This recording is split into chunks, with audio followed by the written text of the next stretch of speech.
Come on there. Come on there, YouTube. You can do it. You can go live. Where is the link?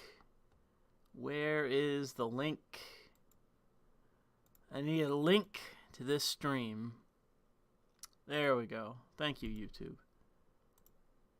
It's helpful when YouTube recommends me to myself. That's always useful. Be sure, if you have the chance before we really get going here, go like my last video and like this stream. So if you're listening to this currently, go like my last video real quick. And I want to get over 1,000. And get this stream some likes. It's important. I know how that sounds, but it is actually important. Because I don't really know how many of you know this, but Twitter right now is going freaking ballistic. And I don't mean like just the people on it. I mean the actual platform itself. It is censoring. I guess what happened earlier caught it by surprise because it's only been in the last couple hours that they've been doing this, but they're censoring everyone now. Like, they're taking down all kinds of tweets. I liked a bunch of tweets earlier that I was going to use for potentially a video based on what happened in the Capitol today, but a bunch of the videos have been taken down by YouTube, or by Twitter, so I'll have to search harder to find that content. I went back to look, and I was like, they're all gone? Are you serious? So I had to find it from other sources. So, I saw somebody earlier talking about downloading a bunch of the content, and it's like, yeah, you might have to. Because it seems like the people at Twitter have woken up, and it's like, oh, shit. We just got the memo in from the DNC. We got to censor everything. Shit. You know? So it's like, all right, we got to get on it. We got to make up time. And I'm sure, you know, with Twitter, you know, so goes Twitter, so goes the rest of the platforms. And I have no doubt that it's going to happen on every other social media platform, that they're just going to start censoring videos. Because the rhetoric in terms of what everyone is saying in relation to what actually happened today is wildly disproportionate. Like, that's been one of the things I've been making fun of all day today, is the fact that people are claiming that this is treason, this is insurrection, and it's like, even in Christina Summers, and I just like to tweet at hers because it's one of the examples, like, this is like the shit she and others are calling this terrorism. Like, a bunch of random people standing in the Capitol yelling random bullshit and taking selfies. Like, this is the shit they're calling terrorism. It's pathetic. It's like, and everyone too, like, even allegedly, like, oh, I'm a GOP diehard, I'm super partisan, blah, blah, blah. And it's like, you guys have to be you actually have to be reasonable about what happened today. You can say that what happened in certain cases was wrong, like the people breaking windows, and there were several examples of that, people breaking windows. But even when it came to police, the worst thing that I saw done to the police was some guy pepper sprayed or maced a cop. That, as far as I can tell, was the most violent thing that occurred today. Was one random person pepper spraying and then running away after doing it. Pepper spraying a cop. But I have several examples of the police line just folding, like giving up and just walking away as people ran into the Capitol building. Like, they didn't have to punch out any cops or commit any terror attacks. They just walked into the building. They walked past the police line. They broke through the police line by busting through, by pushing. And the cops are like, all right. They didn't shoot anybody. They didn't truncheon anybody. They didn't do anything. They just backed off. especially when people were in the building. The only example of any pushback was when one cop discharged a round and then either hit a wrong person or accidentally fired his weapon and murdered a protester. And as far as I can tell, that was a bad shoot because the person that was shot was simply had just finished walking up a flight of stairs and then took a bullet to the fucking neck. So if she was grabbing for the cop's gun or anything like that, then yeah, shoot her. But as far as I can tell, she was nowhere near anybody and just took a round to the neck and is now dead. People calling somebody like that a terrorist is ridiculous. What is she actually doing? She's in the Capitol building. Was she one of the people that broke the windows? Not as far as I can tell. She hit any cops? She maced any cops? No. What was she doing? Well, she was in the building loitering and then got shot. So, like, if you want to say that certain people are terrorists, well, you have to back that up with their actions. What are they actually doing? And I've seen a bunch of people today, Ian Miles Chong, Will Chamberlain, like a whole bunch of other people that I can name drop, screaming that these people are terrorists, that they're this and that. And it's like, listen, you can say that what they did in terms of breaking windows is wrong, and I would agree with that. But the fact is that you can't run around calling everyone a terrorist when terrorism is specific to behavior. It isn't some kind of moral condemnation that you can use as a phrase, like rioter, they're rioting. Maybe they were rioting to a certain definition, not to the AP because they've changed their definition, so many news outlets can't actually call this a riot because they changed the definitions last year to suit the fucking BLM riots. They changed that to protest. They literally changed the definition according to the press standards. So, to me, it's like, I can't stand the fact that it's like, what happened today happened, and there were things that you can, I guess, condemn, but the fact is that you actually have to condemn specific behavior, because if some BLM frickin' retards gather in my area, which they have before, and just stand around, so be it. I'm not going to call them terrorists for standing around protesting. You know, it's been so stupid today in terms of what people have been saying, including an unbelievable amount of people that are supposedly, like I say, like as of yesterday, they were diehard Trump supporters. Like, I'm the most naked partisan on Twitter, ladies and gentlemen. But as of today, that's suddenly shifted. They've pivoted to all these people are terrorists. Well, what is then your definition of terrorism based on behavior? Because, like I say, terrorism is not a simple phrase to use like rioter. Terrorism is a very specific thing. So that to me has been one of the stupidest things. So I'm not condemning anything. I'm not disowning anyone. I'm not disavowing anyone. I'm not saying all these people did wrong or are in the wrong or are bad or should be prosecuted or shot like all these other people are. People are saying this was worse than Iraq, worse than 9/11, worse than anything. You know, people are being so unbelievably hyperbolic because it's like, well, Trump is now going to be on his way out. Cernovich is another person who said that. Now that Trump is on his way out, we need to pivot to basically take the side of, you know, I'm on the side of the Dan Crenshaws and the Ben Shapiros of the world because my interest is getting those two stacks of what is it? Yawn. You know? I'm getting my eddies, so to say, my two stacks, because I'm just going to suddenly pivot to being anti-Trump and shitting on Trump supporters. And let me, the thumbnail of this video is this guy here. Some guy that literally walked into Nancy Pelosi's office with an American flag, sat down in her chair, and put his feet up.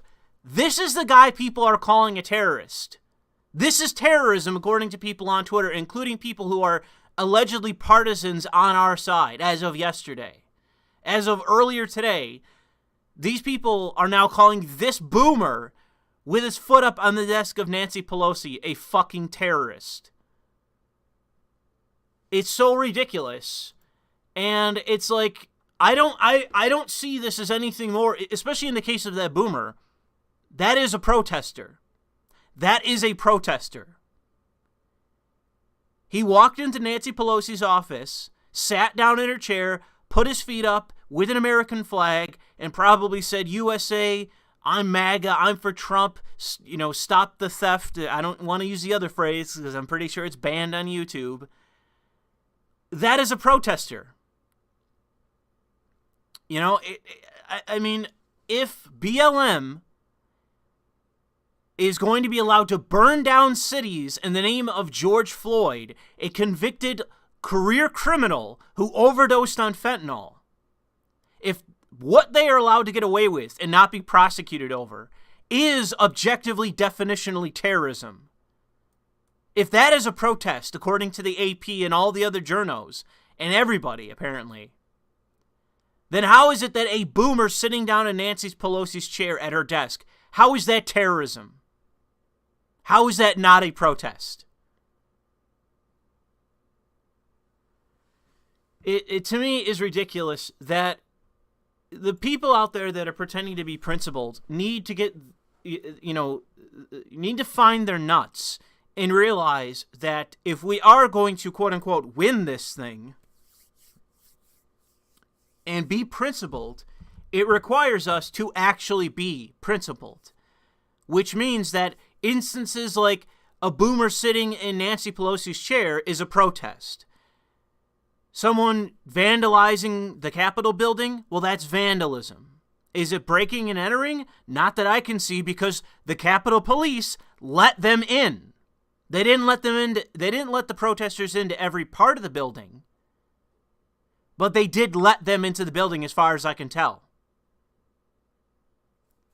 The police line, I have videos of this, it broke and they just let people in.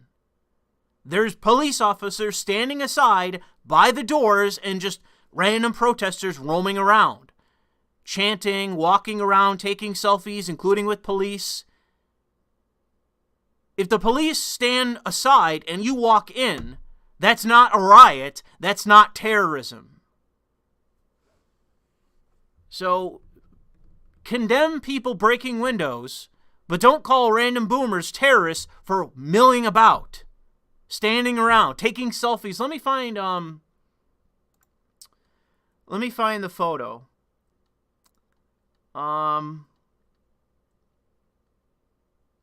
I don't know. It might have been deleted.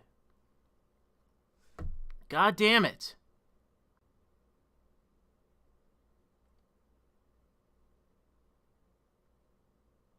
It got deleted. I don't have it anymore.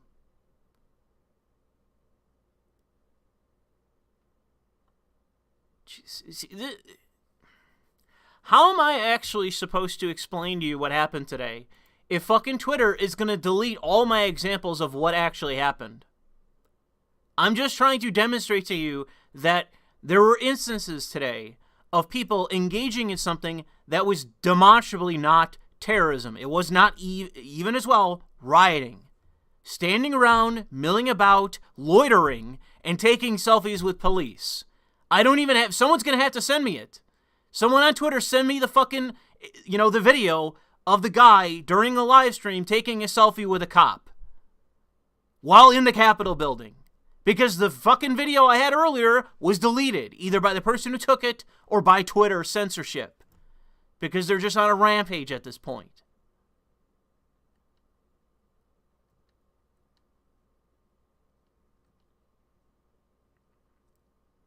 So yeah, someone's going to have to send it to me because literally the example that I had was deleted from earlier. So I can't even show you the example.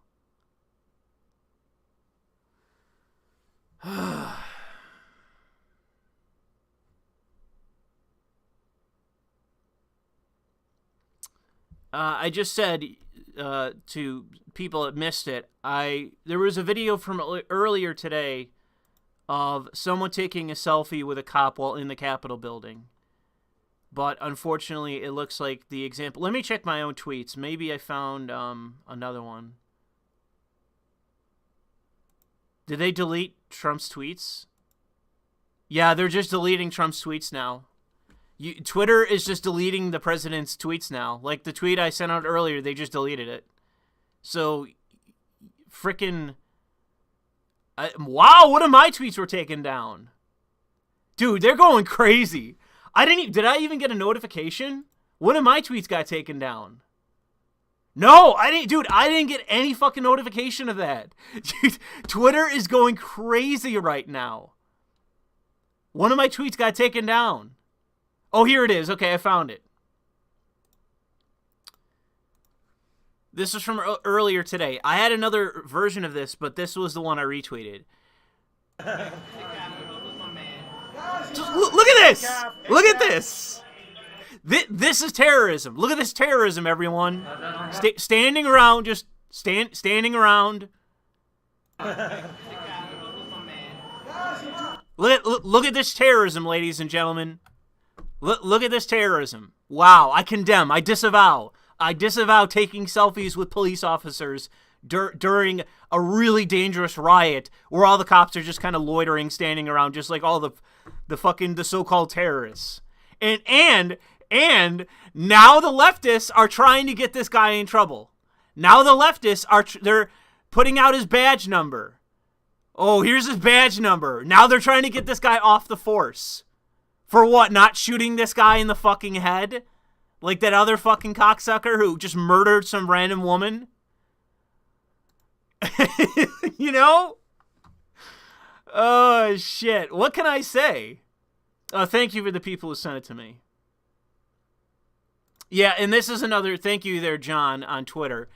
I have a video of this. Like, a lot of the people that entered the building stayed within the... Like, not everyone did. A couple people didn't. But most of the people who entered the Capitol building literally stayed within the ropes. Like, you have these... what are they called? Is it velvet? I forget what they're called. These things have a very specific name, but I forget what they're called. But they've cordoned off parts of the Capitol building, and most of the protesters coming in just stay within the lines. Like, a couple people step outside and walk to get through the crowd, but they don't really do anything. They're not demolishing statues. They're not setting fires. They're not punching out cops. Like, the worst example of something that happened today was some guy, a couple people crossing past the velvet ropes. Like that and broken windows. There was a few broken windows. 2 examples of people breaking windows. Which, I mean, hey, maybe we should have a crowdfunder before it gets banned, before we all get banned off the internet. Let's have a crowdfunder to pay for the windows in the Capitol building. I mean, we'll have about 5 minutes, a good 5 minutes to get about whatever. It's the government, so $200,000. We'll raise $200,000 in 5 minutes before we get banned, and we'll pay for the windows in the Capitol building. But like I say, we'll have about 5 minutes before we get banned, all right? So we got to be quick about it. Okay, here's another example. Let me put this on screen if I can. Thank you there, Raging Buffalo. I wish you'd just give me your fucking name. I'll have to download it. This is something that I actually don't agree with. Oh, I can't get it. Somebody, Buffalo tried to send it to me. Somebody else sent it to me. The picture of the guy with the podium. Somebody sent me the picture with the guy in the, I think it's a Trump hat. He's also in the Capitol building, who's holding a podium. Somebody send me that over Twitter if you can, please. Because I'm trying to get this photo from Buffalo, but it's not downloading it. I can't download your photo or copy it. Yeah, it's not. I don't know why, bro, but it's not letting me. Somebody give me that photo, because that's something that I can't actually say is wrong. You shouldn't do that. The people should have told him to put the podium back. Don't take anything. And I don't know what he did with it. I don't know what he did with that podium, but he shouldn't have picked up that podium. Should have just left it where it was. So, if there's anything that I can condemn, it's the guy that picked up the podium. He shouldn't have done that.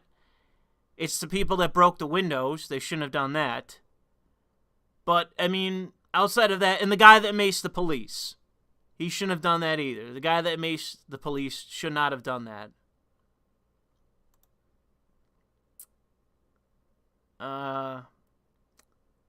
Hold on. I'm getting people telling me stuff. Hang on.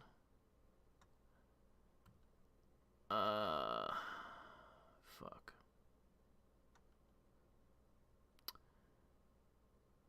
Where are... Come on, Streamlabs, what are you doing to me?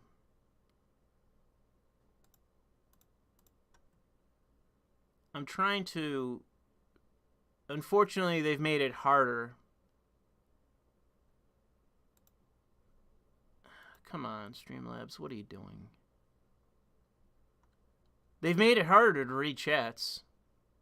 It's like the only thing that they're good for, and I'm having problems reading the chat.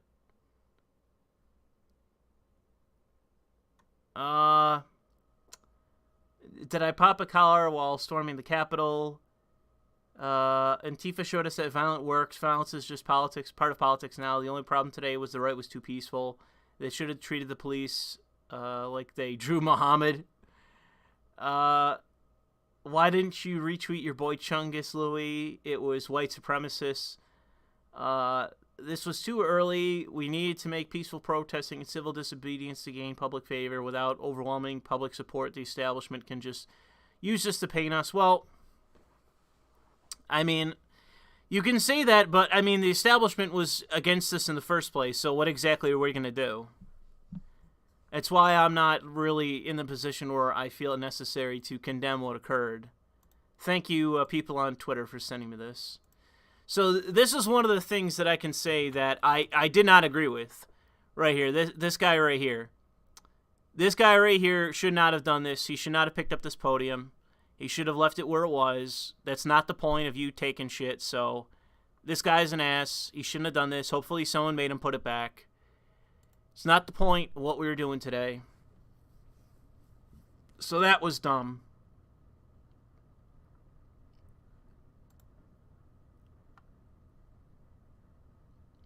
I know Sargon's around, but he's busy chatting to somebody, so I don't know if I can really bring him in, unfortunately. He's busy talking to somebody important.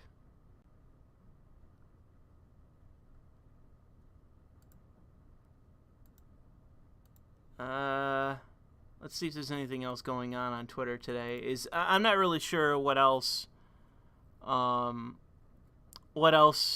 happened today that's really worth noting. Apparently, Baked Alaska, who is a streamer, he went into Nancy Pelosi's office and live streamed himself crank calling people on Nancy Pelosi's phone, which is pretty funny. People were saying that Nick Fuentes was there, and I did too, but apparently he wasn't. He said he wasn't there. So apparently the person in there was not Nick Fuentes.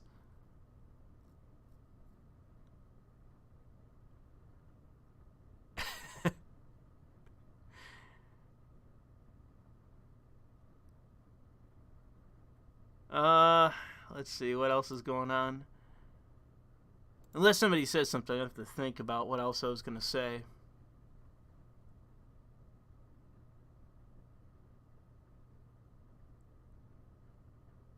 Alright, people are saying... Oh, actually, let me log off Steam. Get this over here.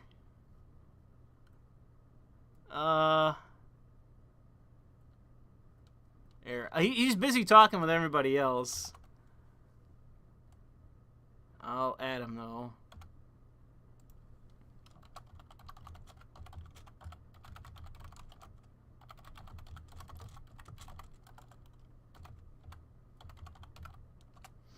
Alright, I messaged him. He's talking to a bunch of people, though.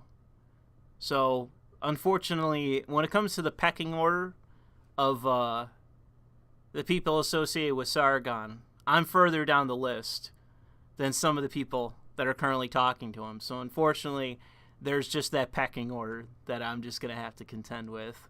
So, I kind of doubt he's going to join me. But it would be nice. But at the same time, unfortunately, he's gone a little bit mainstream now, so I don't know if he'll be able to join this stream. It might be a little bit too controversial. What I love about today as well is the fact that there's a bunch of people on Twitter running around being like, enforce the laws, arrest all these people, prosecute them. Even some people telling that the police should have shot him. It's so funny because it's like, where were you during BLM? Everyone and their grandmother's making up every conceivable excuse for BLM. But today, some people walk into the fucking, into the Capitol building. So it's like, oh man, we need arrests, we need mass arrests, we need mass prosecutions, we need to, straight up execute these people on the White House lawn. It's like really? Are we really going to just ignore the fact of what's going on here? Are we just going to ignore, are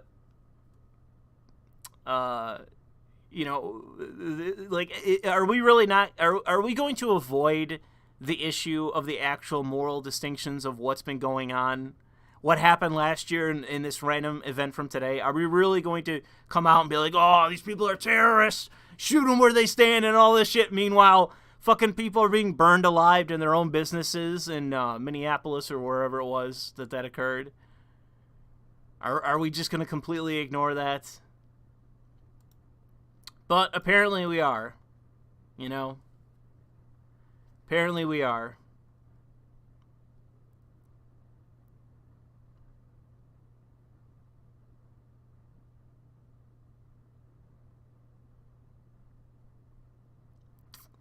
What's Boogie saying? The people who did this today did it because they were lied to by Trump about election results. Many of them will face prison. Well, that I agree with. They probably all will be prosecuted. And they will have their lives ruined, probably. If you cannot criticize Trump for at least that, then you are a bootlicker of the worst kind. Okay, thanks, Boogie. Hot take from Boogie there. Apparently, they locked Trump out of his account. Apparently, Twitter has locked out. Oh my god! Ah, man, that's hilarious. That is hilarious. Oh, it's a private company. You can do whatever it wants. Yeah, by the way, we're locking Trump out of his account. The President of the United States, yeah, we're locking him out of his account. Did he actually tweet anything that's any kind of incitement? No. Didn't tweet any kind of incitement, but no, we're locking him out of his account because our team won.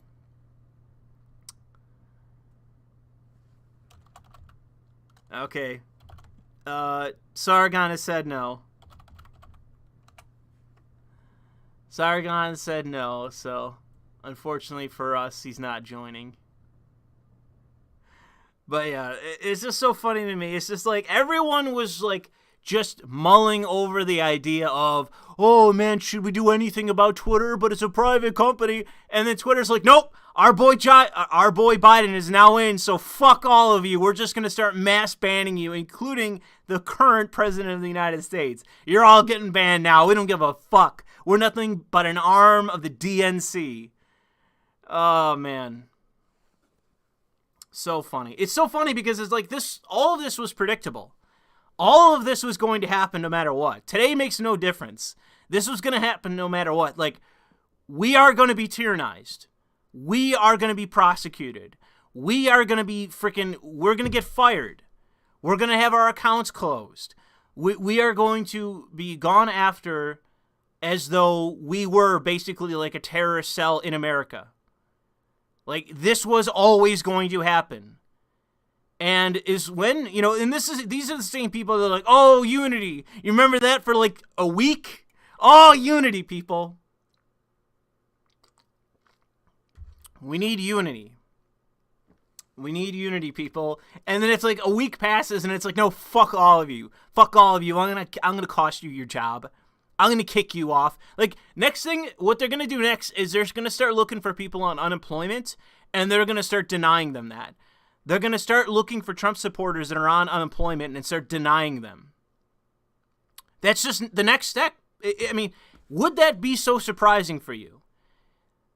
They're getting people fired. They're blacklisting people. They're doing everything in their power to injure, hurt, malign, and just drive everyone that they believe to be their political enemies to suicide.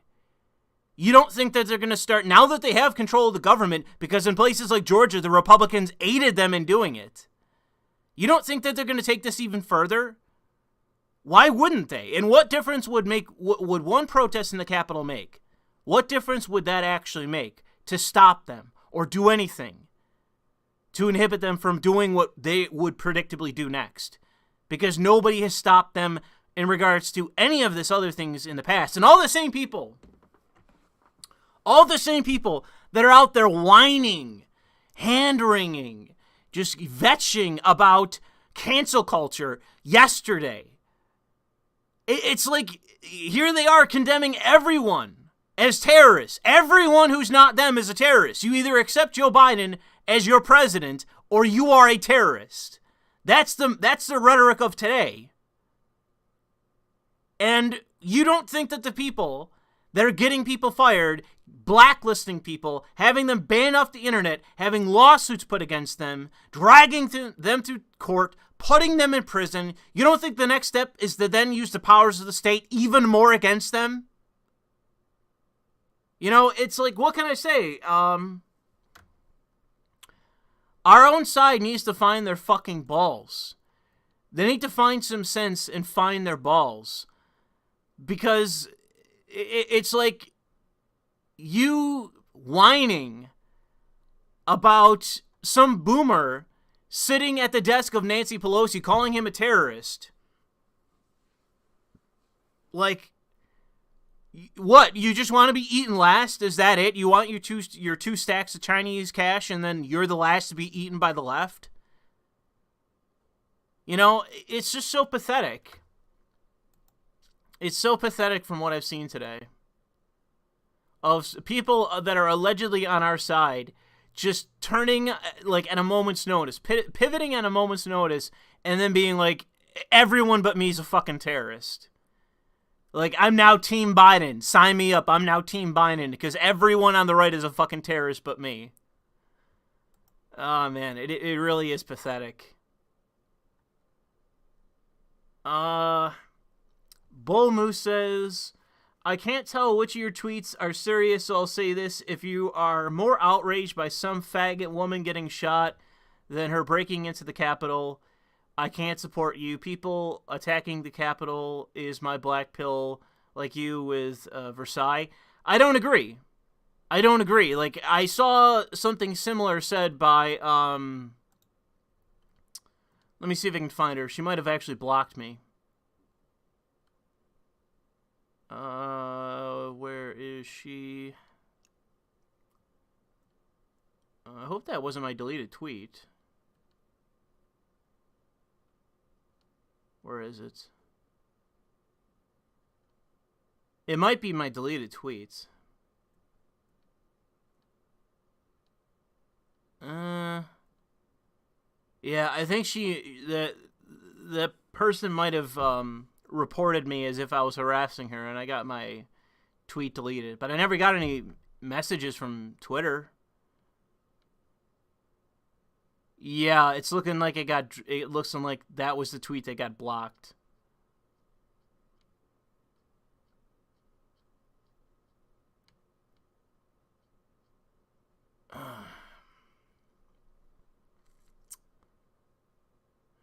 Let's see. It wasn't Lauren Chen. I forget the Sarah Hyder. Is that the girl's name? Yeah. Oh no. It's still there. Never mind. I quote tweeted Sarah Hyder because she's one of these people that fail to understand the moral distinction between I'll put up the tweets. Let me get my tweet. Put that up. So Dave Rubin, it's like a tweet it's a bunch of quote tweets. So Dave Rubin said, one man's burned down Target is another man's stormed Capitol. She said in response to him, a retail store in the seat of our government? And I said to her, like, try a little less state worship to get a better understanding of the actual moral distinction. And there is.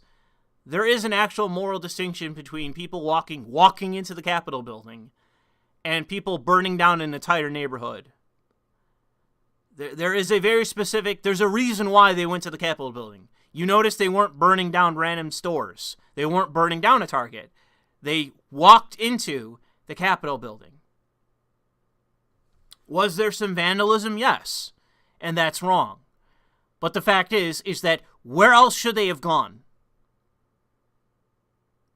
It's the seat of our Congress, who are in the midst of bringing in our president, our premier, Joe Biden. So they walked into the building and it got disrupted and they left. That is a protest. But it's this idea of state worship, I think, are the people that are failing to understand this moral distinction. That's the place they're supposed to go. They're in the Capitol already. The state building is there. The vote is being held. The certification is being held. They walked into the building. They disrupted the vote. That's what they wanted to. That's what they were protesting. The certification of the vote, which they believed to be fraudulent. Where else should they have gone? They didn't light any fires. They didn't do anything. They didn't kill any cops. They didn't kill any random people. It was one cop who killed a random girl, shot her in the neck for, as of now, there's no reason given for why she was shot. But he also didn't shoot her center mass. He shot her in the neck. Which, if you're going to shoot a shot, shoot center mass. Don't shoot someone in the neck so they bleed out, which is what happened to her.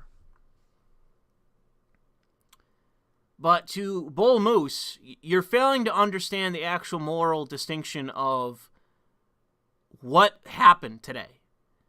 You're looking at this from the perspective of these people went into the Capitol with the purpose of vandalizing it, when that specifically wasn't their purpose.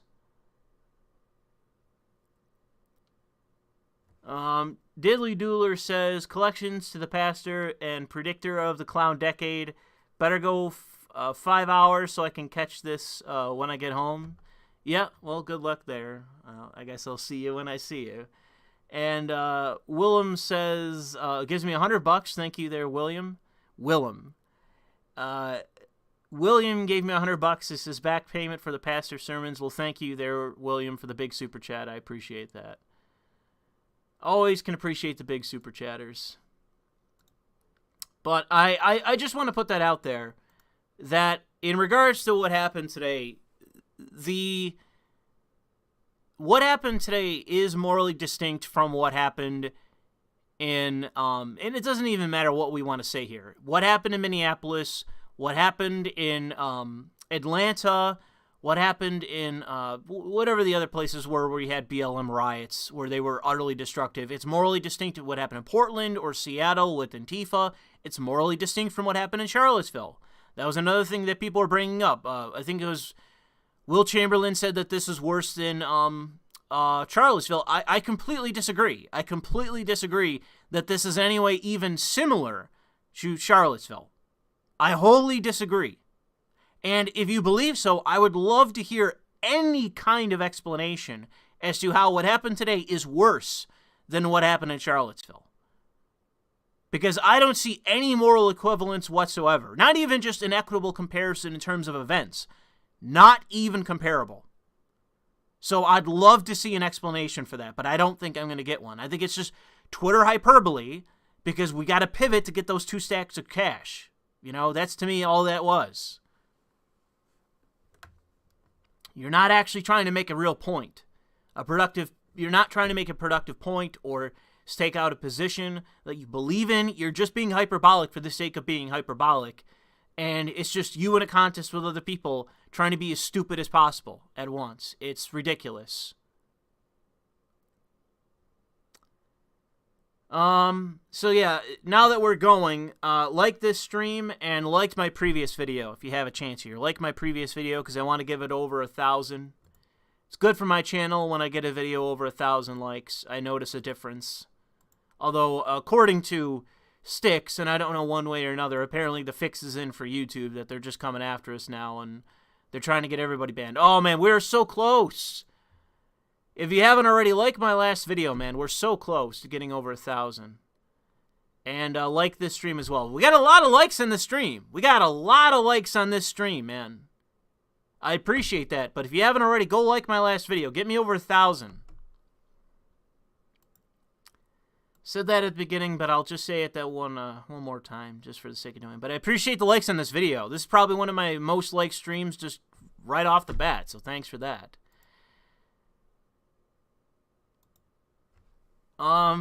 So is there anyone that actually wants to make a point? Anyone that actually wants to make a point about today that I can address? Because I'm more than willing to address anyone's points. Like, if you saw something on Twitter, you know, send me it. Send me something on Twitter you want me to address. Because everyone's throwing everyone under the bus today. But, you know, I'm just sitting here like today's no different than any other. Some people walked into the Capitol building, big whoop. There was some vandalism. There was a couple instances of people doing some bad things, and we can all be against those things. And maybe we should try to get a 5-minute fundraiser on one of the fundraising platforms before we get banned to pay for those windows. But, you know, I'm not going to sit here and say hyperbolic bullshit and throw everyone that was, as of yesterday, on my side under the bus for no other reason that they had a protest at the Capitol building. Like, it's ridiculous what's happening today.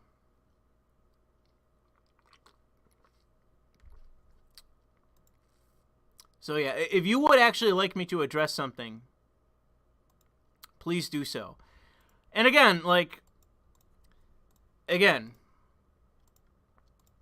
Christina Hoff Sommers, is this terrorism or not? This is my thing. Either something is deadly serious or it's a joke. But this is what I would say is the clear example of insincerity.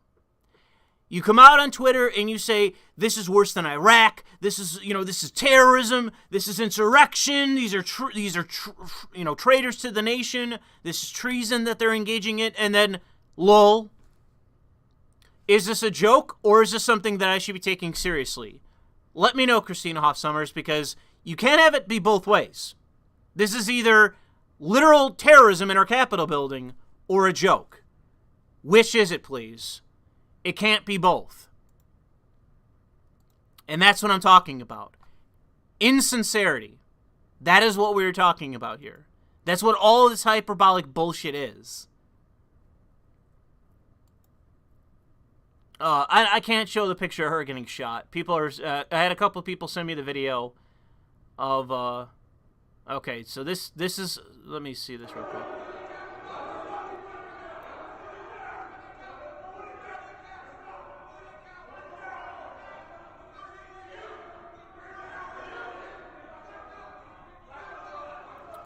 Wow, man, the optics of them not. Hold on, I can't show this. I'm sorry, I can't show this live, guys. Okay, so apparently they chased a cop up the stairs. But it's a guy doing it. I don't see her. Oh, so, okay, so some random beardo Trump supporter chased a cop up the stairs. It's one guy.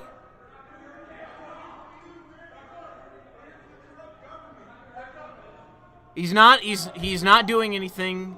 Dude, she literally has her hands up. Oh my god. Oh my god, dude, this is insane. Wow. Okay, so I have to say, this guy here, you probably could arrest this guy. The guy who's chasing the black cop. I'll retweet this, but I can't post this on YouTube because it'll get my channel taken down. Okay, so backup arrives.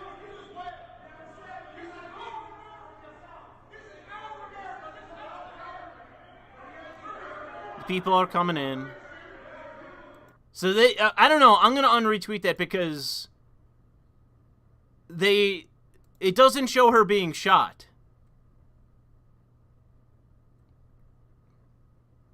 It doesn't show her actually being shot. You have to come up with a video. Thank you, El Duderino, for sending me that. I'm going to unretweet that because it doesn't actually show. Oh, no.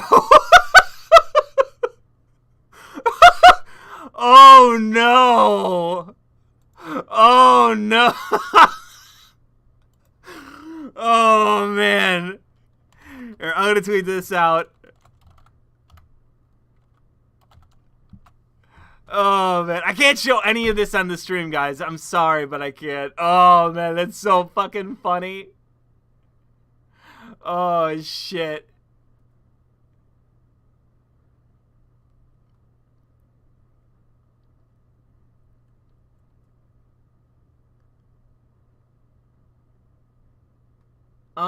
Okay, so somebody asked me a question.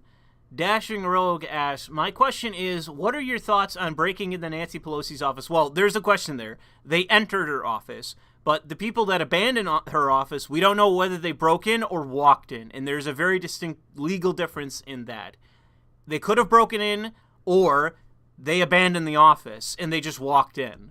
In which case, like, I don't think there should be any charges if they walked in and are just fucking around in her office. I don't think there should be charges for that.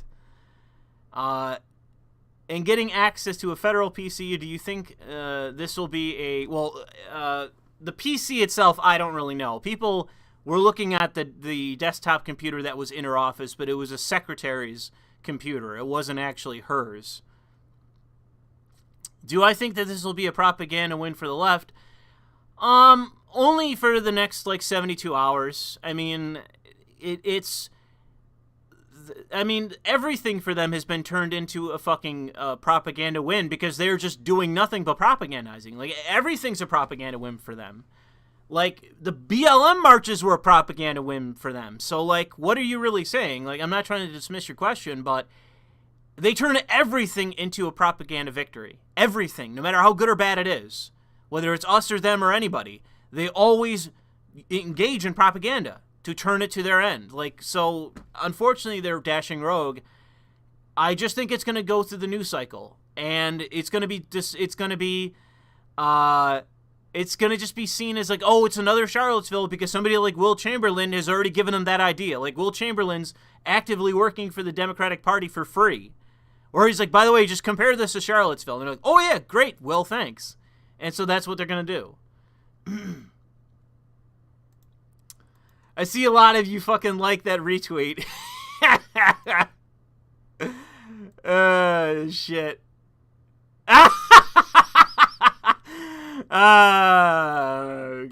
Quick LOL to that one. Shit. Shit. That's funny. There's some funny stuff going on right now. Oh, wow. Wow. I'm just going to copy that image and fucking tweet it. Because that's crazy. That's a crazy fucking image. Holy shit, man.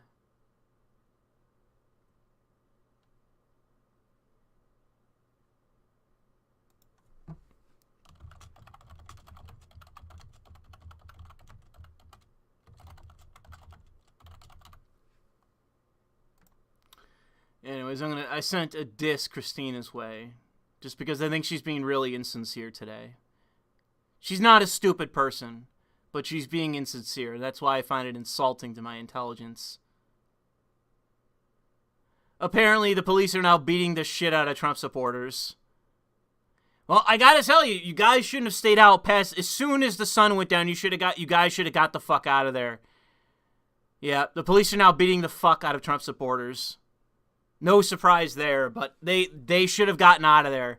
As soon as the sun went down, dude, now the police have shown up to take Antifa's place. They should have got out when they had the chance.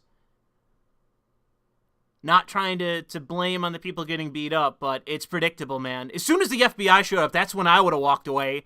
As soon as the DNC infantrymen would have showed up, and I tweeted that out earlier, as soon as the FBI shows up, I would have been like, see you guys later, I'm out. Because the DNC, their professional military wing is now here, and I don't want to face federal charges. So, see you guys later. Hasta luego? Is that Spanish for see you later? I can't remember. But that's that would have been my cue to leave. So, they should have left when the sun went down, because that's when this was predictable.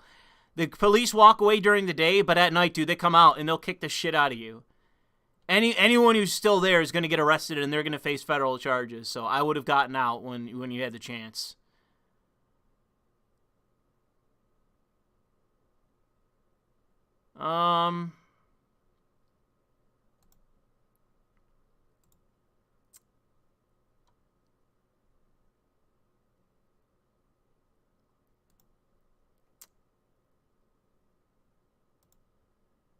apparently, I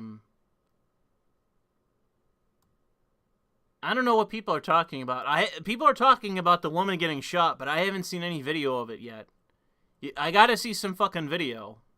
And I can't put any of it on the stream. It's just, it's how it is. I'm bound by the rules that the powers that be have set.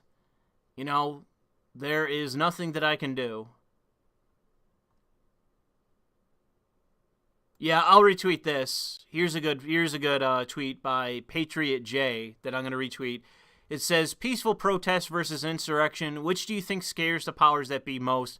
One of them, I believe, is Minneapolis, of like a really big fire during the riots, and then people just mulling about, just literally standing around and sitting, you know, down and waving flags at the Capitol building.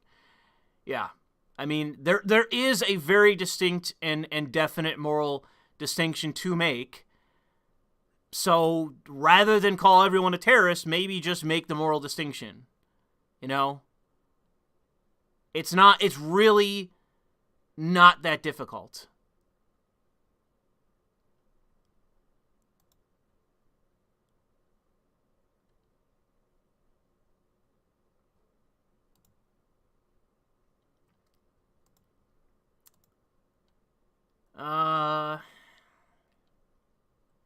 Yeah, so I gotta say, I love all the people that are like, all the people that stood up for Twitter.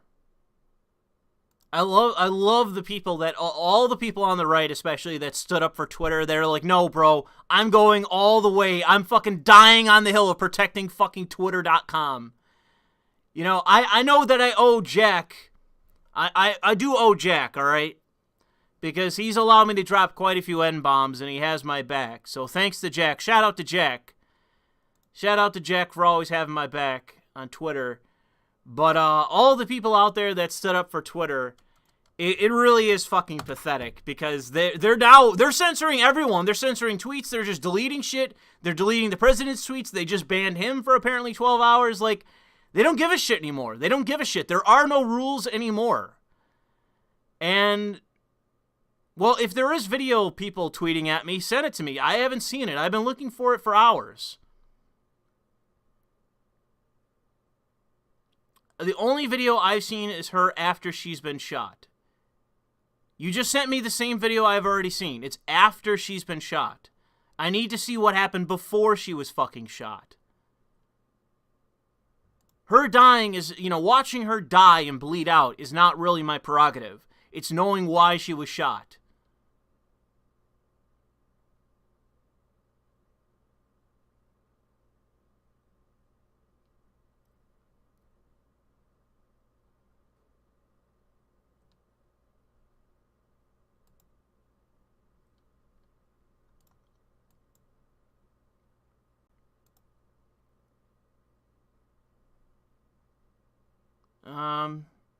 Yeah. Christine Hoff Sommers is just really, really bad from her today. I got a bunch of people tweeting me other shit that she said today. It's just, she's embarrassed herself today. And the thing is, with somebody like her, she's not a dumb person. She is definitely not a dumb person. So she just kind of embarrassed herself today. I'll retweet this. If somebody has the stream of Baked Alaska in Nancy Pelosi's office, send me that. Somebody send me, if you have a video of Baked Alaska in Nancy Pelosi's office, because I want to know who he's calling. It would be so fucking funny if he was calling somebody from Nancy Pelosi's office. That'd be the funniest fucking thing in the world.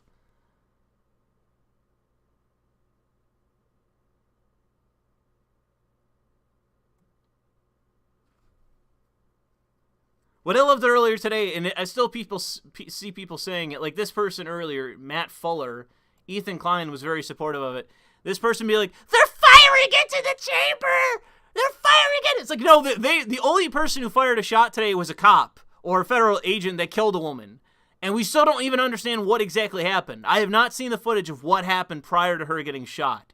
It's her just standing, it's her going down after being shot, people around her backing off and like putting their hands up, and then she bleeds out to death. Like, that's it. That's the fucking video that we've seen. And it's like, as far as I can tell, the most violent thing that occurred today from a Trump supporter was one guy macing a cop. That was the one violent action I saw today. Some Trump supporter maces a cop and then runs away. And the guy was geared out. He was decked out. So whether it had any effect or not, I'm not sure. But still, you shouldn't be macing any cops. However, like I say, that is the most violent thing that I've seen today. Again, Will Chamberlain now retweeting people saying that this is domestic terrorism. There you go. Let me put it up for you. It's like Will Chamberlain just works for the Democrats for free. Just, what happened today was domestic terrorism. Our soldiers have died carrying the American flag into battle for our freedom. What freedom? What freedom? Every single day that goes by, our freedoms are being curtailed by the left wing and by the powers that be. What freedom? These soldiers died in the name of Twitter to be able to censor the president off of the platform.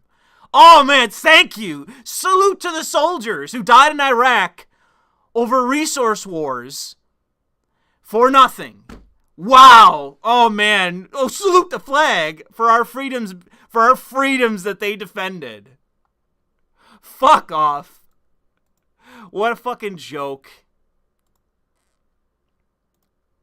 Our freedoms. Yeah, what freedom? I'm sure if I had enough money, I'd be free. But I don't. So there is no freedom for me.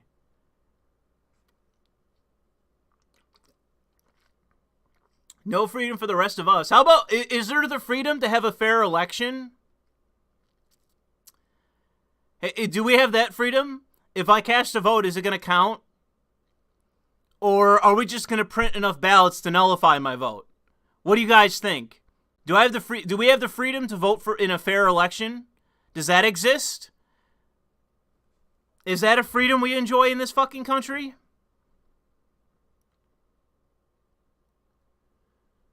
The guest says, isn't it great to get money from men online without having to flash tits? Also, I think it's safe to say you called Clown Decade. Yeah, thank you, Geth, for the pithy remark, in joking fashion. But, yeah, I mean, I'm pretty sure that everyone who, like, I've seen a bunch of people say, like, oh, 2021's going to be a new year. It's like, it's a new year in terms of it being the Clown Decade. Like, yeah, it was always going to get worse, guys. None of this is going back to normal. There is no normal. The lockdowns are still continuing. There is no normal anymore. We are in clown world. And it's only going to get worse. And those should be your expectations. The fact that anyone finds any of this surprising to me is, I'm looking at you like, are you serious or are you being insincere? Like, this was always going to get worse. Why would it have gotten better?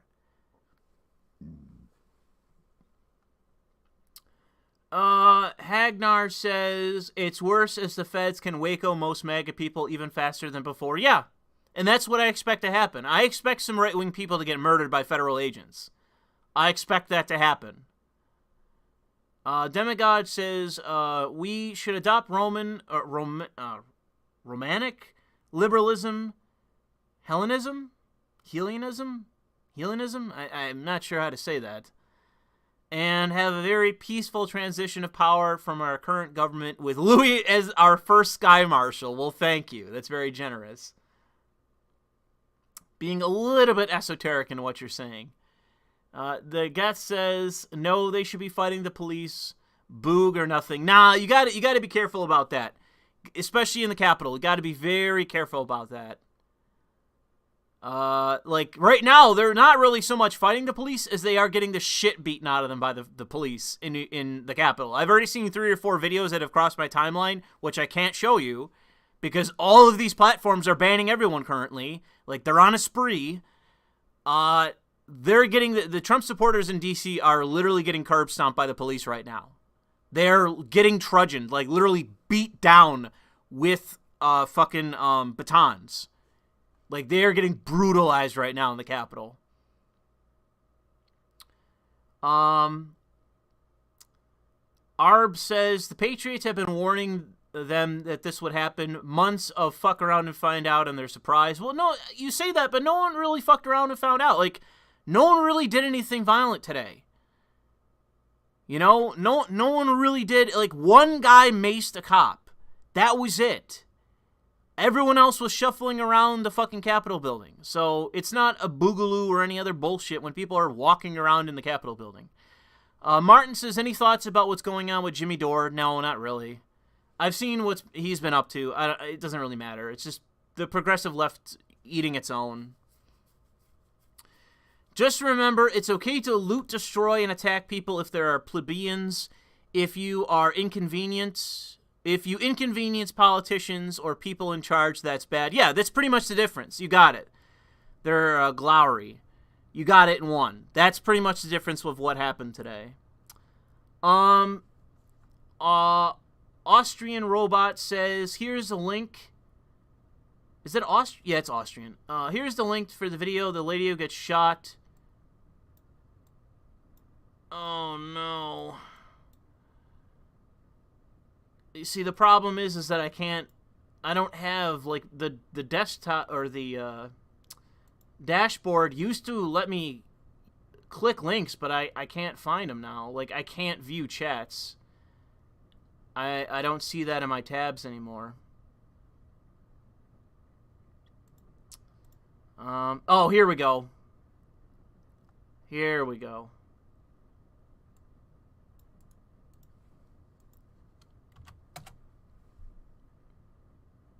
Ooh, where's the mute?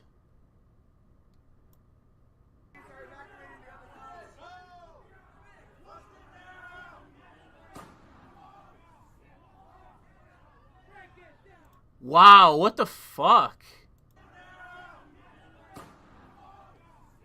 Okay, so she was trying to climb through a window. They were trying to get through a set of doors. She tried to climb through the window and they shot her in the face. Jesus Christ.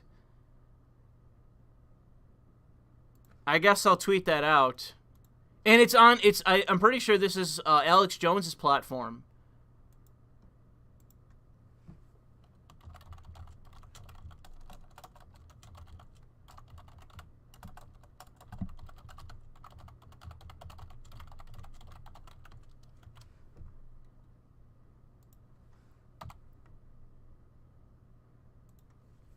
There we go. I'll tweet this out. Thank you for the link.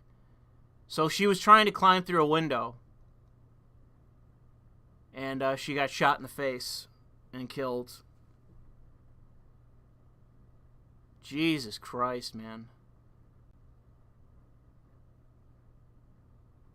Oh my God, there's even more videos of fucking police attacking Trump supporters. Jesus. Fucking Christ, man. The police, dude, the police in DC tonight are going crazy. Holy shit. Dude, they are just beating the fuck out of people. Oh my God, man. Suddenly all the left wing is in total support of the police. What I love too is that, man, the police are kneeling and running away from BLM, but man, when the Trump supporters show up, excuse me, they just start beating the fuck out of them. You know, oh, hold on, are you a Trump supporter? Bang, let me shoot you in the fucking face.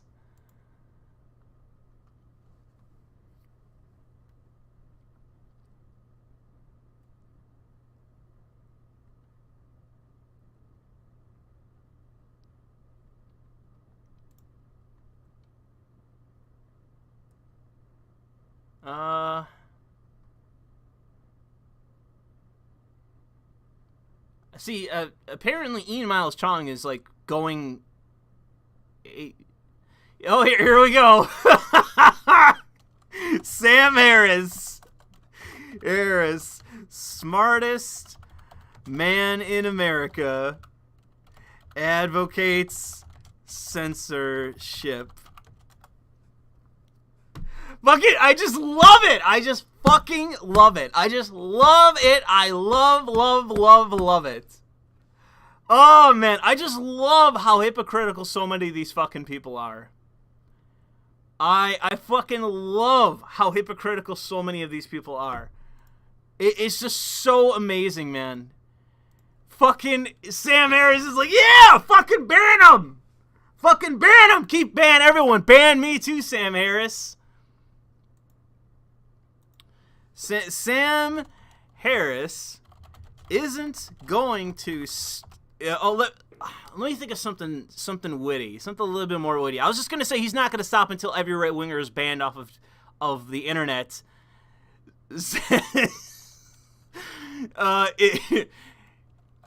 If we don't manage to get every single right-winger banned off the internet, including me, Sam Harris's brain will keep expanding until it engulfs the entire world.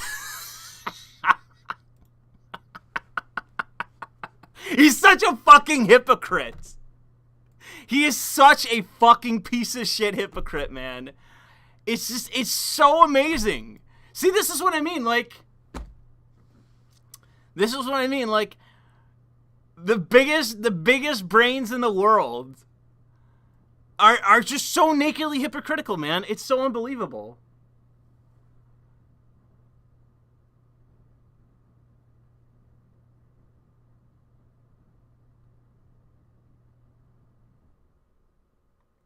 Apparently, oh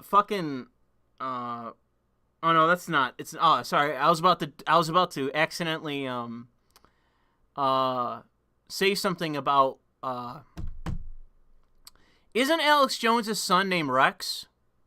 Am I wrong? Isn't his son called Rex? I accidentally was about to say something, but it's somebody else saying it.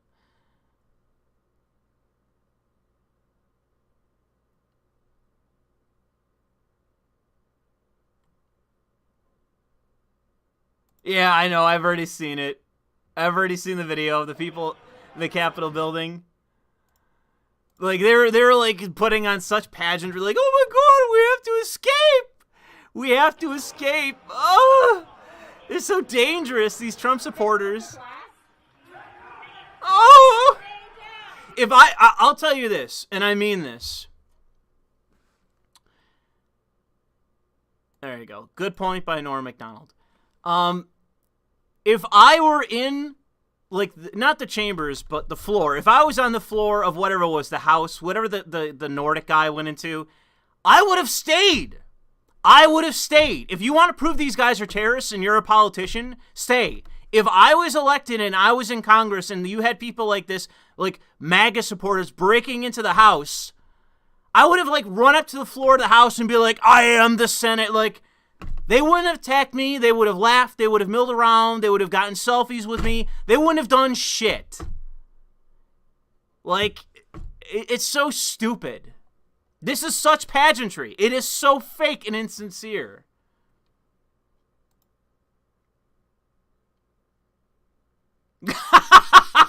Oh, man, good one. Somebody upped my fucking joke on Twitter about Sam Harris. They said you misspelled known universe instead of the entire world. They said you misspelled a known universe. So yeah, I gotta give you that one. You upped me. You upped me on that. Good one. Oh, so farcical, rather.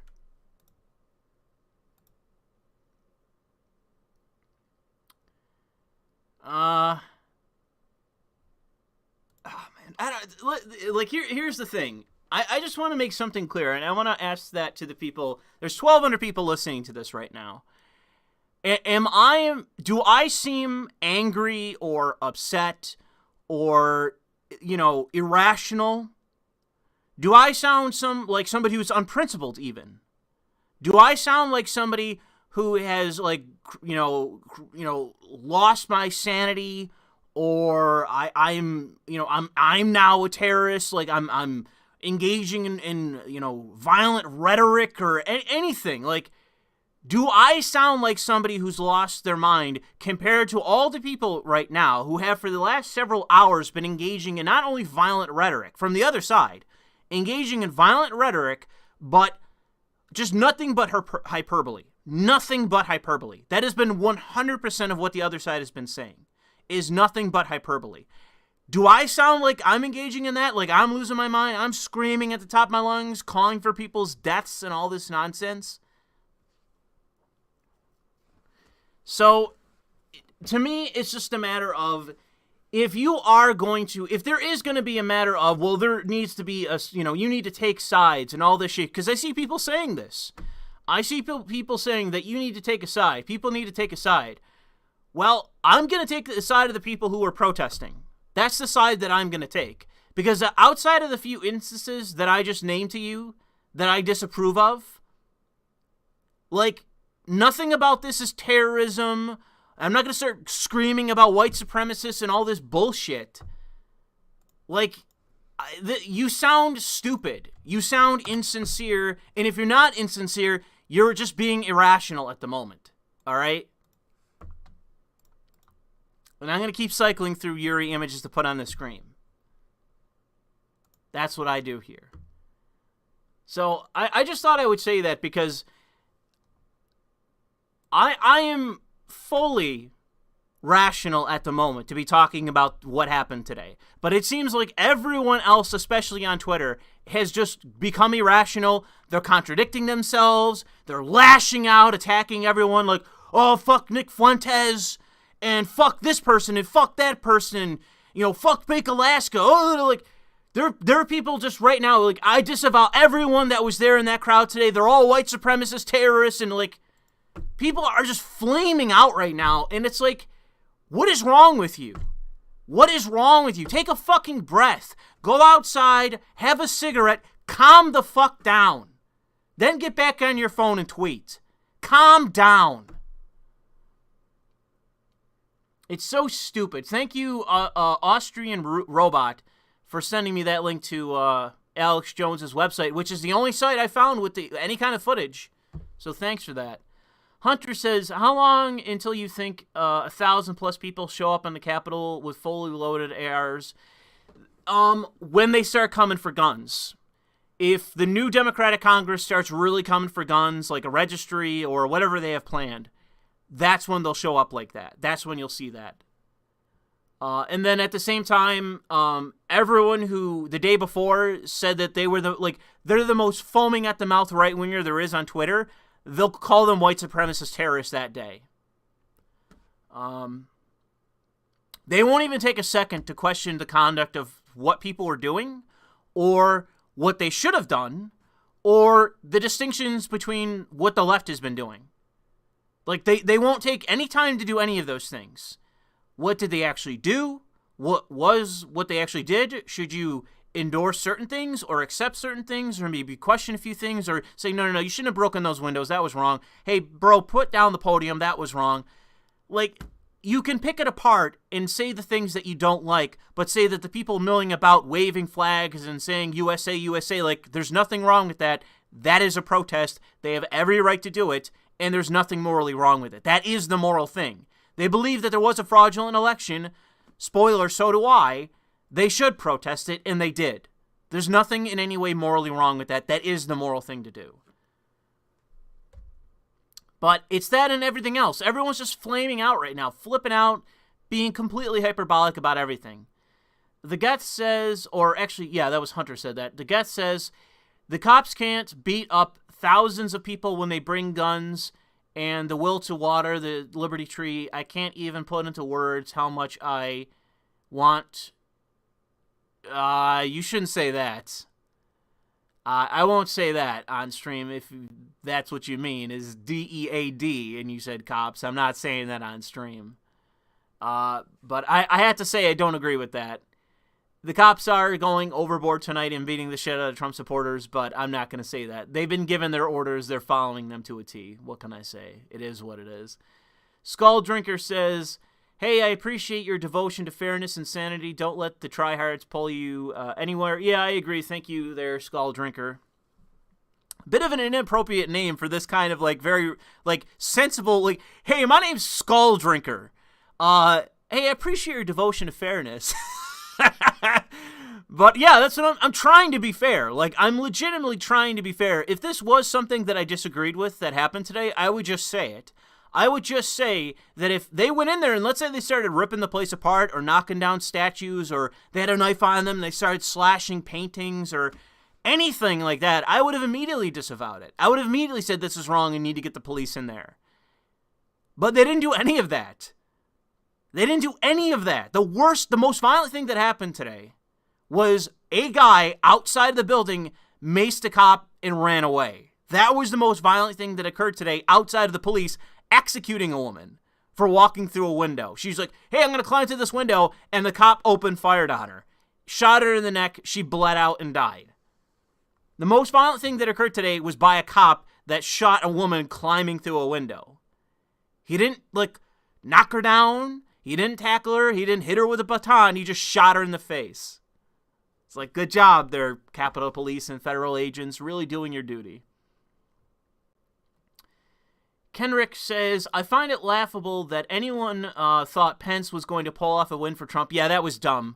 Pence, I've long said that Pence is part of the machinery. That was the entire reason that Trump made him part of the ticket, was to show, it's the same reason why Obama had Biden. It's the same thinking. It's the same logic.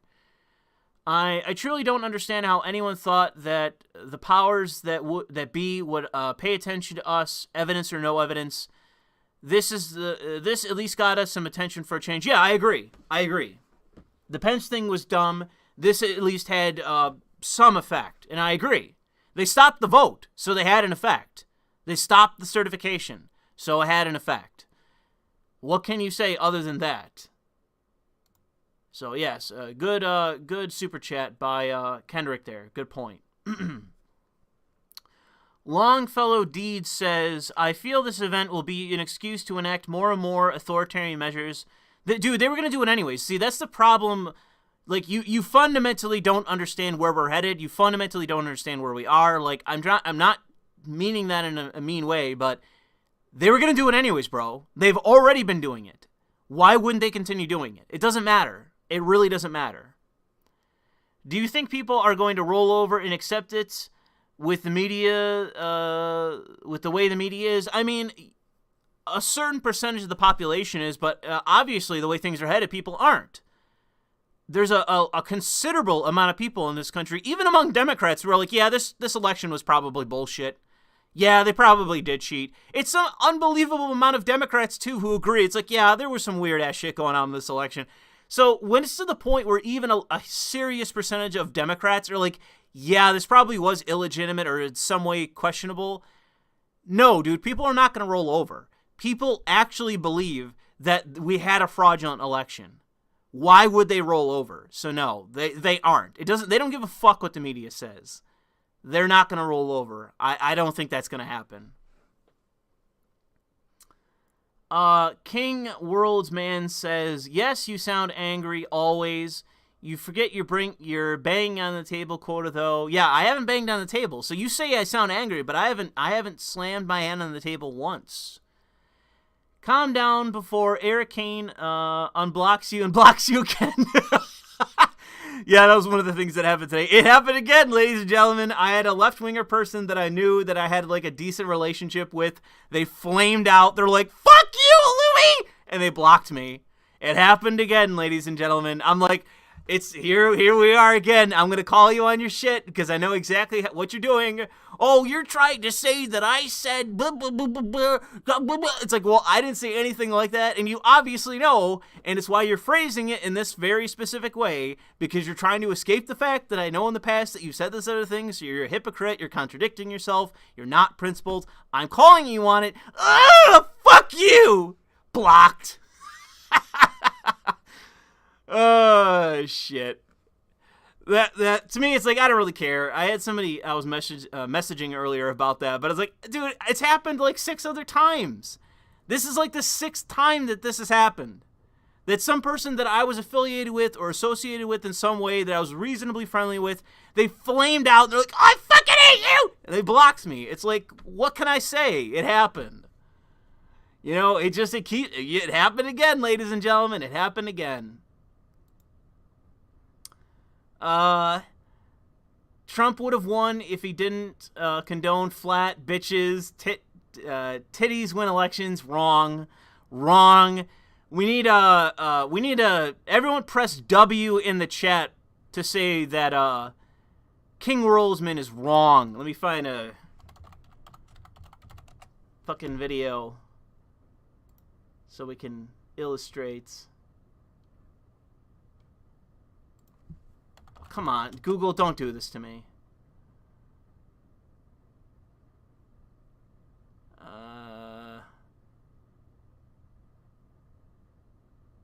Oh, Twitter, you're gonna fuck me. But he also went after a disabled reporter, mocked. This is what I have to say to you there, King Worldsman, about small titties. He has consistently denied what is a very clear fact that Google Donald Trump Iraq, and you will see the dozens of sources which verify that he was for the invasion of Iraq. And he was borrowing $14 million from his father to start his businesses. Oh, man, the good old days. The good old days.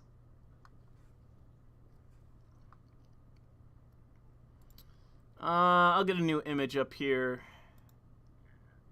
That one's a little bit too... Oh, that one's a little too spicy. I don't know if we want to get that one up. That one's a little too spicy. Yeah, let's get this one up.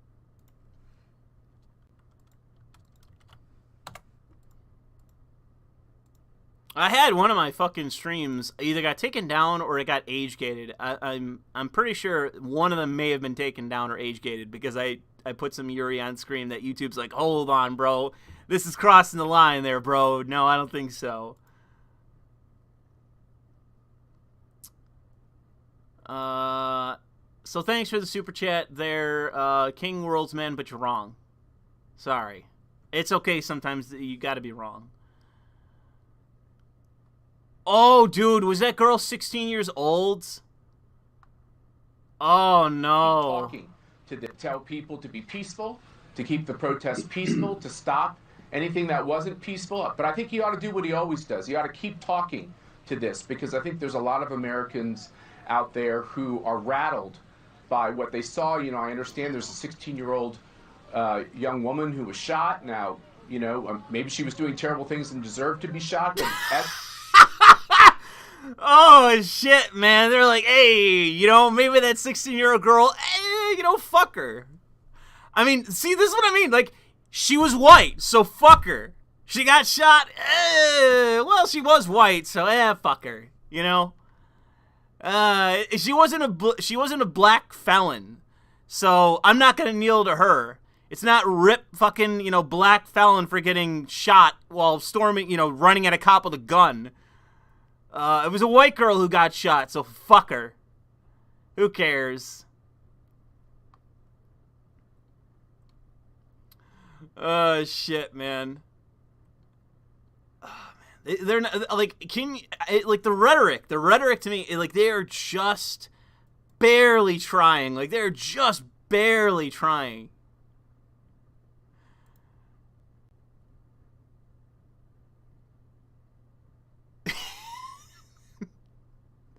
I love people apparently are shredding fucking Sam Harris, which is hilarious.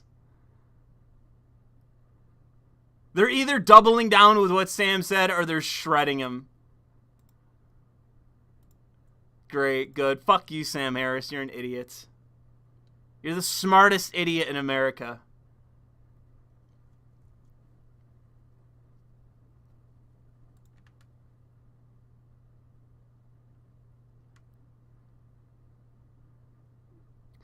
Oh, Sam Harris is still tweeting. God.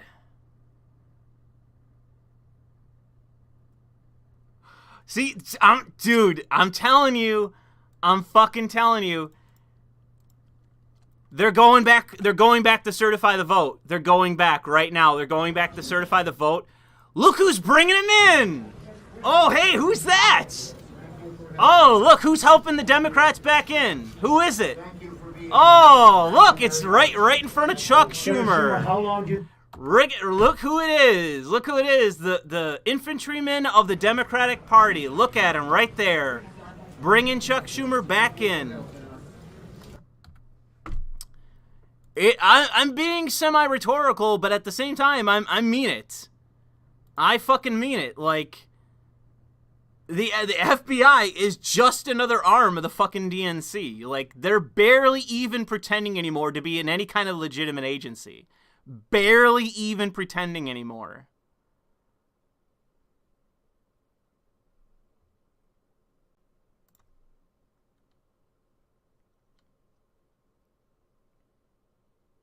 Oh my god, dude. The balls on fucking Joe Biden, dude. The fucking balls on this fucking guy. Just unbelievable. Guy who prints enough ballots to get elected lectures us about the frailty of, did I spell that right? Frailty? Yes. Of I'm gonna put that in fucking quotations. Democracy. Because to me, I hate people are talking, like, everyone who says democracy, like, oh, democracy's a big deal, they only support democracy because they're literally printing the ballots. That's why they're such advocates of democracy. They're the ones printing the ballots in order to win. If it was us winning any of these elections, they would be flaming out, saying, like, populism is evil and we need to have aristocracy. I've seen it. I have seen it. They said this after 2016.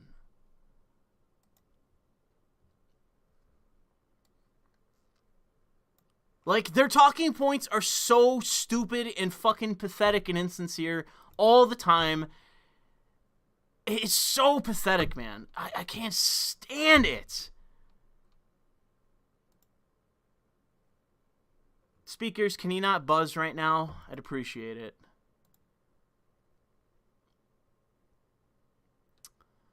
Oh, man. Apparently Pence is there. On this day. May God bless all who serve here and those who protect this place. And may God bless the United States of America. Let's get back to work.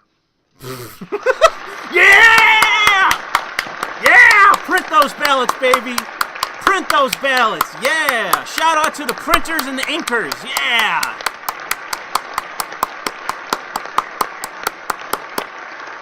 Shout out to all the ink manufacturers and the printers. Mr. President.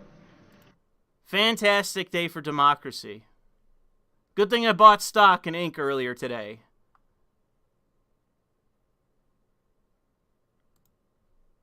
You know, democracy is a fragile thing. Don't let anyone tell you different. Oh, man.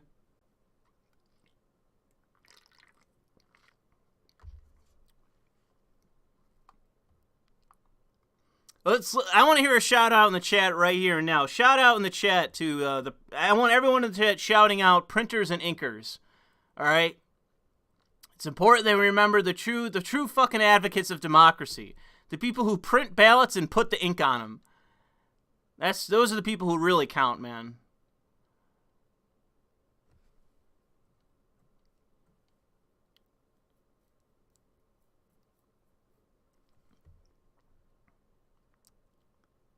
I think Sargon said he was going to bed, but he's still awake. Might have to shout him out here and himself in a minute if he doesn't get to fucking bed. You either come on here or you go to bed, man. The Geth says, the cops just gunned down a girl and you'd still say they shouldn't get violent. You're cucked too, Louis. The Capitol should get the Minneapolis target treatment after the shooting. No. It shouldn't, because then they'll actually have, like, we won't be able to actually make an argument then, and we'll have the actual problem of keeping things together just enough to actually potentially win in the future. That would be flaming out. This girl getting shot, there's nothing that can be done. She's dead. There's no revenge mission to actually somehow resuscitate her, so there's no point in doing that. So you can feel free to call me a cuck, but there's you can feel free to go down to the Capitol tonight and literally get your shit pushed in by a fucking cop with a baton. You aren't gonna do shit. No one else should, because it won't solve anything if you did. Ben Dover says, the protest was impressive, but wholly unorganized. The right better get its shit together if they actually want to impact change, push back against the impending authoritarianism. That in one day won't be enough either. Yeah, more or less true. I mean, the organization has been something that I have called for an incredibly long time, years. But basically right now what's going to happen is there are still people leaving the party. I saw somebody today on Twitter, I don't think I retweeted them, but another a so-called Republican quit the party in protest after today, which is fine. Like, I want these people who are actively helping the Democrats win elections, I want them to leave the party. And I would say at this point, that is our primary focus, is getting the party itself back into working order, which means you get rid of people like whoever the name of the governor of Arizona, sure. The governor of Georgia, his Secretary of State, any of the people that are head of the party in Georgia, like all of them need to go. So it's basically everyone at the top of Georgia, just cut the head off the snake, get rid of them, replace them, and just start from there. You know, just start going through the party, combing through the party, looking for anyone that is someone that helped in the subversion of the process, and get rid of them. Replace them with a stock boomer Democrat, or excuse me, Republican rather. Or, you know, you don't even have to, like I say, you don't have to put in a Trump supporter, someone foaming at the mouth, or anybody else. Just put in a stock Republican. But it has to be a stock Republican that's not a traitor. It can't be a stock Republican that actively helped the Democrats cheat in these elections, like what happened for sure in Georgia. We're going to have to basically get the party in order and then from there organize, you know? It's unfortunately, we're in a bad position now because we can't even organize currently as the right. We actively have to get the party back in order. And it seems like today there's other people that are now backing down. I think Nick Fuentes is one of them, where he's now like pivoting from his former position of quit the GOP to we need to take over and fundamentally shift the GOP, which is fundamentally different from what he said. And that's what I've been saying from the first place.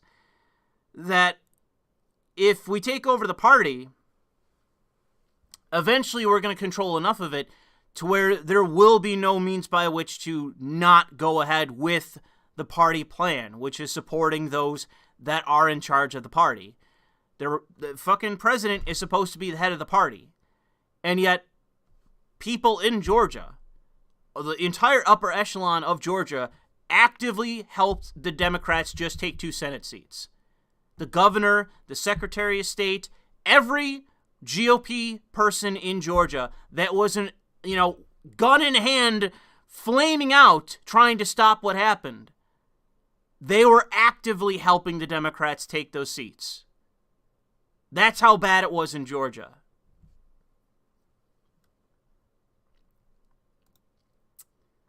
And those people just need to get booted out. Mitt Romney, anyone else who's currently in office, they need to get squashed. They need to get freaking thrown out of the party. And what basically needs to happen is you get a list of names of the most powerful people in the party. The people with the biggest names. Mitt Romney would be a good example of this. Anytime you have a Republican event, you have a turning point event, you have any kind of GOP event, you go there and you have one demand. Purge Romney, purge Romney, purge Romney. That's the chant. Something like, kick Mitt, purge Mitt, purge Romney. you basically gripe the event. You act like the gripers did during the Turning Points events. You basically you take up all the spots, you chant, you overwhelm the people on stage up until they kick him out of the party, and then you move to the next name. When he's gone, you move to the next name, and you continue until they're all gone. You have to show the party that the base is basically an active revolt. And the good thing about purging people from the party is that someone needs to fill the vacuum. And the people who I think are going to fill the vacuum are a bunch of boomers. And I trust the random boomer Republicans a lot more than I do the slickback scumbag cocksuckers in D.C.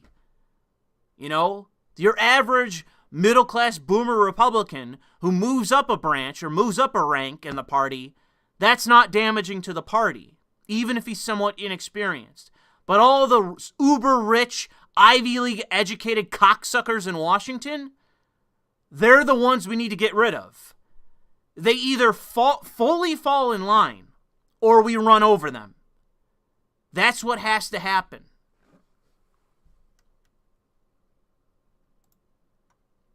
And people, I'm telling you, it can happen. It can happen. We can do that. It is not that difficult.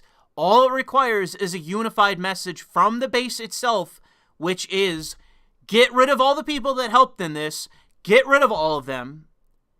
And it's a considerable amount of people, but I'm telling you, once we start chopping off heads, you will see so many people within the party, so many people that are part of the apparatus, the apparat, they will fucking turn around in a second and say, not me, I'm on your side, I'll do anything you want, not me, I'm with you, yeah, Trump, rah, rah, rah.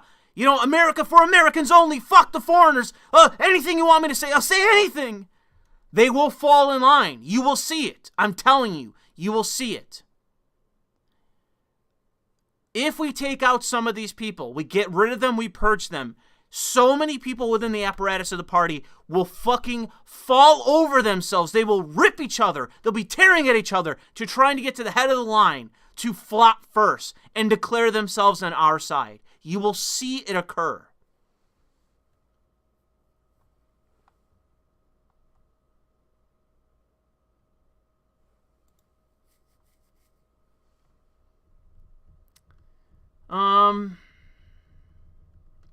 Mainly Misheard says, I'm getting a lot of hot takes saying that this will cost Republicans the House and the Senate. Oh, please.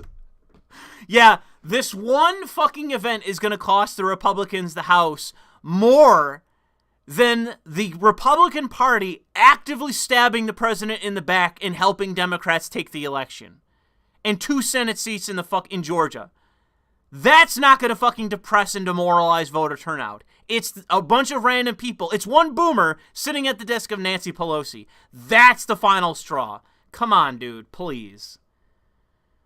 Also, this will make the establishment gate the nationalists out of the party. No, they can't. They can't. We are the base. They can't do it. I do feel like this will create a lot of primarying energy. Yeah, but not in their favor. I mean, who the hell is going to be primaried? Who's going to be primaried? You know? It's going to be people like Mitch McConnell, who's probably untouchable. Even now, he might be the minority leader or the half-split leader, whatever he would be. But I really don't think that the people being primaried are going to be the few nationalists that have taken office fairly recently. I really don't think it's going to be them.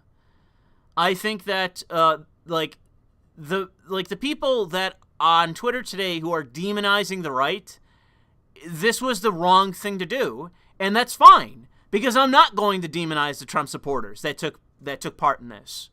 I'm not going to demonize them, and I'm going to say vote for nationalist candidates. So any boomers who might stumble across this, listen to me and say, hey, what does this guy have to say? I'm telling you to vote for nationalist candidates because everyone else is a traitor who are actively helping Democrats win elections. So that's the only choice we really have. And I think that's going to play out in our favor, in my favor, and not to theirs. Because I'm not going to call, like, random right-wingers a bunch of terrorists when they're doing nothing more than sitting at Nancy Pelosi's desk and walking around the floor of the House. They're just putzing around, holding flags, and looking at their phones. Those aren't terrorists. Kenrick says, the thing that gives me the biggest laugh is all the people complaining about how the left will use this as an excuse to restrict our rights, as if we have any fucking rights left. You think that guy in the umbrella cares about the consequences? Hell no. Yeah, pretty much that's my point as well there, Kendrick. I mean, they're going to take away our rights, blah, blah, blah. Okay, what rights do I have left? Can someone give me the short list of the rights I still have? Dude! Oh my god! I knew someone was gonna do it. I knew some fucking old faggot was gonna say it. Oh my god. Oh my god. Chuck Schumer is comparing what happened to me today to fucking Pearl Harbor because he's an old fuck. I knew someone was gonna say it. I knew it. I knew someone was gonna say that shit. Bro, it is worse than Iraq. It's worse than 9/11. It's worse than Pearl Harbor. Is there anything worse than this? Where's the cruise? Okay. I'm going to tweet this right now. What happened today in the Capitol building? Gotta capitalize capital. It's worse than the crucifixion.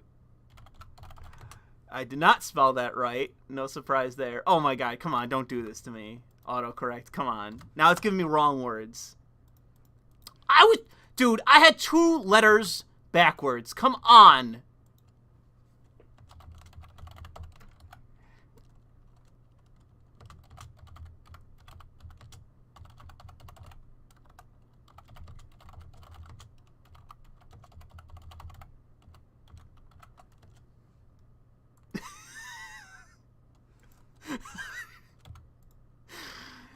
Oh, man.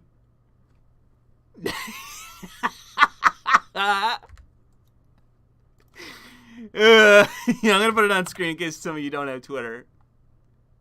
So this is what I just tweeted out. What happened today in the Capitol building was worse than the crucifixion of Christ. It does about everyone but the BLM terrorists.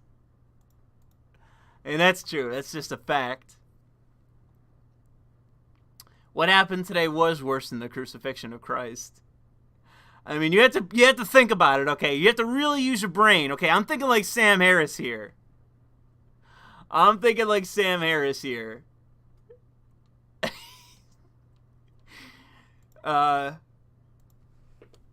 I'm gonna hold on Let's for this. I didn't tweet.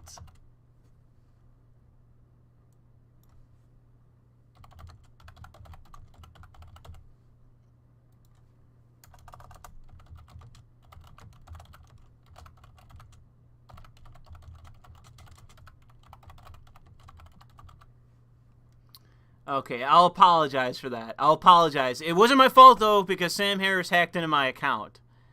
That's just a fact. So, I didn't tweet that out. You may have heard my keyboard clicking, but I didn't tweet that out. Okay, Sam Harris hacked into my account and tweeted that shit. Alright? I didn't do shit. Oh, shit. Oh, shit. I disavow anyone saying anything about the Holocaust. I disavow. Disavow. Jesus Christ. Oh my god, today has been so crazy, dude. People are going crazy.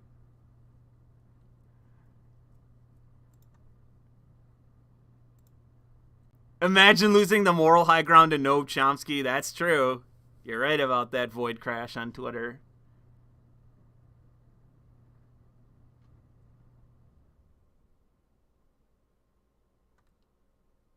Oh, man.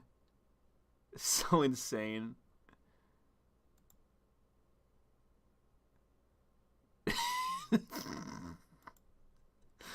Oh, shit.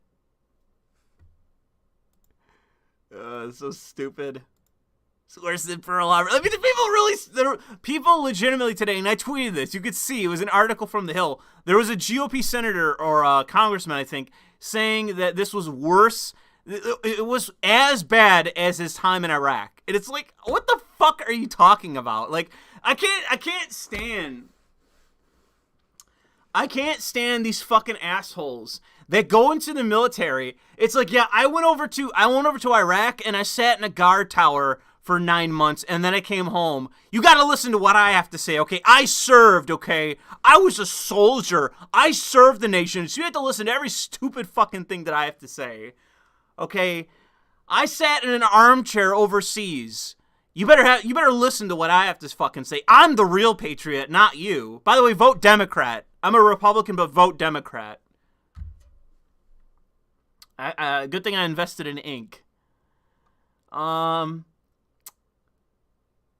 Will says Trump should hold rallies in Kentucky calling for recalls. Maybe in Kentucky, but I'm saying Georgia first, man. Georgia has to be first, bro. It's out of control what happened in Georgia. In my lifetime, I have never seen anything like that before, where the entire Republican Party in Georgia was doing everything in their power to make sure the Democrats won the election. Not just the presidential, but as far as I can tell, the Senate elections too. Even Trump was campaigning to try to get those two losers across the fucking finish line. But the Georgia Republicans, they didn't do shit. As far as I can tell, they did everything in their power to make sure that the Democrats won. So if anyone needs to be dealt with, it's them first, dude. It's out of control. Georgia is completely beyond the pale in terms of what they did. Let me find another picture to put up. Here, I'll put this one up.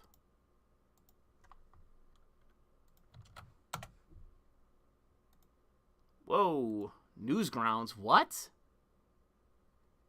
Whoa, why did that fucking happen? I don't know what happened right there. That was weird. I don't even have that as my favorite. Okay, whatever. Oh, it's because I had it open on another tab. Whoopsie. Didn't see that. Cloud Killer says, it feels like 2016 again in terms of hype. I'm just afraid that we are going to lose the nationalists and the GOP to some useless third-party joke. No, see, that's the thing. This is what I mean. Like, we should say, no, we are sticking with the GOP. It's our party. We're going to die here. It's our party now.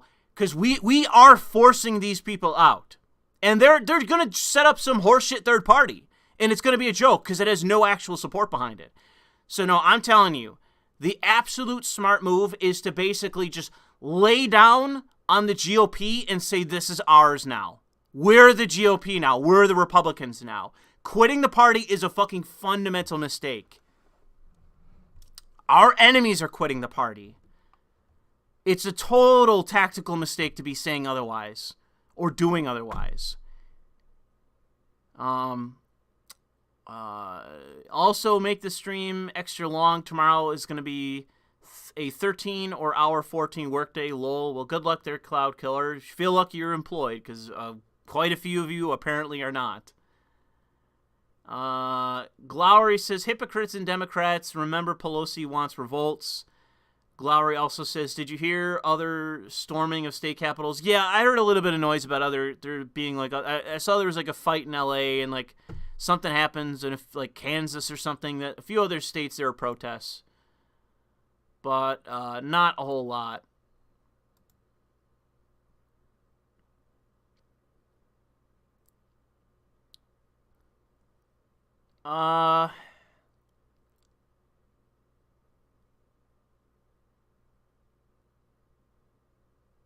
Let's see here.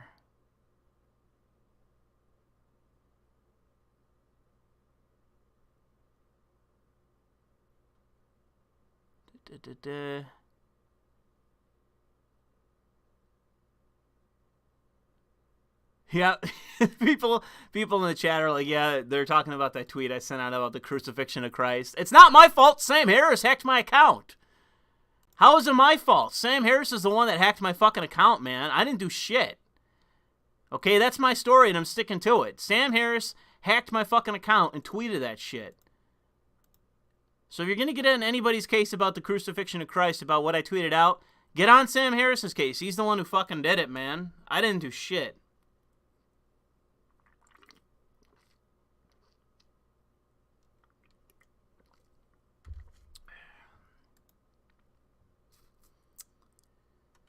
Oh no, people are saying it's worse than the genocide of Native Americans. Oh no.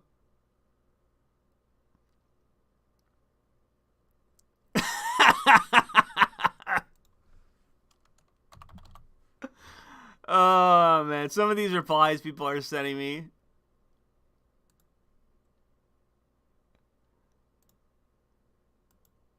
Yeah, okay, see, I agree. I'll retweet this and I'll post this on screen. I agree. I do think that this is representative of what the current issue is. Like, this is representative. This is, in fact, representative of what's currently going on. And, like, the thing is that we actually have to address the moral distinction of what's going on. Like, what is actually happening, what people's behaviors are, what people are actually doing. You have to address them. And I don't think in any way I haven't been principled about this the entire duration of what's happened, whether it was 9 months ago or today. I don't think that I have changed one iota about what has happened and what is currently going on. And I do think that is a fair meme about what is occurring right now. I do think that is legitimately fair. Don't tweet this shit at me. Don't tweet this shit at me. No. You guys, you gotta force me to do it. You gotta force me to do it. You cross that line, and I have to fucking disavow you. I have to was it Volpe's? You've been disavowed, bro. You've been disavowed. Don't do that. Don't send that shit to me. I don't want to see that.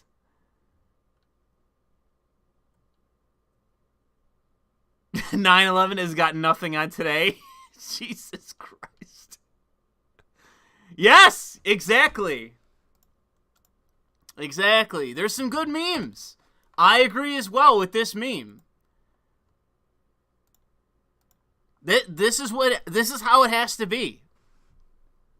This is what we should do. This is the winning strategy. I am specifically telling you, this is the winning strategy. We have to declare ourselves Republicans and GOP and the rest of it and say, no, we're not leaving. You guys can feel free to fucking leave. We're the Republican Party now, and we're not backing down. All of you get the fuck out. Purge Mitt Romney from the party. Let him be an independent senator. Purge Mitt Romney. I am a Republican. This is the tactics by which that we will win. I mean it.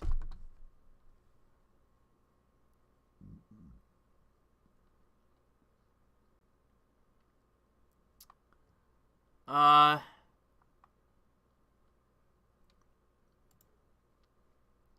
we're, actually, I think I accidentally, oh no, I got that up, hold on. My tabs are all fucked up. I had, like, another tab open that fucked me up. Somebody messaging me? No, they're not. Okay, just want to make sure. Fucking Sargon is still up. You bitch, if you're not gonna fucking get in here, I'm about to fucking disavow fucking Sargon. Because he's like, oh no, bro, I gotta go to bed. But meanwhile, he's fucking around on Discord, laughing at people's memes and shit.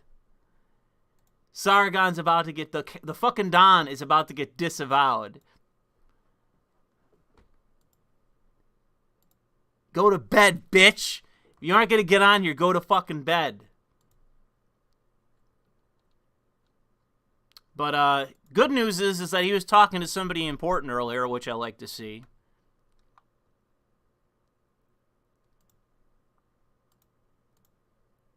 Let's see here. I got some more super chats. Where the hell were we? Mainly Hurt says, do you think the machine will try to keep Trump and his family out? Oh, dude, you better believe it. Come on. Is this even a question? Do I think the machine will try to keep Trump and his family out from his promises of primarying the Surrender Caucus? Notice that you've been retweeting GFL, Girls Frontline, a mobile game. Yuri, do you play? No. I thought that was like an anime. Girls Frontline. Isn't that the anime where the girls drive tanks, like Panzers or whatever? Or are you talking about something else? I haven't watched any anime in years, so unfortunately, I actually have a movie that I rented last night. I haven't finished watching that I need to. What did I rent? Patriot Games with Sean Bean and Harrison Ford. It's actually pretty good. I was surprised. I was like expecting it to be kind of lame, like a lot of those sort of Tom Clancy movies are. But it's actually pretty good. And I was like, wow, like this is kind of surprisingly good. Like there's a ton of like good actors in it and shit.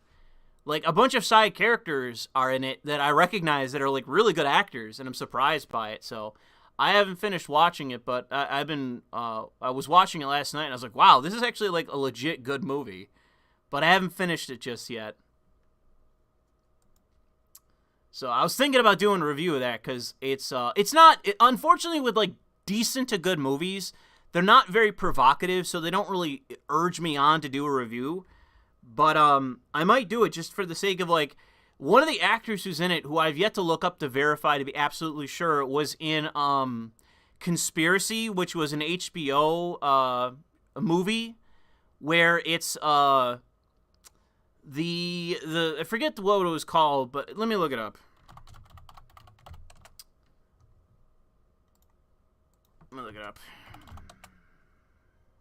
Yeah, it's a film from 2001 starring Stanley Tucci and a few other people.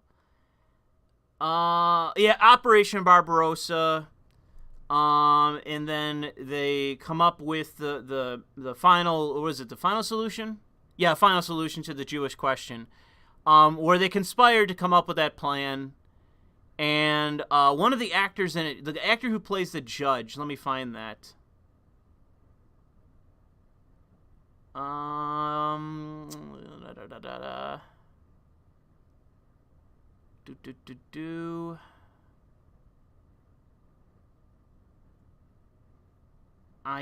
think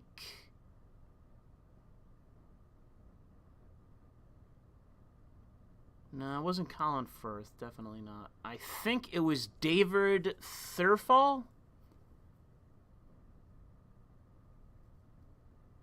I think that was the actor. Because it doesn't say exactly who the judge was. Yeah, I think that was it. That's the actor's name. I recognize him. He's in Patriot Games. He has like a bit part, is like a detective or an inspector, I think. And he gets killed in it. And I think that was the same actor. So it was like him in 2001, and then him in like the 90s when he did Patriot Games. I recognize him, like, oh, hey, it's that actor. So I see that all the time in movies. I'll recognize actors from like a whole bunch of other stuff, and I love seeing that. I love seeing actors that I've seen from other things where they are good in what they do. And he was really good. He was really good and a good actor in Conspiracy.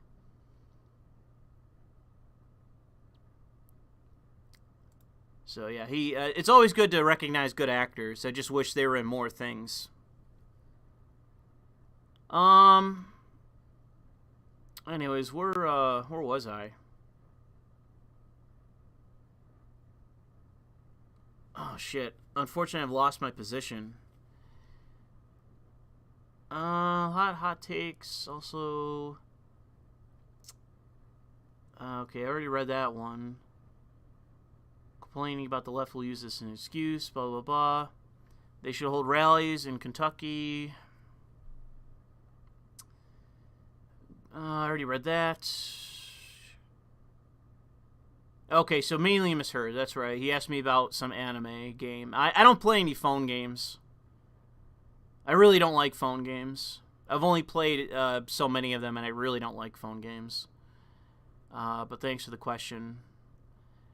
Glory asks, I disavow Ben Shapiro, Mitt Romney, and Mitch the Bitch. I assume by that you mean Mitch McConnell. Well, there you go. We got disavowals for Ben Shapiro, which might be the female Ben Shapiro. Mitt Romney, who everyone knows who he is. Mitt the Rat. Romney the Rat. And Mitch the Bitch, apparently. No longer Cocaine Mitch, now Mitch the Bitch, otherwise known as Mitch McConnell. Yeah, Mitch McConnell's another one. Mitch McConnell shit the bed, dude. We could have won at least one of those seats in Georgia, but I do think that them blocking the $2,000 check, that actively hurt their chances. I do think, politically speaking, that hurt their chances. I think that was a total tactical mistake. And that's what happens. That's what you get if you don't give a shit about being, maintaining your majority leadership. Then I guess that's what you do, and now you're done. But they don't seem to care. They don't seem to be very serious about winning anymore. Have you noticed that with the Republicans? They don't seem very serious about winning any elections at the moment. They bitch and moan on Twitter, but that's about it. Feckless Spoon says, it doesn't matter if we take over the party if ballot printer goes Bert. And that's where you're half wrong.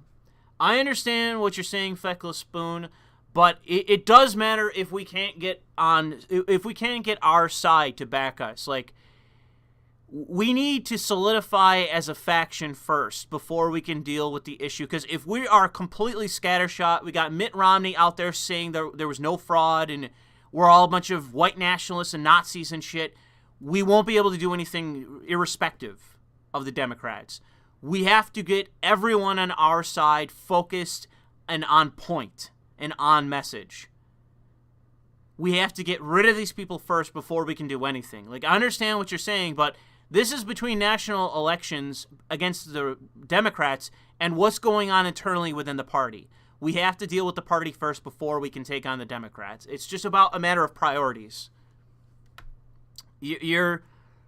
I'm not trying to say you're putting the cart before the horse, but that is a bit what you're doing. Like, you are missing the point of what's going on internally at the moment. But you're not wrong. I'm not saying you're wrong, but there's means by which that we can address that. But if we can't have it, we're in Georgia, they're actively helping the Democrats fucking cover it up, which is what they did in Georgia.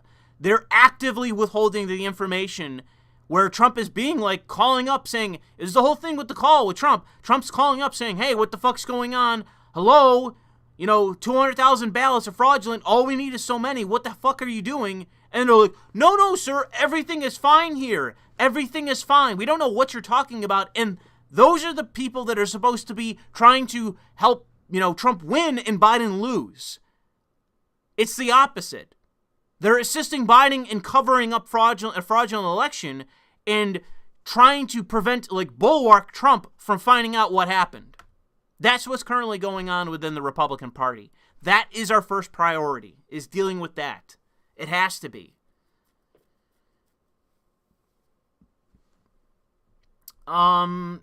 Dude guy says, hey, you dirty fucking rigger. Pick up a shotty yet? Need to send me one.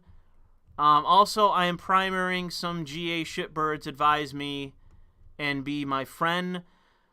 Yeah, I mean, all I can tell you is, vote for, if you aren't in the position where you can stand for election or you don't know somebody, like if you know some rich business person who's a nationalist, prod them. Say, why don't you run for office? Like, you have to be within a certain demographic in order to run for office in the first place. But find some random boomer or vote for some random boomer and just ask, are you a nationalist? Like, do you believe in America? Like, do you believe in America having borders and being an actual nation? Or are you some crazy internationalist capitalist or international socialist, or, you know, do you believe in the concept of like a greater world government, or are you against sovereignty? And they go, no, no, no, I'm in favor of American sovereignty. There should be borders. I believe in all these things. We shouldn't be, you know, adherent to foreign governments or whatever. It's like, okay, boom, just give that person your vote. Maybe give them a cash, cut them a check for $20 and vote for them on primary day. Maybe support them in campaigning in some way. Like, go online and sign up, and I might do this myself, depending on what my congressperson and local representatives do, because right now they're basically ducking their heads down and like, I support Trump. Yeah, I support Trump. Like, my congressman right now is just doing that because he's ducking his head down. But, you know, if he comes out and he's like, you know what, they stole the vote, fuck them, you know, and let's say he goes full fucking, you know, tilt and is like, we're going to steal it back. And it's like, whoa, like, man, this guy is going in the opposite direction that I was expecting. It's like, maybe I'll help campaign for that guy. I'll go door to door to my neighborhood. Takes me like 2 hours. Not even that to walk my neighborhood. Fully, you know, every street. I'll just walk around my neighborhood, knock on the, you know, do you hate America or do you love America? You know, his name is Chris Jacobs. Here, do you want a Chris Jacobs sign under your lawn for free? You know, if you know, are you willing to pay for a bigger sign or something like that to support the cause? Because there are a bunch of Trump supporters in my neighborhood, but there's a bunch of fucking traitors in the neighborhood too.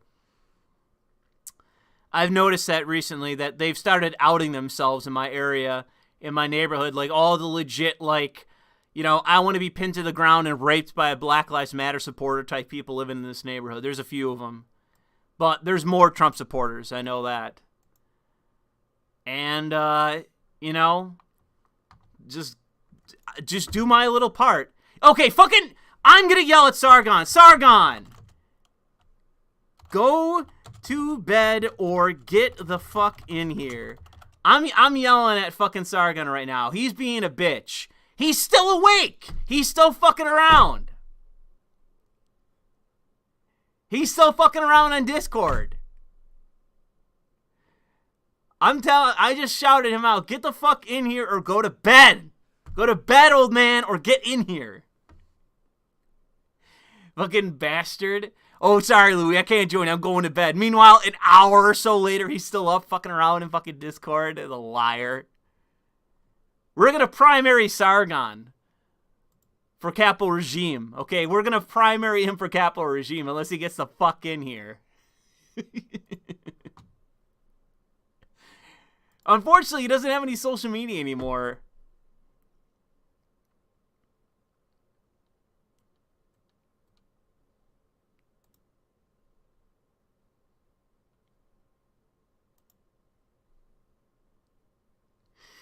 Oh, man. Anyways, I'm trying to see. Now he's quiet. Now he's quiet, though. He's gone away. He's gone to bed. Now that I said something to him in Discord. Oh, my God. Oh, so somebody said she was 16 years old. The woman's name was Ashley Bobbitt, a 14-year veteran who served 4 tours in the United States Air Force and was a high-level security official throughout her time in service. Her husband says she was a strong supporter of President Trump and was a great patriot to all who knew her. The Metropolitan Police Department says an investigation into her death continues. Oh, man, I'd love to see that they actually find anything. Oh, man. I like that case is going alongside the Epstein case in terms of them finding shit. So apparently that's who died today. I'll retweet that. I guess rest in peace, Ashley. I don't know why it's spelled so bizarrely, but Ashley Babbitt, who was a veteran herself. I guess that's supposed to matter. People tell me that matters, but I guess it's only when you're shitting on the United States of America. That's when it only matters.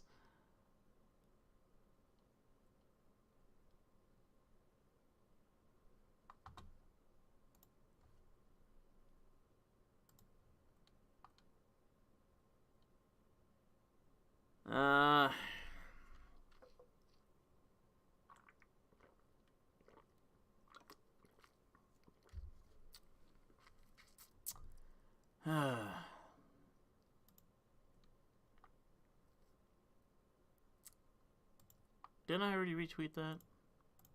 Yeah, I did.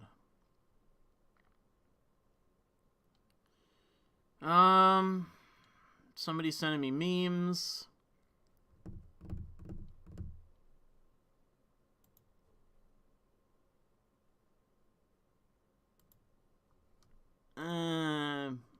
Just kind of okay memes. I don't see any great memes on my timeline. Just some okay memes. The okay memes are not getting shared.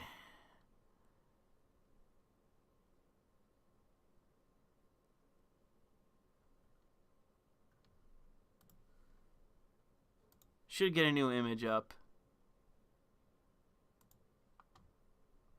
So let's see. Let me find a new image. I can only get so spicy with the images. Can only get so spicy.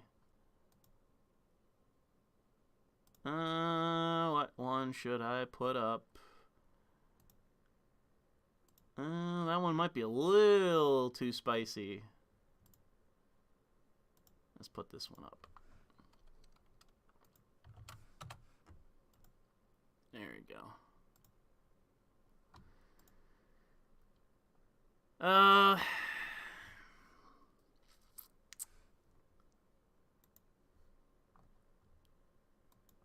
think I might have just put Sargon to sleep. Sargon, like he angrily went to sleep because I just called him out in Discord. So yeah, to Duty Guy, no, I didn't get a shotgun yet. If I would have gotten my $2,000 check, I would have bought one. I would have bought a fine shotgun if I got that $2,000. Glory says the Republican establishment defeated. They can't keep this in control. They wanted submission. Just listen to Republican elites. Yeah, that's what I'm talking about. I mean, they are deflated, as you say. They're Glory. They understand they're losing control of the party. They are fully losing control of the party. And it's what I say. Like, you just need to go to all these Republican events. For the next 4 years, every Republican event you go to, you know, we're just going to have to try to organize in some small way so that we can yell during these events like, you know, dump Mitt, kick Mitt, purge Mitt, like just target someone in particular and then campaign around them, get them removed from the party, and then just keep going down the list, you know? And you just get a few of these people out of the party, and people that are left will flip, they will turn, and they will say, okay, we are on your side now, please, I got kids! And they'll join us. Because they're cowards. They will join us. You'll see that I'm right about that. That is, in fact, what will happen. Because that's how they think. These members of the apparat, these apparatchiks, that is how they think. First,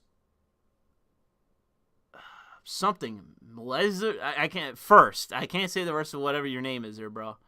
You should get Academic Agent on. He's still covering this on Twitter. I don't even know if I follow him. I saw people say earlier that he was streaming, but I assume he's done, so unfortunately, it's just, I don't know if anyone's left to actually stream. Everyone's gone away as far as I can tell. You also have to keep in mind that I'm just not that particularly popular. I am just one of those people who everyone actively just snubs. I am that guy. Despite everyone's, just get this person on, get that person on. Well, I could try. I could at them, some of these people I got on Discord, but I would bet, you know what are the odds? 100 to 1 that they actually show up? Very high odds. They just blow me off. You know, that's just how it is. Oh, now Sargon's back. You will now or will in 6 hours. I'm calling him out.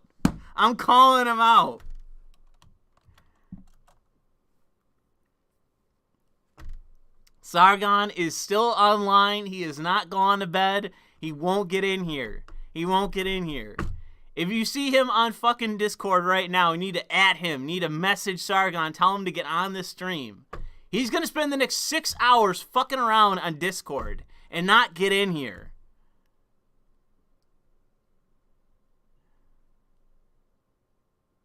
He's laying in bed.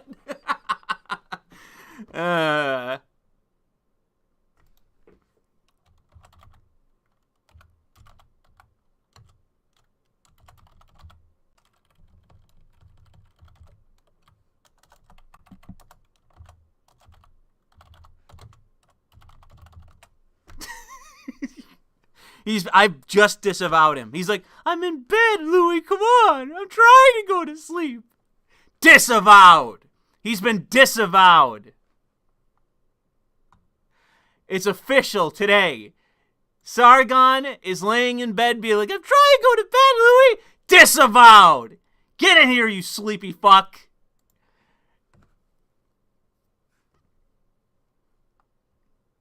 Get Donald Trump on the stream. I have as much chance as getting Donald Trump on this stream as just about anybody else. That is just the way it goes.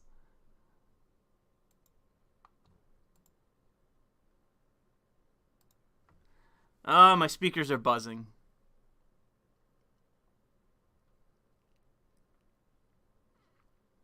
The only way I can ever get anybody in here is when they're actively in the chat and they're like, hey, let me join, let me join. It's the only way. Like, and half the time when they do that, they don't even join. Dev is notorious for that. He's done that like twice. Let's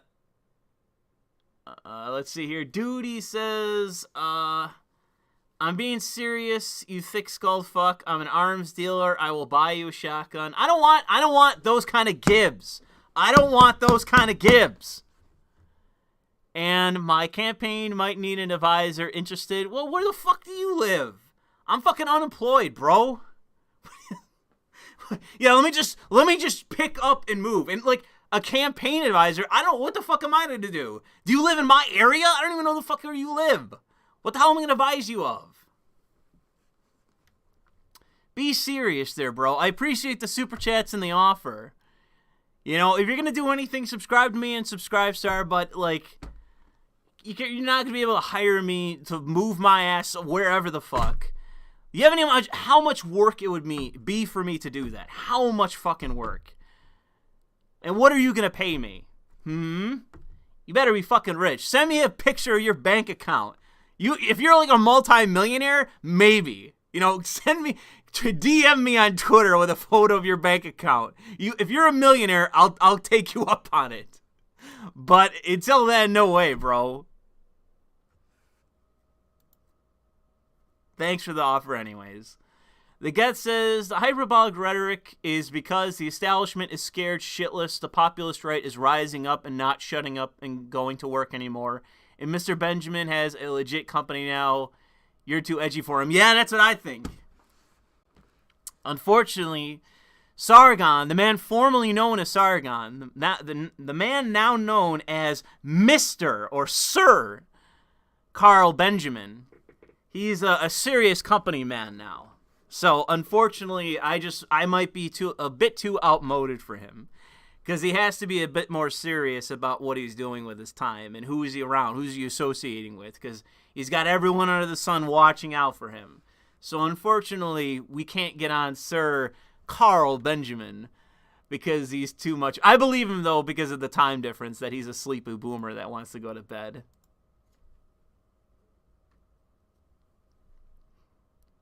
I see people in the chat saying Carl or Carol Boomer or whatever. No, it's Sir Carl Benjamin. Get it right.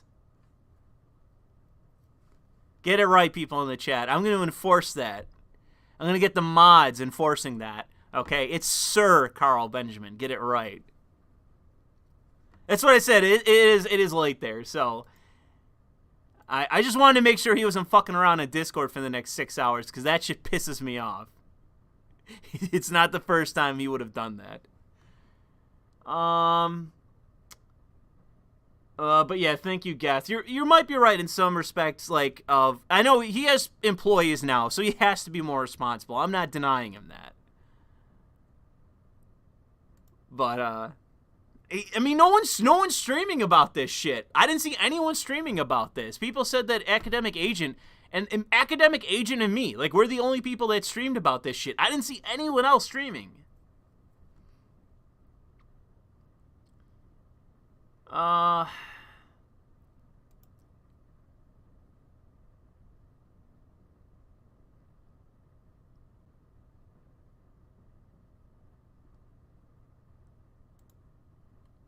Let's see. I got people adding other people, trying to get them to join my stream.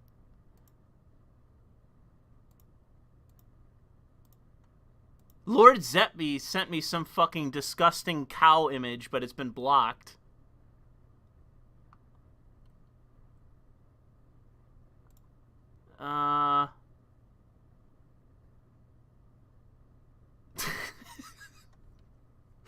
Oh my god.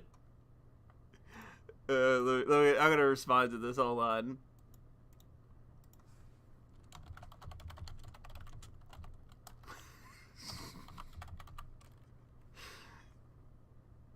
There we go. Oh, fuck. Some people are sending me some funny things. People, man, the hyperbole has just not stopped, man. It is so fucking bad. People are just losing their fucking minds over barely anything. This is so pathetic. Fucking dumb.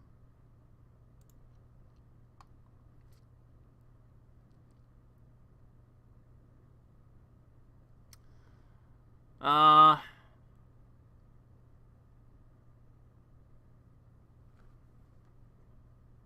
Quartering is streaming about it. I figure he would just do a video about it. Oh god, what is Tucker Carlson is trending. Bombarded with images of what has taken place in Washington. Too little time has been spent thinking about why. Anyone who's trying to understand the significance of what's going on right now ought to watch the video of the woman who was shot inside the U.S. Capitol this afternoon. In the footage, which we're not going to show you because it's too... Oh, I just realized that I'm double dipping on audio. Sorry about that. I didn't realize that desktop audio was on. I apologize for that. Upsetting, but you can find it on the internet. The woman is standing in a hallway right off the House floor at the center of the Capitol building. She appears to be in her 20s. She's got an American flag tied around her neck. The scene around her is chaotic. People are bumping into each other, yelling, trying to get through the door into the Senate chamber. Suddenly, with no warning, there is gunfire. You hear a shot, and the woman falls. She's been hit with a bullet. Seems like the neck could be the chest. Apparently, it was fired by someone in law enforcement. People in the hallway scream. The camera closes in on the woman's face. She looks stunned. She is staring straight ahead, unblinking. In her eyes, you can see that she knows she's about to die, which in the end she did. The woman died a couple of hours ago at a local hospital. So what can we learn from this? It's not enough to call it a tragedy. Imagine for a second getting the call and learning that was your daughter. The last time you spoke to her, she was heading to Washington for a political rally. Now she's dead. You'll never talk to her again. Seriously, imagine that. If you have children, it will put you in the right frame of mind. That's what we're watching. And we may be watching a lot more of it in the coming days. Political violence begets political violence. That is always true. It is an iron law. It never changes. And we have to be against that, no matter who commits the violence or under what pretext, no matter how many self-interested demagogues assure us the violence is justified or necessary, as they have been assuring us, lying to us for the past 6 months. We have a duty to oppose all of this. I like how, like, this is, in fact, like a disavowal. But it's like all the people responding to this are actively trying to get him banned. Like, that's everyone in response to that Tucker Carl monologue is all of them are actively trying to get him banned. It's just like, what has changed? What has changed? Like, they're just trying to get him banned again. You know? It's just like absolutely, people talking about today, absolutely nothing has changed.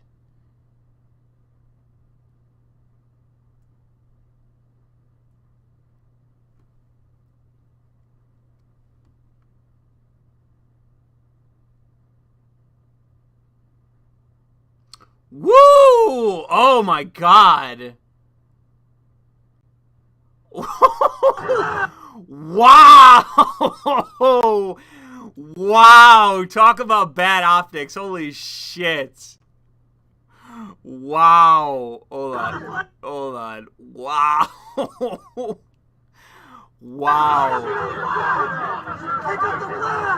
Wow. Wow.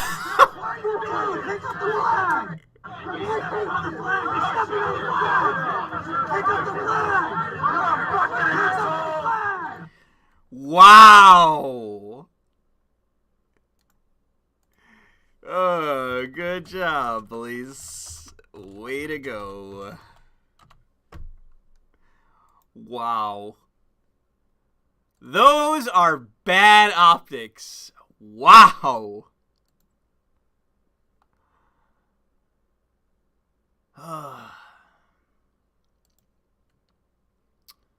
Anyways, let me keep going down the list here. What else happened? See, dude. See, I'm telling you, like, look at this. Look. Oh, bro, it's totally total coincidence. Total fucking coincidence. Hold on, where is it? Right here. What the fuck did he do on Instagram? What did he even do on Instagram? Like, no coordination. Definitely. Hold on. Let me, what was it gonna, if I can spell it right. Definitely no social media cartel. Oops. Cartel.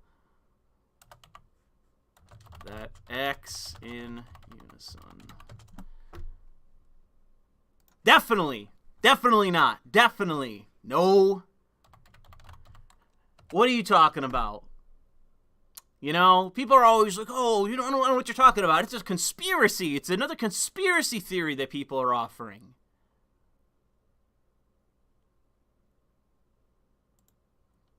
You have all of these social media platforms all acting at once.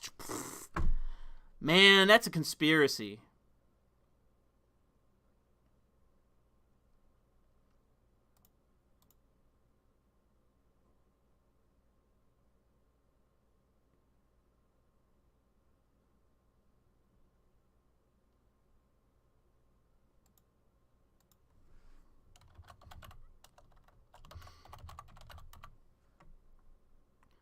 Fucking losers. All right.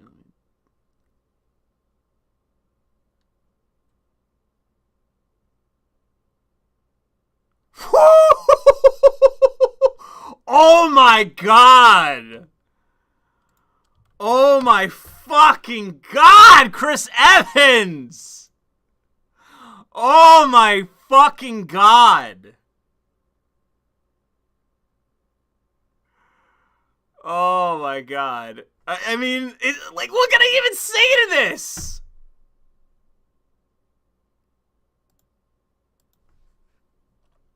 If they were black, they probably, if I can, yeah, I spelled that right, probably would have burned and looted the Capitol worse than, oops, I spelled capital incorrectly, worse than the Canadians did. I need to stop typing so fast.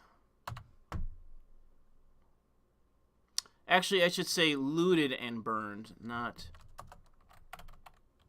burned and looted. Looted and burned the Capitol.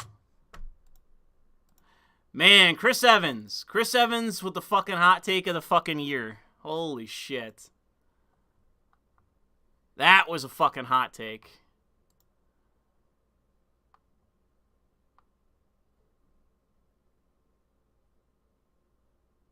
I don't care. Fuck him. People are saying don't do it. He's going to get you banned again. I don't give a fuck. Fuck him.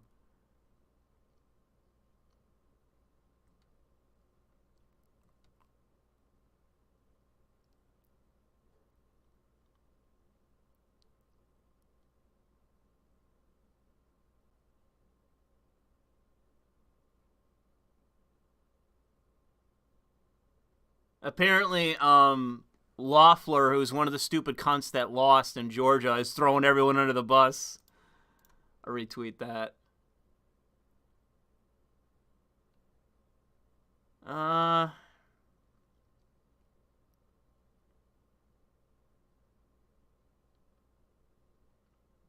mean, even the people that just got voted out are just like, yeah, by the way, I'm a Republican. Fuck everyone. Fuck this party. I hope the Democrats win. I'm glad the Democrats just replaced me. What can I say? If even senators are just throwing everyone under the fucking bus, you know?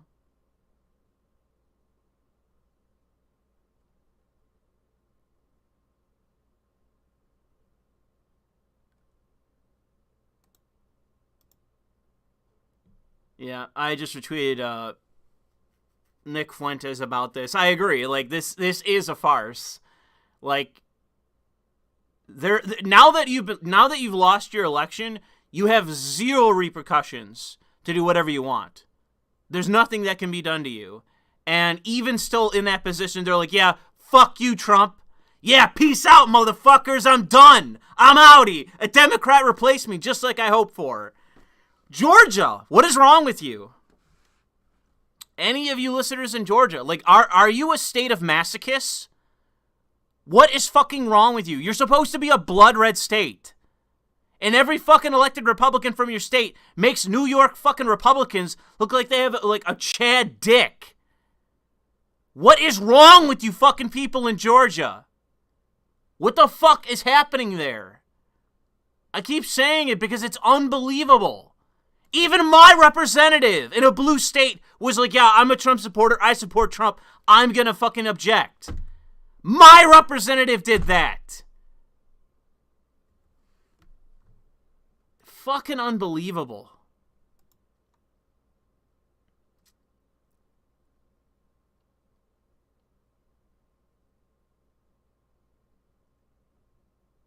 I'll never get over it. Yeah, I'll retweet Scott Greer here too. She does deserve to lose. She's a fucking loser. She is a fucking loser. She fucking loses an election because she is herself a shit candidate. And then throws her own side under the bus after losing.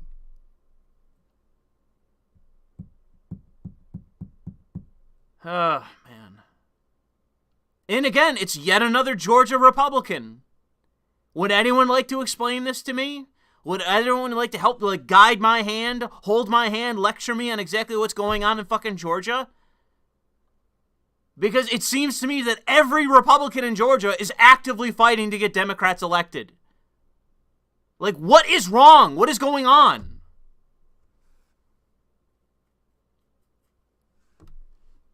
It's just crazy. I fundamentally don't understand what the fuck is happening.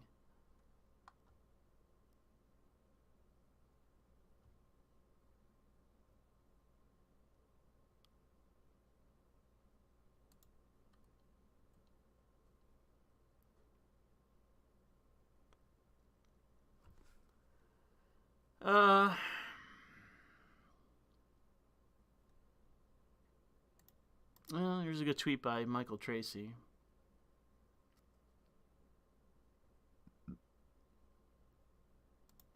I'll retweet it. Here's another good point by Nick Fuentes. I'll retweet that again.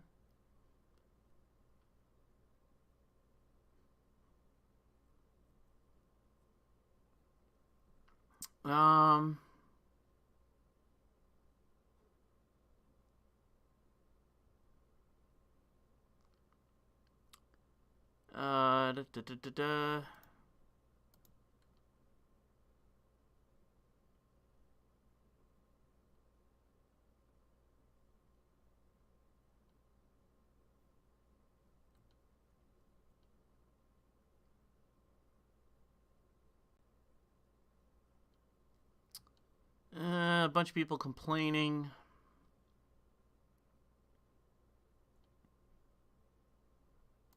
Oh, that's kind of an edgy photo. Don't think I could put that on screen. That's a little too edgy. Little too edgy for this.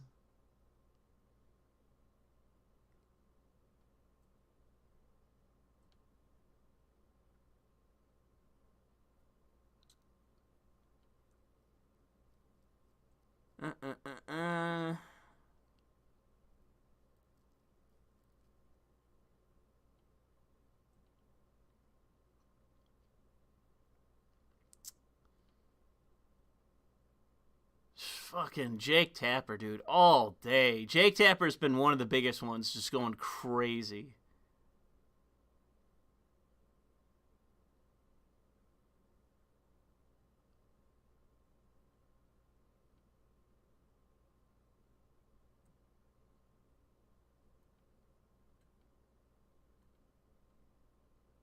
That might be it.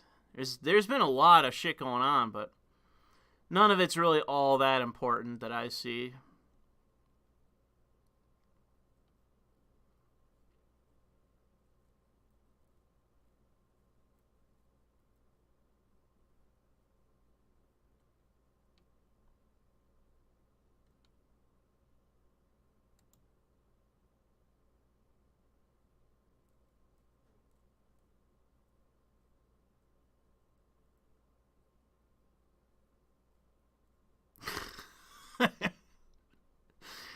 Oh, man.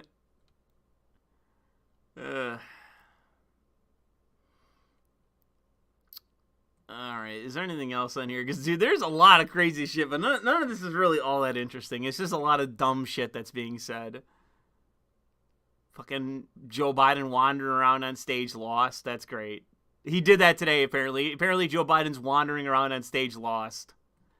Sorry, Joe Biden. You're the president now. Good luck! Good luck on that uni thing there, bro.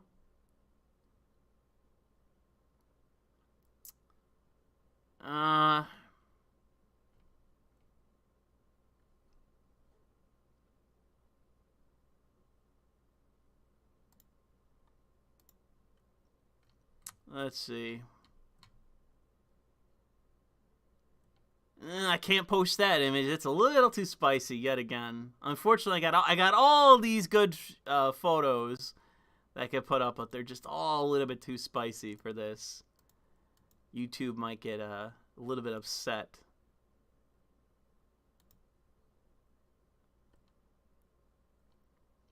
Oh, that one's another one. That's a good one right here, but I can't. It's just a little too spicy. Here, this one's very good. Let's do this one. Put that one up, and then I'll move on. All right, what do we got here for super chats? I know I saw some. I should get first says I should get academic agent on. Geth, hyperbolic rhetoric. Okay, yeah, I read that one. Wayne Kerr says Sir Carl is making them Benjamins per his namesake. We should have seen it coming. The signs were there. Well, I mean, he's been talking about getting his own business for a while, and that's fine. That's fine, you know. Like I said, he has employees now, so he has to take things more seriously. But I don't know. I don't know exactly what direction he wants to go in other than to create basically his own platform, because he figured for sure he'd be getting banned off of everything, and that's probably true.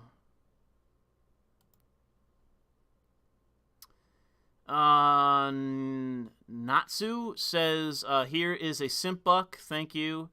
And Glowry says, Rand Paul cucked. Well, that's no surprise. I never saw him say anything about, being against certification anyway, so it's not really a surprise when I've never seen him say anything against it.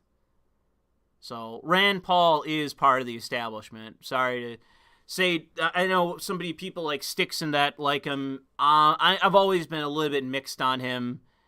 But Rand Paul is definitely not his father.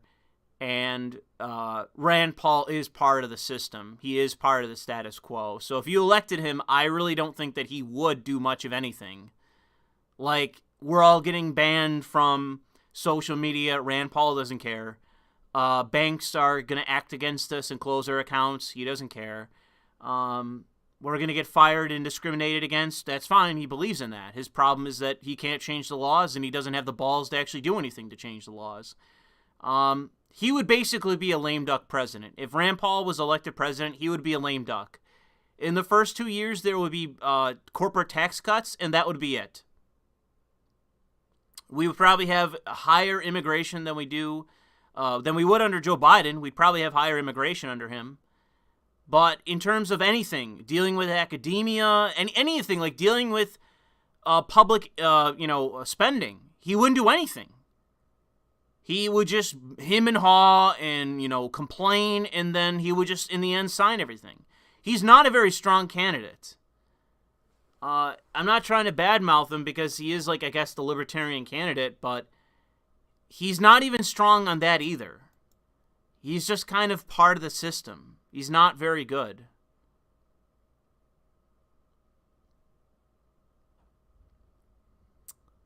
Let's see here.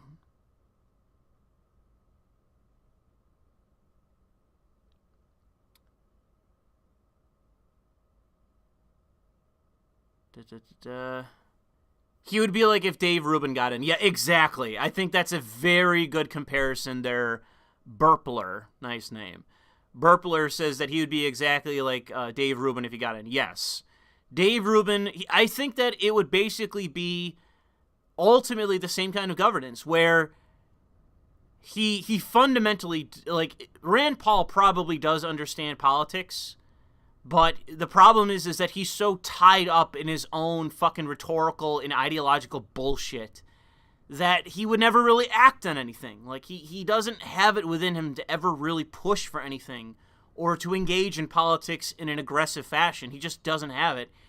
And Dave Rubin is the exact same way. Everything that he talks about and deals with is abstract. It's never anything concrete. It's never anything that deals with, politicking or pragmatism or anything that deals with, real politic.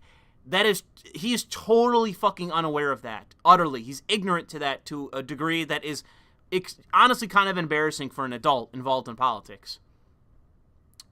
What he has is a lot of ideology. That's all he has. Is everything is just an abstraction to him. And if you were to put him in a position of power, he muses with the idea of running for governor. He would be the lamest duck governor of California in its history. He would serve one term if he didn't get recalled, and he would do fucking nothing. Everyone would run over him completely because he has no fundamental understanding of politics, of real politics, of what it actually is like to be in a political office. That it isn't just you get into the office and that all the powers that be just sort of roll over and do whatever you want. You have to get them in line, and until you do, they will act against you or do nothing. Meaning they will stand still, which makes you look bad, like you're incompetent. But in reality, they're just not doing their job. Or they will actively work against you. What you have to do is, from day one, and Trump did a little of this, but not enough of it, obviously. You get in, you fire all the people who are in charge of things. If they're not ready to bend the knee to you and basically kiss your ring and do so in a real fashion, get on bended knee and kiss your ring and declare their loyalty to you, you fire them and you put in a yes man. I've already talked about this in previous streams, but that is politics. That if you're dealing with all these government agencies, anyone who's not willing to get literally on their knees and kiss your ring as a politician, you fire them and you replace them with someone who will. Even if they are incompetent. That's the thing that's required. That they will do whatever you tell them to. That's politics. And someone like Dave Rubin, he's too much of an ideologue and an idealist that I don't think that he fundamentally understands that. That when push comes to shove, it isn't about having the best people possible in that position. Because what if they're a partisan in the opposite bench? They're on your opposite team. Your team red, their team blue. And you're in power now. They might be the best, most competent person for that position, but they might spend 100% of their time sabotaging whatever they're in charge of. Because they disagree with you specifically. That's what you have to understand about politics. Because I've experienced it myself in New York State. There's been a million fucking instances of that in my life in New York State. Of blue goes to red or red goes to blue, and then everyone's heads gets chopped off because no one trusts the people who are there to do the job. So who do they get replaced with? Yes men. Some of them work out, some of them don't. Because yes men are not necessarily the best person for the position, but the politician putting them in that position can at least trust them.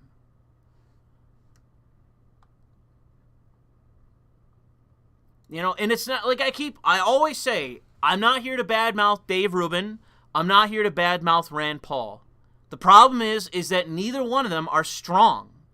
Neither one of them are aggressive. You could argue, I would say Ron Paul is principled.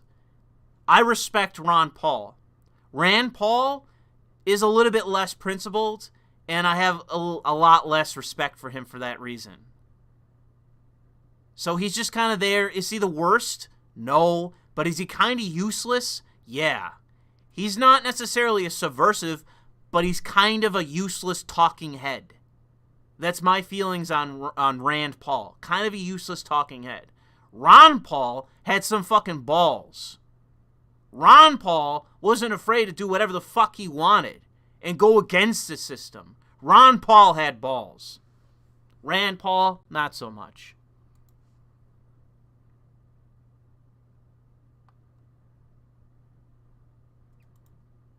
People are saying in the chat that he's a coward. It's not even that he's a coward. He's just ignorant.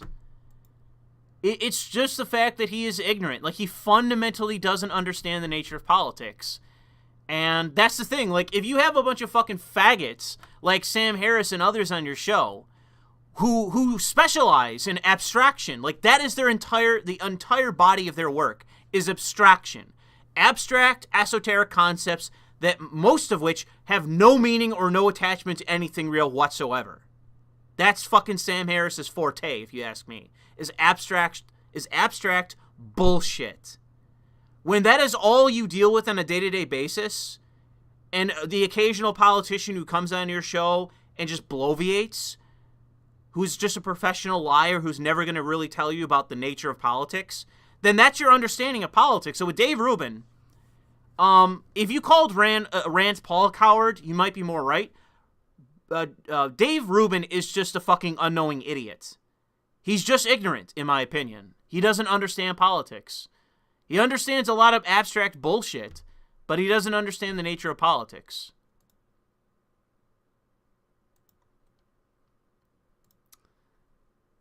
Ooh, we got some spicy images here that I can't send.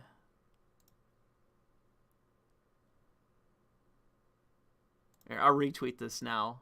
I won't put this on the stream, but I'll just retweet this now.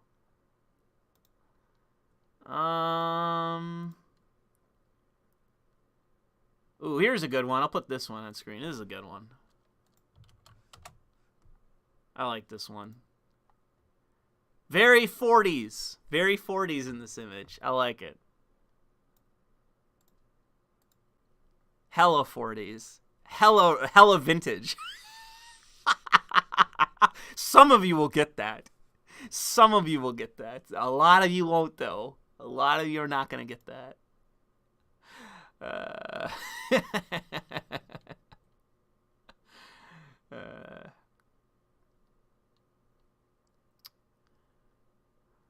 Oh no, the gravitational pull from Sam Harris's head is starting to implode the earth. God save us. Christ, better return soon. We need him. Oh shit. I've seen people fucking roast Sam Harris in my replies when I mess with him, when I send him bullshit. I have seen some absolute fucking unbelievable roasts of Sam Harris, and it is fucking hilarious. Because, again, I don't want to hate the guy, but he's a fucking hypocritical piece of shit. I just can't stand him.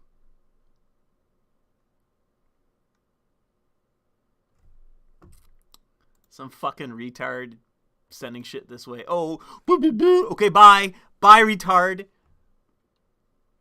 Some random asshole is sending me bullshit. It's like, okay, bye. See you later. Don't care.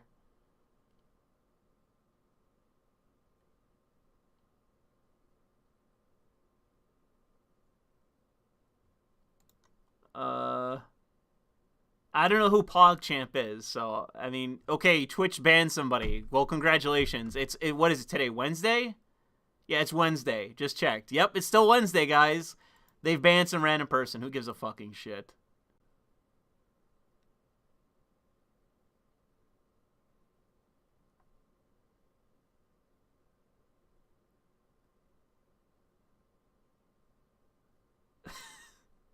Somebody, now I got people taking my tweets really fucking seriously. Okay, goodbye. Bye. Thanks for the tweet. Bye. Give a fucking shit. Call me racist. It wasn't even the point. Fucking retards.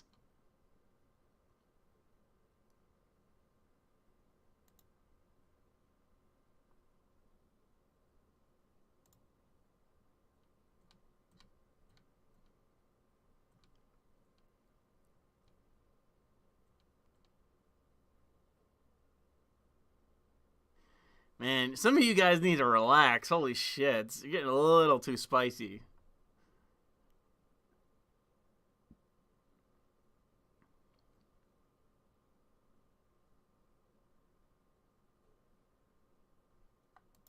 Somebody added the quartering.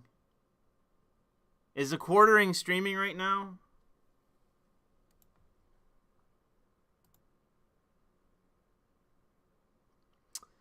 Somebody sent me a message over Discord.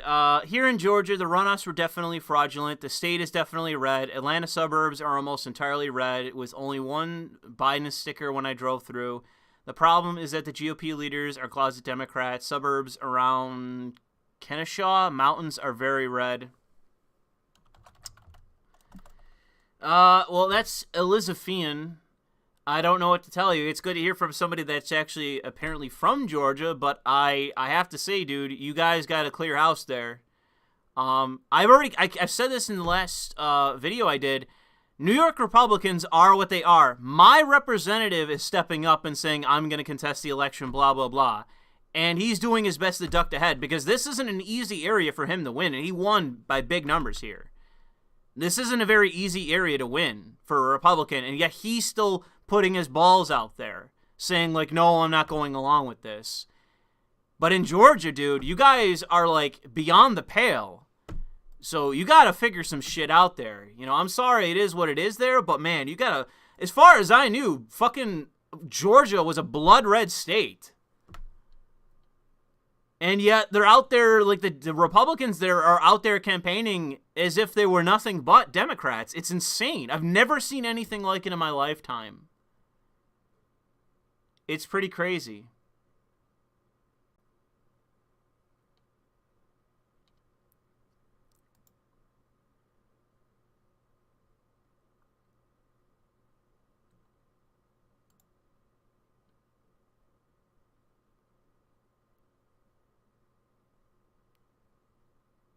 Oh no, what's that? In that chair, Mr. Vice President. This temple to democracy was defiled. What the fuck? See, this is state worship. This is state worship, I'm telling you. By thugs who roam the halls and sat in that chair, Mr. Vice President, the one that you vacated at 2:15 this afternoon, sat and posed for pictures of those who were roaming around this chamber. Unfucking real, dude. Unfucking real.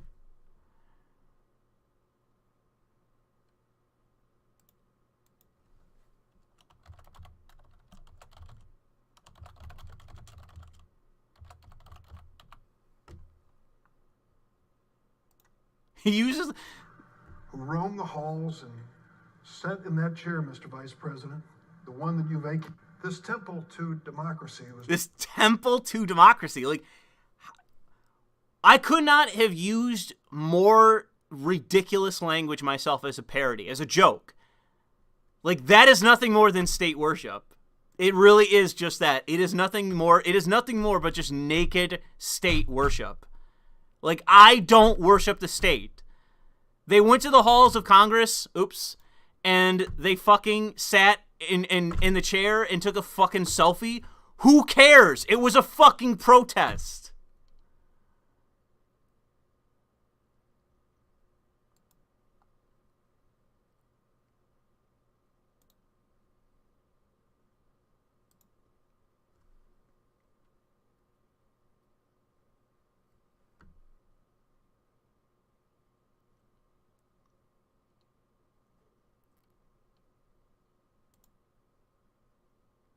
Oh, Lord Zeppi, you're about to get banned, Lord Zeppi. Disgusting.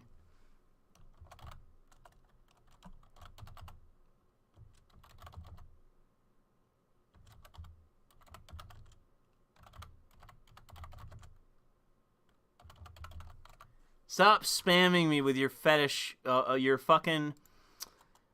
furry fetish garbage. You're officially disavowed from that tweet. That's disgusting. Legit.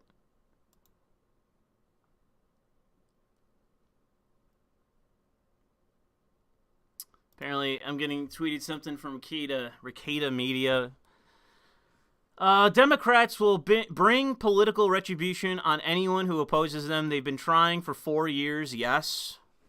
But without the Senate and presidency, they haven't been able to. Political prosecutions are coming. The left is fomenting violence. Yeah.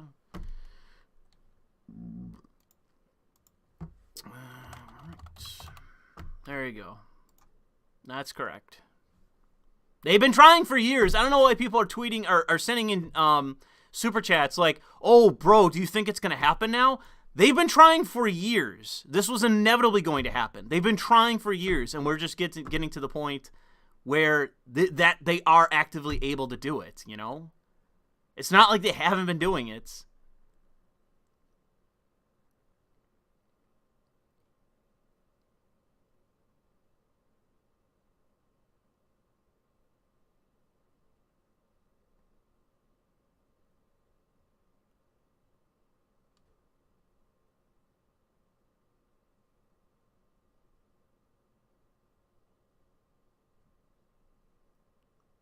Yes, it is, Lord Zeppi. Shut the fuck up.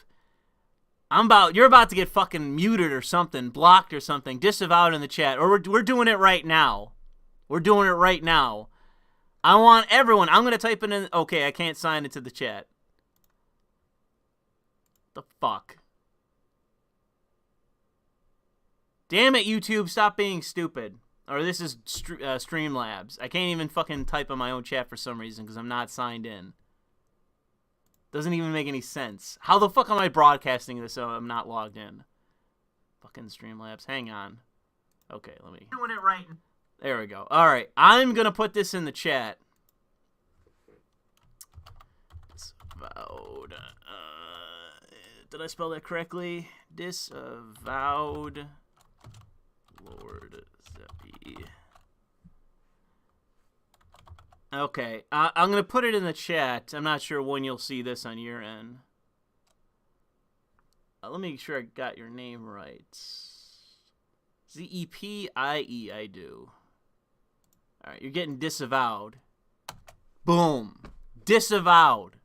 If I could, like, yeah, I could pin this message. I just pinned it. I just pinned that message. Disavowed. Disavowed in the chat. Don't send me fucking... furry crap. Don't do that. Disavowed. I don't want to see your furry fetish garbage.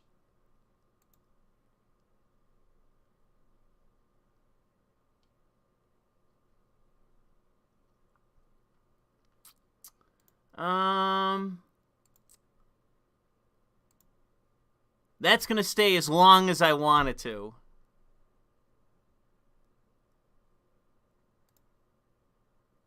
There we go. Yeah, I don't know why I can't chat on this. It's like not letting me for some reason. But I can actually like mess with the chat and that. I can do that, but for some reason it won't let me actually fucking, type. It's so stupid. I had to open up an actual browser.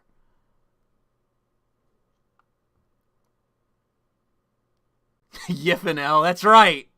You earned that. Don't send me fucking furry crap. You're getting fucking disavowed in the chat.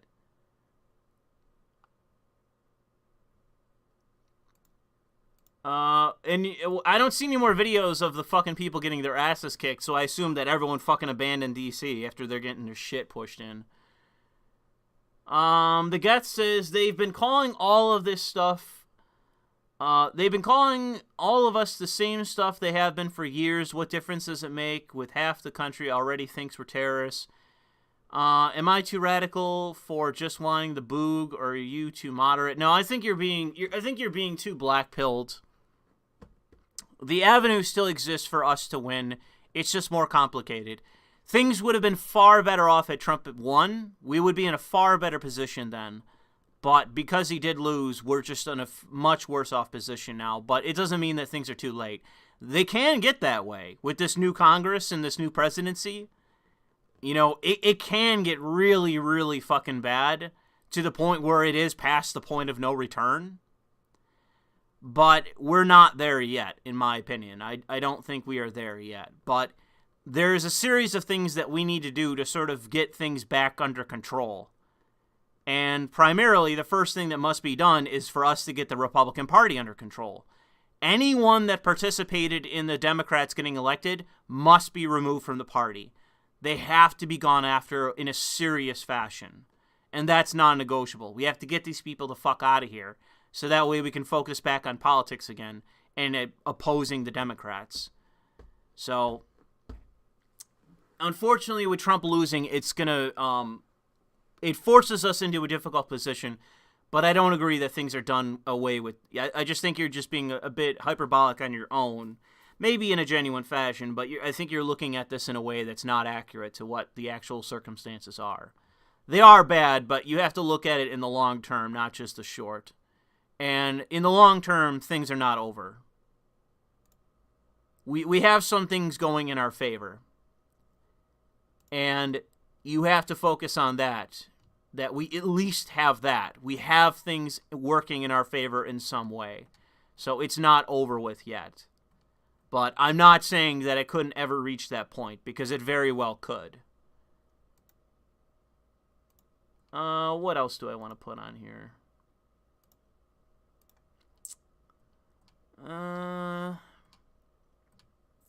What else do we got? Let's get this one up.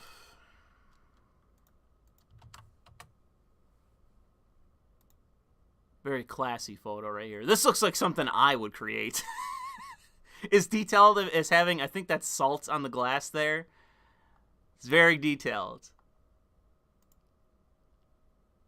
And I've had drinks like that. I think those are those martinis? Although it's strange. What is this, like an apple martini? It's not a normal martini glass. This would be more of a martini glass. So I don't know why this would have salt on it. But I've had drinks like that, like martinis or mixed drinks with salt on them. Blah. Man, I hate them. Not good.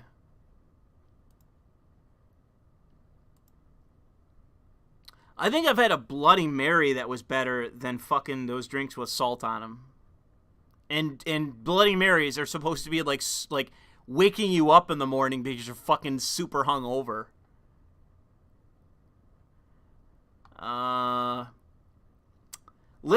Glowry says, listening to these politicians say how sacred the congressional buildings are, it shows to me that the buildings and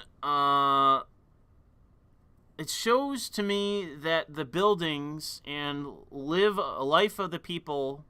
of the people are shit, because none of these people have been this vehement about our plight. I'm not sure if I understand you correctly in that. Listening to these politicians say how sacred the Congress building is, I mean the Capitol building, it shows to me that the buildings and lives of the people are shit, because none of these people have been this vehement about our plight.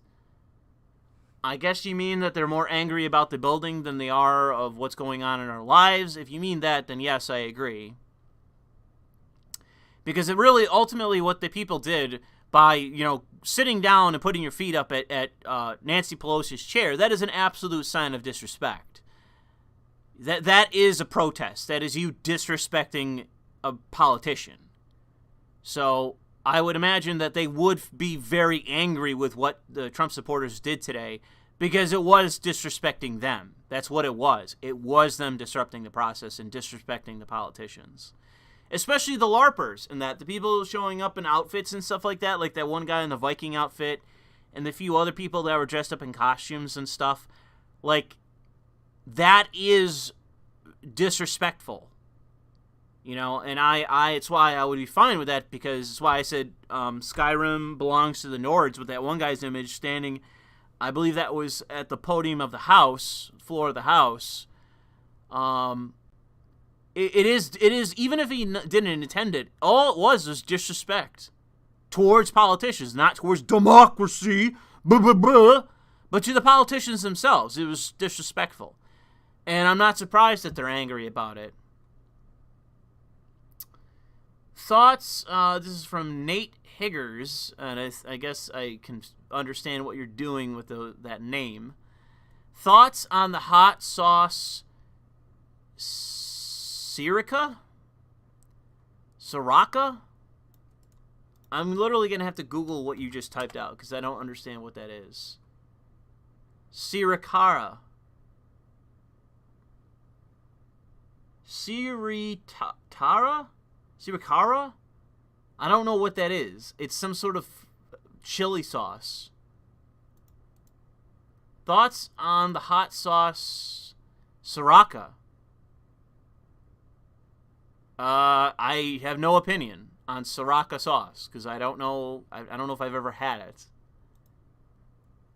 But thank you for the very random $2 there, buddy. Thanks, bud.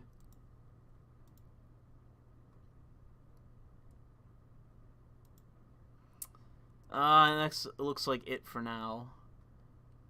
One of these days, I gotta clear out this fucking my favorites, because I got a lot of fucking photos that I have on this that I've never actually retweeted. A lot.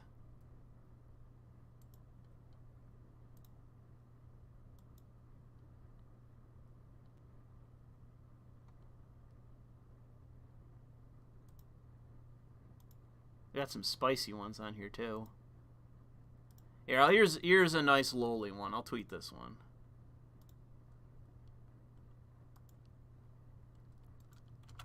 Here is a cat girl lowly.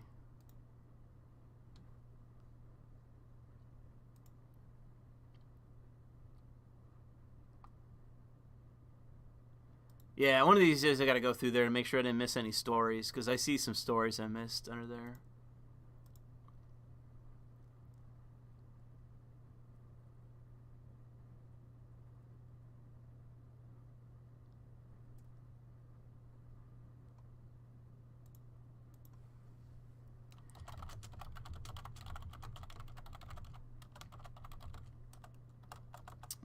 Commas that these people pathologically hate Trump supporters. I don't think Mike is really thinking. Mike Tracy's thinking about this very much. He's like, are people legitimately trying to justify that these people, he's saying, so if I'm to understand this correctly, everyone is just assuming that it was legitimate for police to shoot dead the woman with the Trump banner. And I say in response to him, you have to keep in mind, Mike, that these people pathologically hate Trump supporters. So you're surprised that they're trying to justify it? Come on, dude. Like, where have you been for the last 4 fucking years? 5 years, even.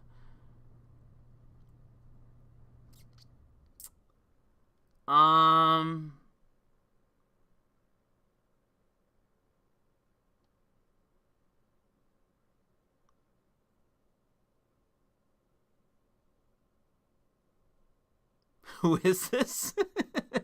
People are trying to identify that guy that went to, which I think it might have been the Senate, not the House. I'm not sure which chamber he was in. But he's up there, just raised his hand, and he said something like, Trump won this election, or they stole this election. He said something like that. They're trying to figure out who he is. Oh, man. Oh, fuck off, Romney. Romney's apparently talking now. Oh, my name's Mitt Romney. Fuck Trump, and I hope the Democrats win. By the way, I'm a Republican. Oh, Mitt Romney. With friends like this, who needs enemies? I say that saying every once in a while, and it's so fucking true. It is so fucking true.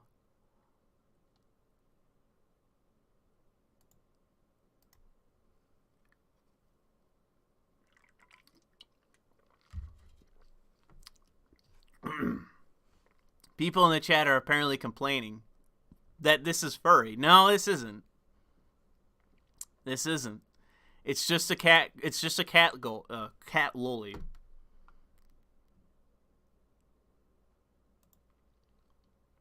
And stop spamming the chat before you get fucking you get suspended. You get timed out.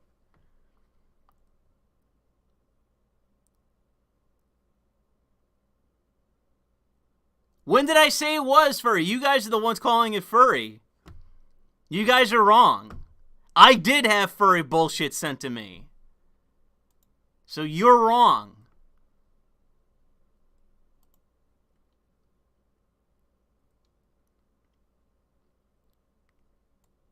If you don't like that, I'll get up something else then. Here's something else. People are complaining. It's like, oh, this is furry shit. It's like, no, it isn't. This is not what was sent to me. What was sent to me was furry garbage. So here. There you go. Now shut up.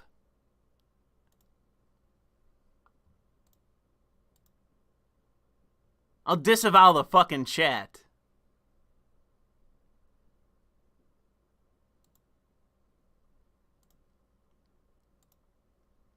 People in the chat are a little uppity, if you know what I mean. You guys in the chat, just a little bit uppity. If you catch my drift, if you catch my meaning. If you hear what I'm saying, just a little bit uppity in the chat.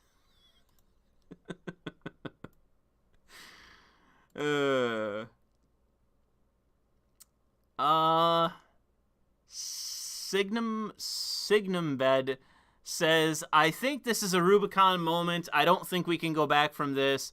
That's why we need to own it and not give ground. The left will use this as an excuse to lock down harder and maybe even a serious gun grab. Sure. I mean, I'll disavow when someone does something that's worthy of disavowal. I'll say that something is wrong when it is morally wrong. But I'm not going to when what is wrong is a handful of things that were done by a handful of people. But what was the response? Well, the police in large part just stood out of the way and let people do things outside of the one cop who shot a woman to death for climbing through a window of a door. She was climbing through the window of the door, shot her in the face, she falls over, bleeds out, and dies. Like, a little bit disproportionate. But she was white. And fucking Chris Evans can tweet out whatever bullshit. Like, the woman was not armed. She wasn't attacking anyone. All she was doing was climbing through a window, shot in the face, bled out, and died. And everyone's celebrating it. Everyone's celebrating it. A handful of people are being like, rest in peace, rip, this is wrong, press F, all this shit. But 99% of people are celebrating it. You know, all these people who him and haw about St. George Floyd. St. George Floyd, the career criminal felon who died of an overdose. Drawn all kinds of fucking murals of him. But some woman gets shot in the face by a cop. Well, it's a white woman, so we gotta fucking say who cares. She's a Trump supporter. She deserves it. If you think we're the hypocrites, then you're fucking retarded. You're a person who's morally schizophrenic. You're the one that's not paying attention.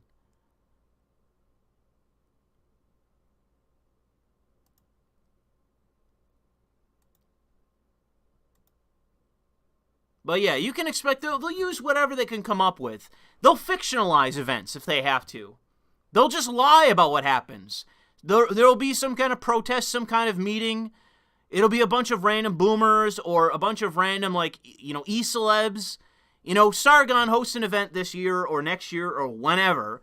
People show up. They go to a bar. They hang out. They have a good time. The news media could report it as like a meeting of neo-Nazis and say that we're up there burning the American flag and saying, oh, we're going to kill black people and all this shit. And they'll use that justification to ban guns or do whatever they're going to do. They already have what they want to do.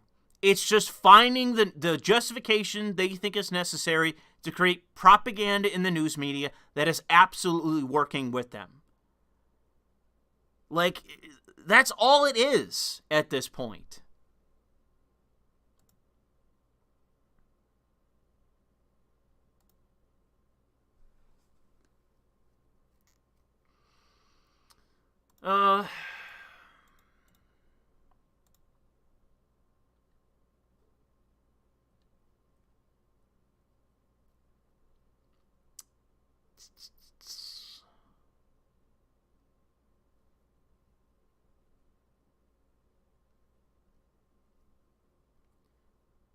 Da, da, da, da.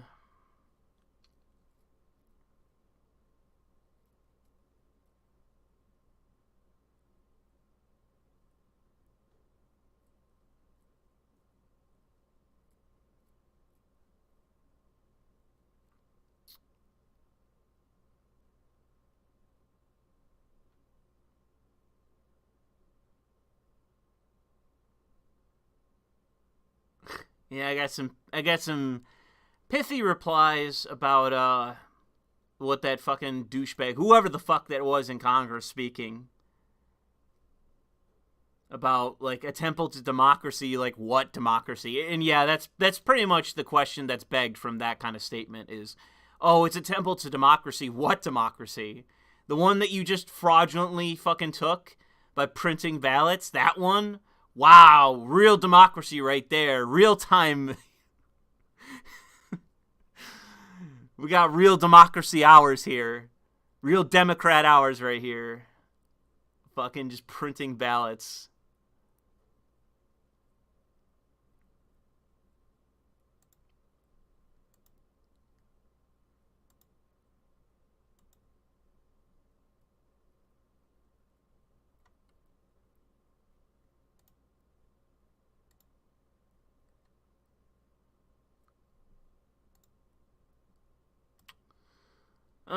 It looks like that things are kind of calming down. People are just more or less solidifying their positions. It seems like some of these people are starting to back down. Some of these people are just backing down now because they realize, like, oh shit, I just fucking nuked my own fucking brand by basically being like, fuck Trump and fuck all these protesters and they're all terrorists and shoot them dead and all this shit. It's like, oh, fuck guys. Oh, I didn't mean it. You know, rip to the girl that got killed, all this shit. Oh, man. Some people realize they fucked up earlier today. Now they're backing down.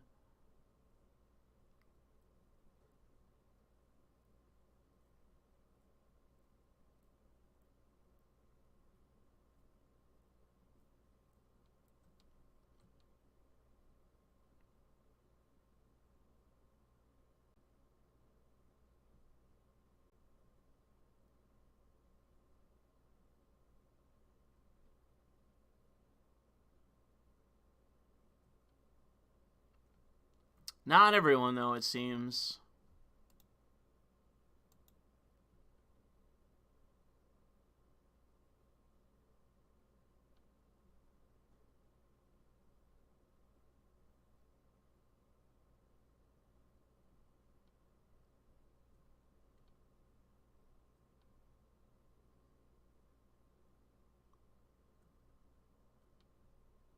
Yeah.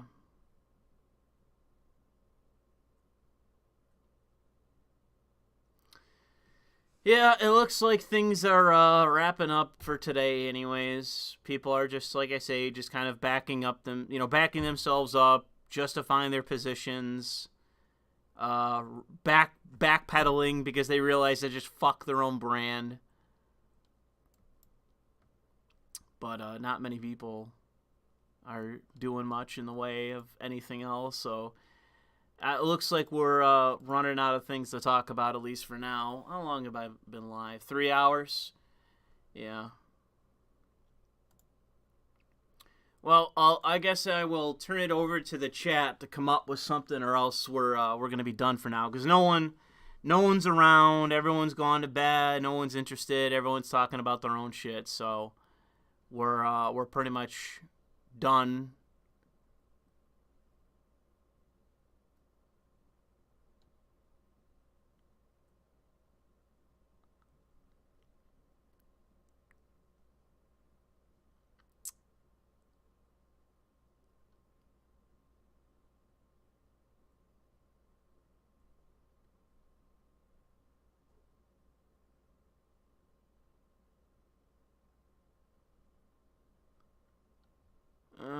Let's see.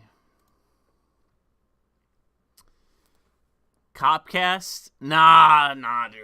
Oh, man. I was thinking about that the other day. I rewatched my trailer or teaser for Copcast 2 that I never actually did in that sense. Like, I was going to call it something specific. I was going to plan it out, but everything just went such to shit because of YouTube. I never did it in the end. I just did it spontaneously one day. I don't think I have the content to actually do it. I have to review it. I'd have to go back. I finally updated the last stream with all the videos that I had. So those are now all in the description. It took me a while to do that, but I don't know if I even have the videos to do a Copcast, because Copcast has to at least last like 3 hours. I really try not to do just like an hour stream, 2 hour stream. I like to go for like 3 hours or so. But I don't think I have the video content available because there's just not been a lot of uploads from the channels I follow. Like, I have to double check to make sure they're not banned or taken down or whatever. Because if they are, I'm just going to have to find like other channels that do just body cam. But I haven't seen much recently. There's been a few videos that I've saved, but not much. I'm not going to stream Cyberpunk. I can barely get that fucking game to run on my own system, let alone stream it. It's not possible.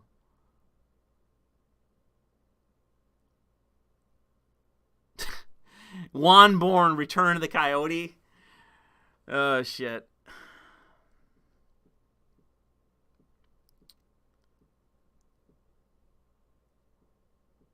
Yeah, unfortunately, we're kind of limited on what we can do here. I don't really have much else installed at the moment. I'm not really doing much of anything. I haven't played Cyberpunk in like a week, I want to say. It's been a week since I've played the game.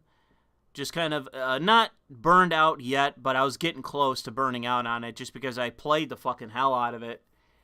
And unfortunately, it's not as deep as people think it is.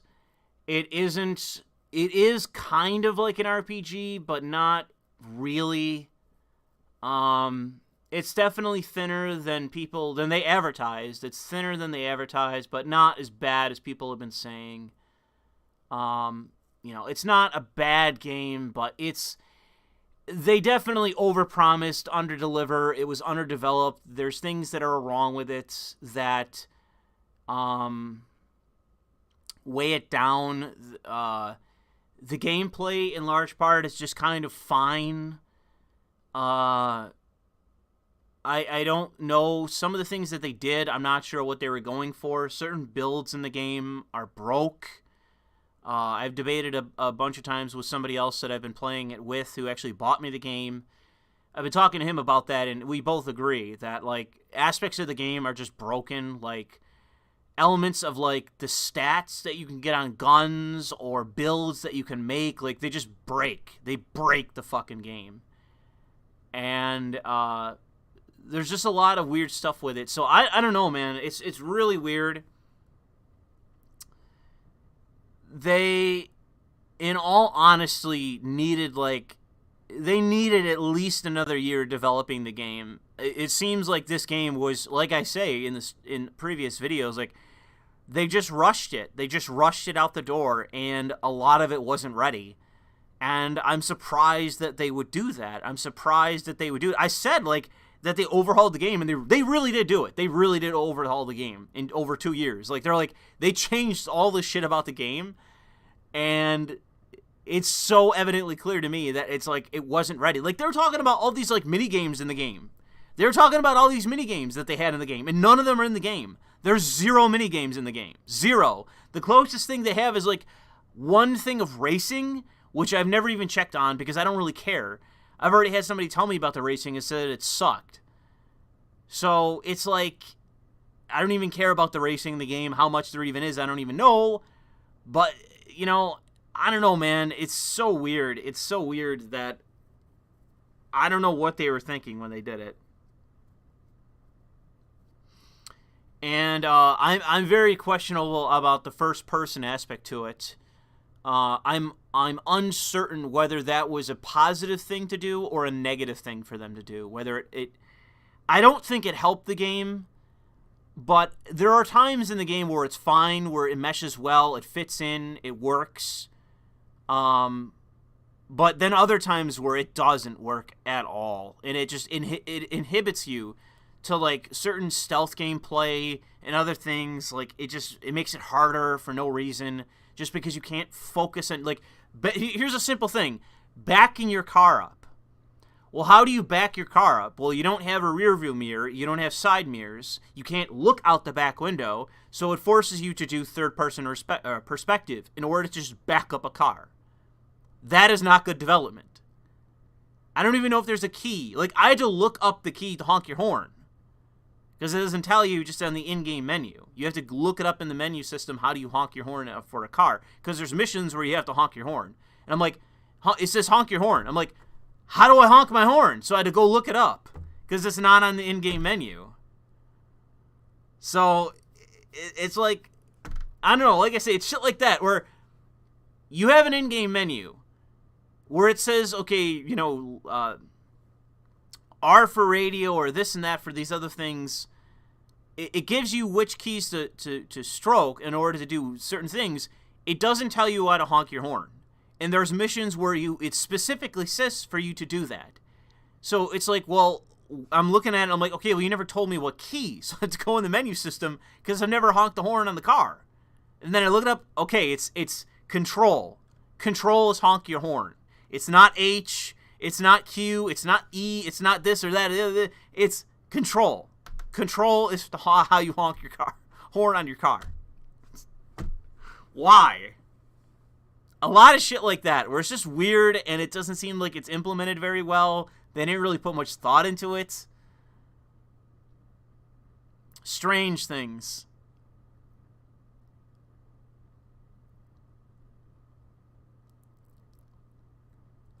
See, Ethan says he had to look up how to hide his gun.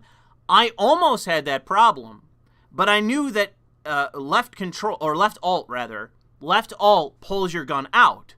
So I pressed left alt and it just gives you a new gun, like it switches weapons. And I'm like, I wonder what happens if you double tap alt. And so I double tapped alt, and that's how you holster a weapon. It's not H, it's not this, it's not that, it's not 1 or 0 or 4 or Q. It's just double tap alt, and that puts your pistol away, or whatever you have out.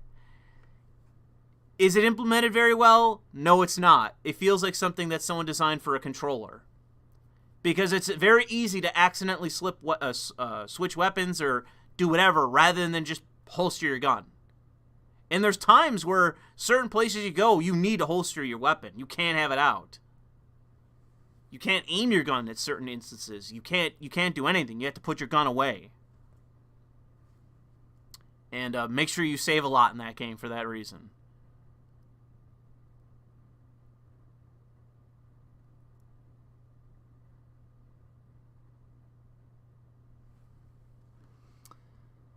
I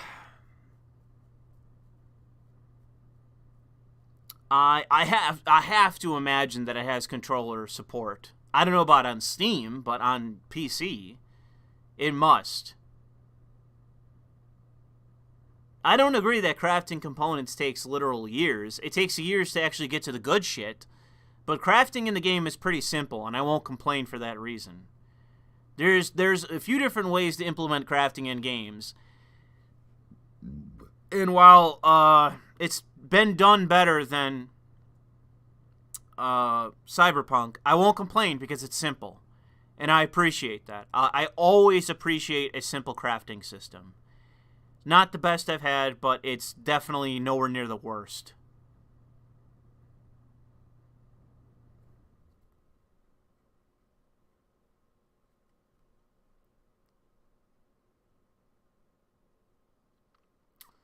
The only thing PC that everyone else has been complaining about is that the game is not very well optimized at all.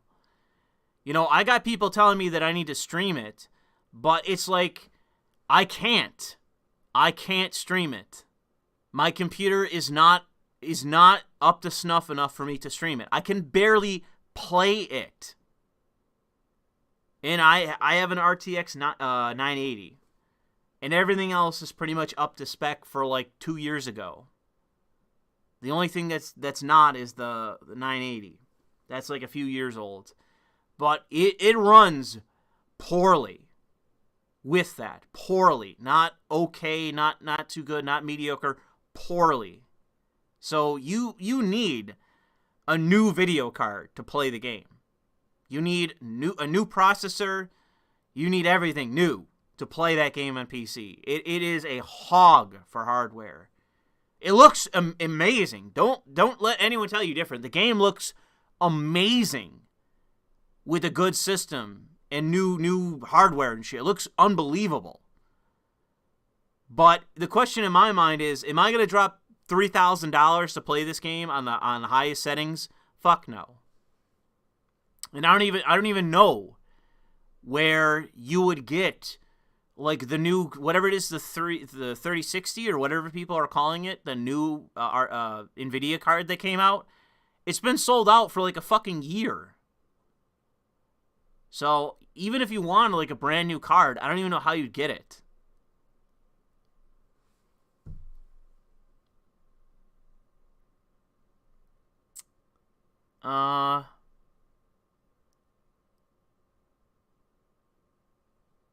Yeah, looking in the mirror, again, like, it's poor optimization. Somebody in the chat just said it as well. The game is not well optimized.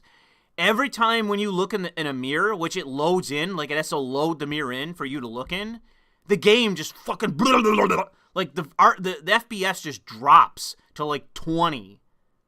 It is not well optimized at all.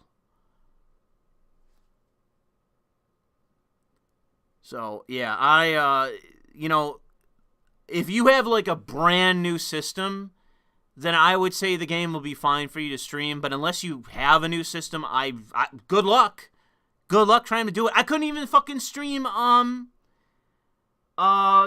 like what was it? Detroit Become Human. I couldn't even stream a game that works perfectly on the PS4. You're telling me to stream fucking the biggest graphics hog and the biggest fucking hardware hog on the market today? It's not possible.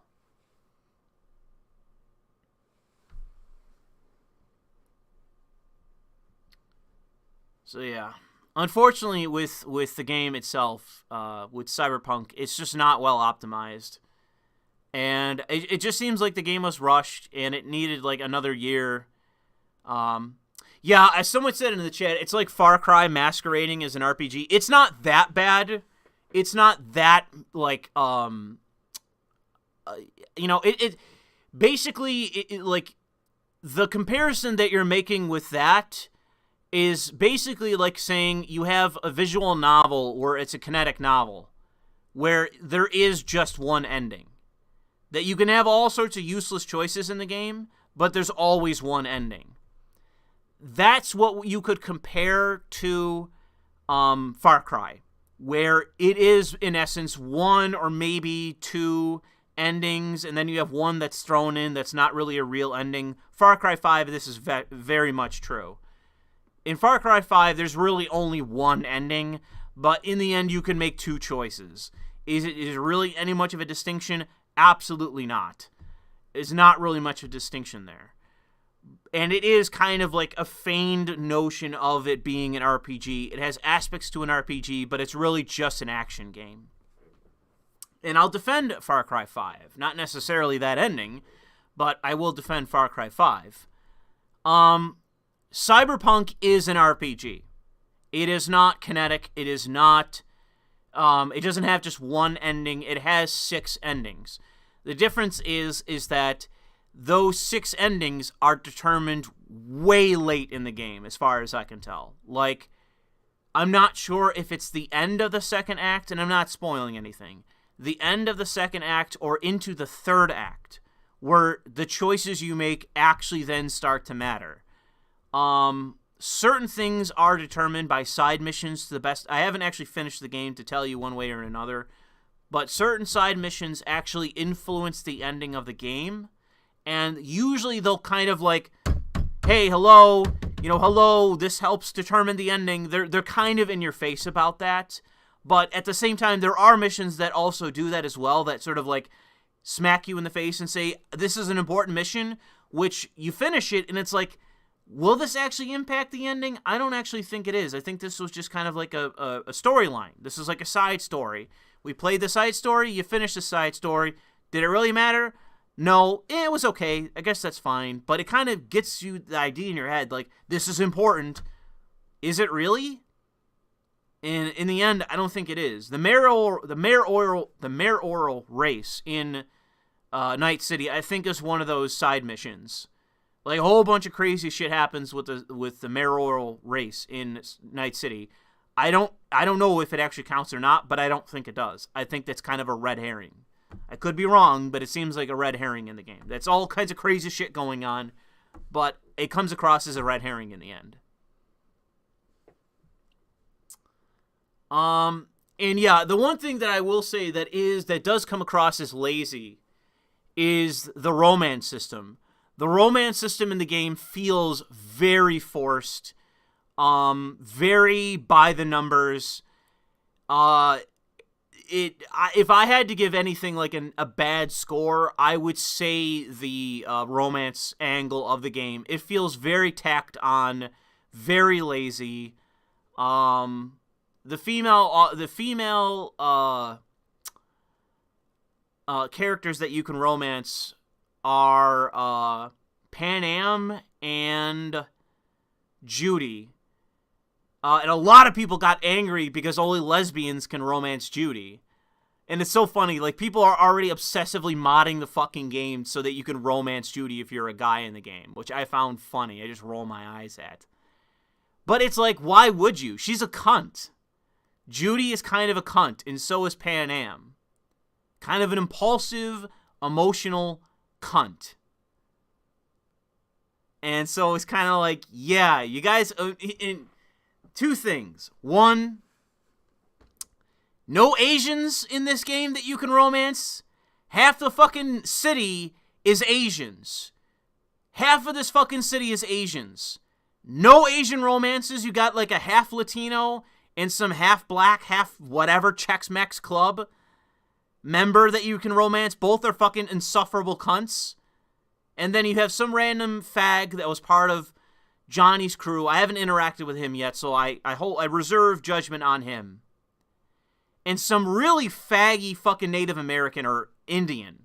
Real faggy version of that, who the character herself is not, it's kind of just like kind of blank, not good, not bad, just kind of blank. Kind of like we tried to make him like Max Payne, but he's too placid and too plain to stand out. So it's just this faggy, like, Indian with his faggy earring. Like, and that's for straight chicks in the game. It's just kind of nothing. He has, like, kind of a fucked up storyline that was interesting, but it doesn't really go anywhere. It just ends, and it's like, okay, that's it. And it's like, well, I don't really feel one way or another. The guy's family's okay. I have some certain feelings towards the guy's family, but towards him, I'm totally ambivalent. I don't care. He doesn't really have a personality. They fucked up with that. So anyways, there's no Asians in the game to romance, which to me is just, it boggles the mind. There's Asians everywhere. Ugh! Why are there no Asians to romance? And then two, where I'm straight up taking a point off the game. Okay, so even if I said that in every other respect, this was a 10 out of 10 game, I'm here to tell you right here and now that I am taking a point off this game that you could not romance Hanako Arasaka. Okay? 1 point off the game for that reason and that reason alone. You have this character in the game. You can't even romance her. Come on.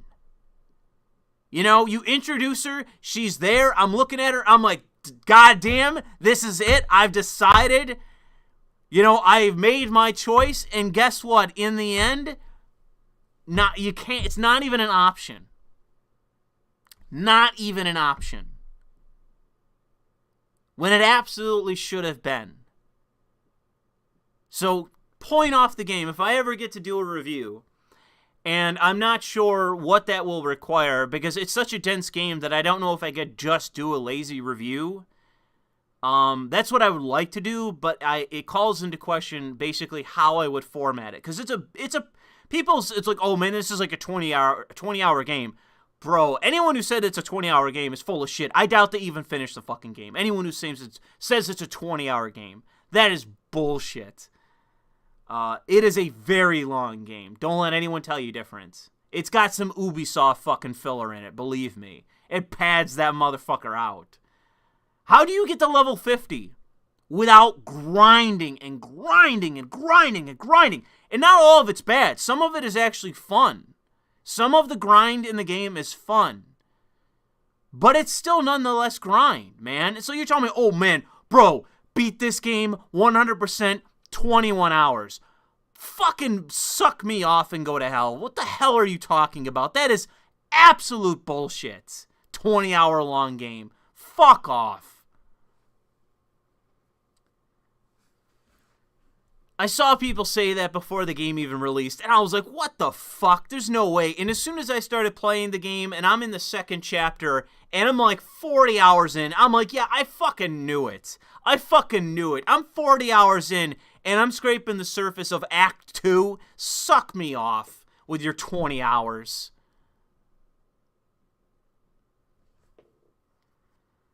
Yeah. I haven't played it in like a week. I would like to finish it, but I'm just kind of off it at the moment, just because the grind has kind of gotten to me. I've beaten the parts of the map that I'm interested in. Like I went one night, I stayed up all night, and I literally, despite it being way over my level, I cleared out Santo Domingo. I cleared out Santo Domingo. I did everything in Santo Domingo. Because, like, I got into it. I started rolling with it, and I was enjoying fighting against 6th Street. I was enjoying the fights. It's got some interesting maps to fight with people, against people, I mean. I was playing a sniper class.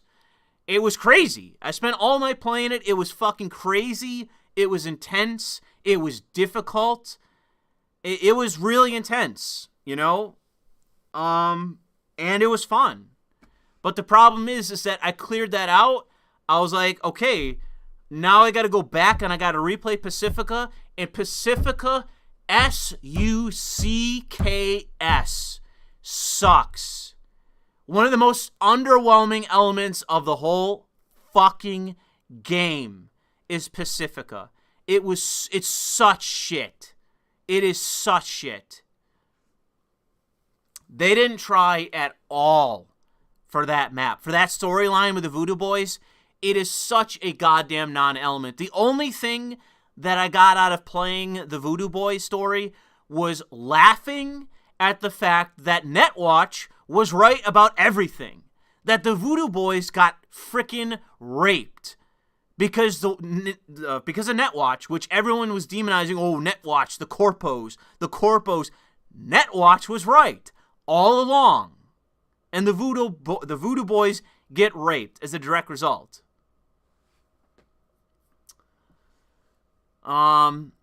Pacifica sucked though. If I had to rate like elements of the map of like the worst places I've gone to, it's probably the worst. Yeah, I would have to rate it. Out of all the areas I've gone to, even the fucking Badlands. The Badlands, it can be tedious, but the maps are varied enough to where you can have some difficult fights. To where it's a challenge. The Wraiths can get annoying because of their stupid fucking turrets. And although the turrets don't really do any damage, it's the snipers. Those are the most irritating part of the Wraiths, are their fucking snipers. But if you are a sniper, which is what I did with my corpo class, I was playing a street kid, and I was like way into the game. Like, I was already in Act 2, and I was like, you know what, fuck this. I'm gonna go corpo, and I'm gonna play a sniper, because I'm sick of the fucking snipers. So I went sniper, and I just started doing really well. You can be beaten, but anyone that comes up against you with long range, all you do have to do is pop in cover and just make sure no one gets too close to you, and then they can bullshit you with the sprays. Because certain characters, if you're peeking your head up, will spray you with a single burst and kill you in one burst if you play on very hard like I've been. They'll kill you in one burst with whatever the fuck they're shooting. And it's because the damage in the game is bugged. Like, if an enemy is standing up and is firing at you, normally it's with a pistol or a rifle or a handful of things. They'll fire at you, it won't do that much damage per round. But if they're in cover and they burst fire, it'll do 100% damage in one burst. And it's just some kind of error in the game. It is literally just some kind of damage bug in the game that they've never fixed. So there's a lot of shit like that in the game, where randomly you'll just die. Your car will flip up in the air, you'll skate and die, a damage will hit you for 100% damage with like one shot. It's just random bullshit like that in the game, and it's very frustrating.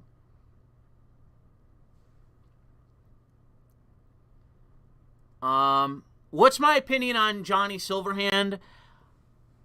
Mixed feelings. Some good, some bad.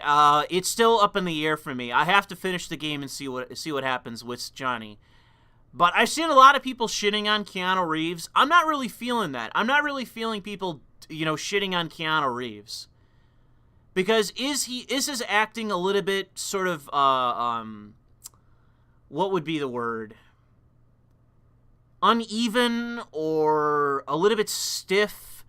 Yeah, I mean, you can tell the difference between a professional voice actor and Keanu Reeves, but I don't really get the demonization of him. I don't really see what people are saying about the acting and him being the character and, me actually playing the game. It's not connecting. What people are saying and me playing the game, what they're saying and my sentiments on it are not connecting. I have mixed feelings about it.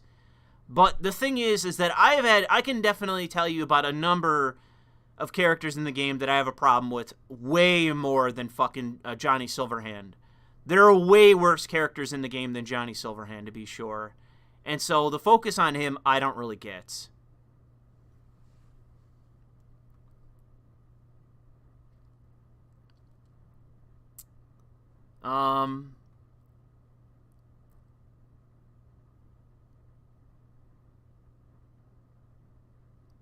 Yeah, Very Hard. I don't know if I can really recommend Very Hard because it's just a damage modifier. It's nothing other than that. It's just a damage modifier.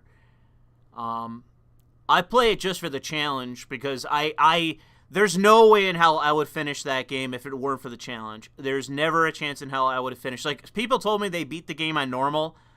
I could never play it on normal. It would be so fucking stupidly easy. It would just be tedious, and I would get bored and never finish it. Any game that I play that's like that has actual grind in it, and this game does, it requires a challenge for me to keep playing it. And I can at least appreciate that they've done it in a fashion that is not exactly perfect, but I appreciate nonetheless for at least that's there. Games that are too easy, even with it, there are aspects that are definitely frustrating with it, but it's because of bad implementation, and that by itself. I've gone up against guys that were like 2 points higher than me in level, not skulls, not red, but 2 like oranges, I want to say, are like several times higher than you in level.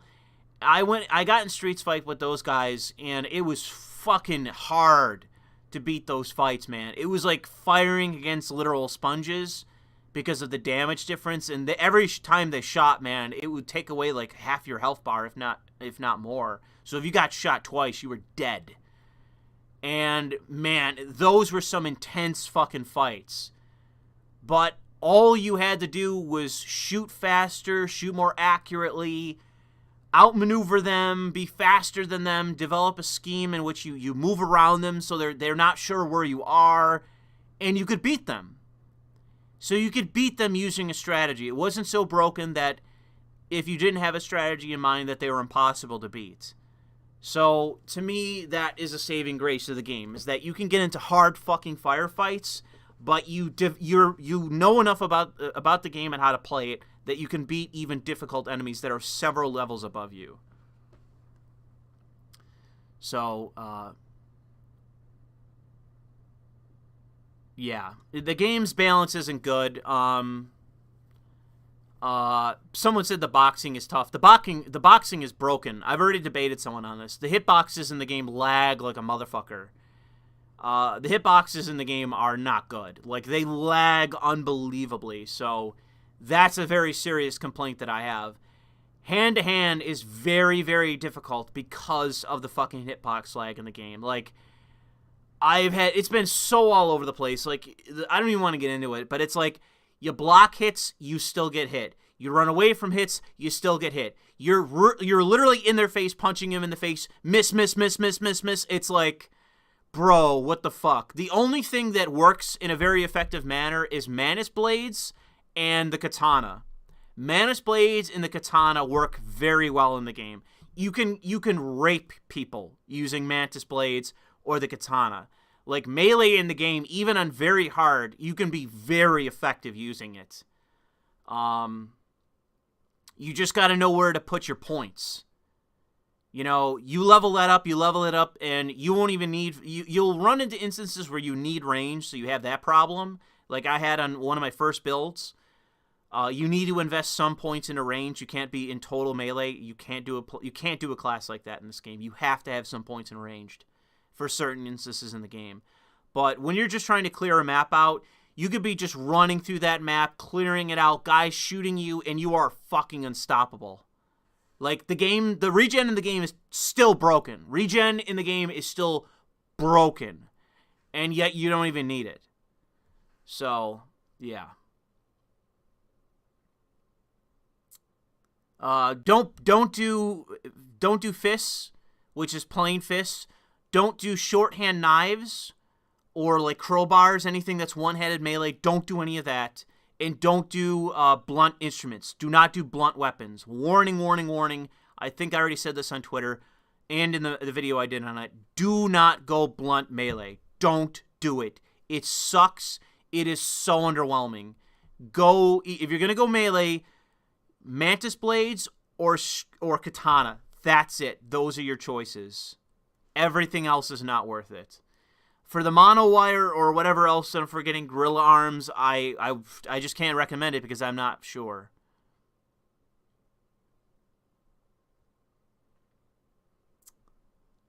Yeah.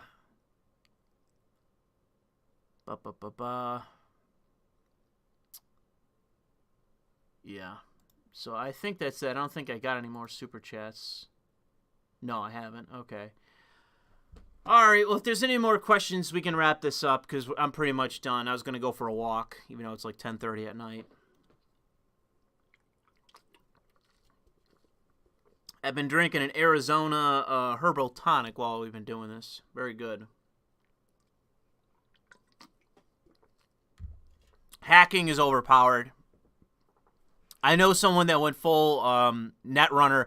It is way, way overpowered. Net running in the game is way overpowered. There's a few builds like that in the game that are super fucking overpowered.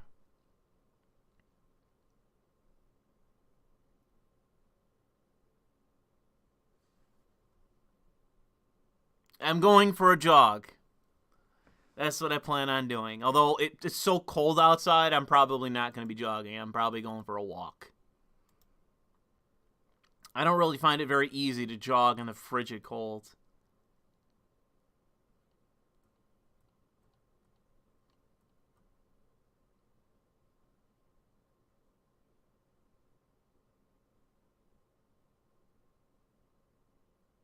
Oh, Jesus. Apparently Lindsey Graham is, like, ranting in Congress about how Joe Biden won. Jesus Christ.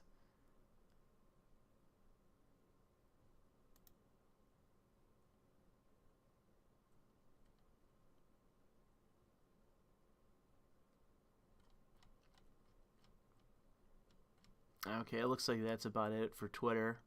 My Twitter's been hot today. Hot. A lot of people retweeting my shit today. I should message Nick Rekieta, says these hands, about being on his show to talk about the craziness today. His audience needs a sermon from Pastor Louis.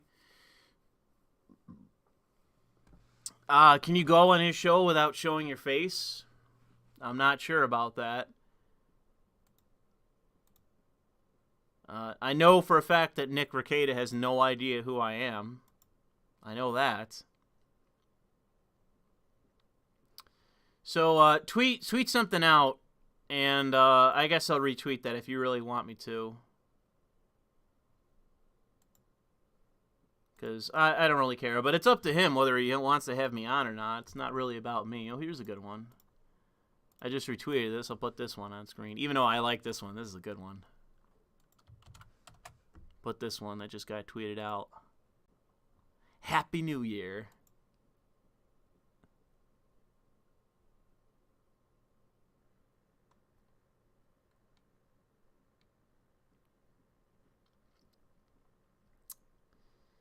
I saw people saying in the chat earlier that Trump got nuked. Let me see.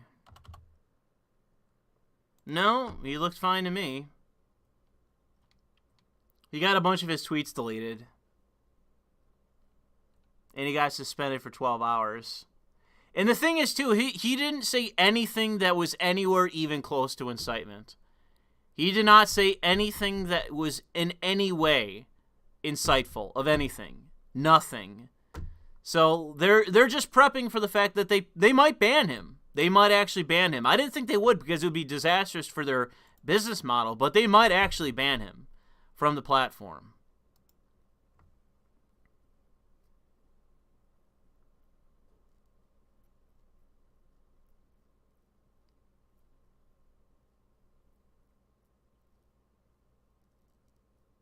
Nick has guests that don't show their face. I guess, hold on. What's Nick Rekieta's handle? I don't know his handle. Hang on.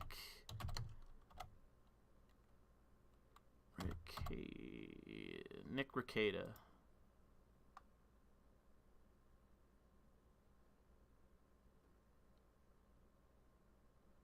I see tweets about him, but I don't see his handle. Did he get banned or something, or is Twitter just being stupid?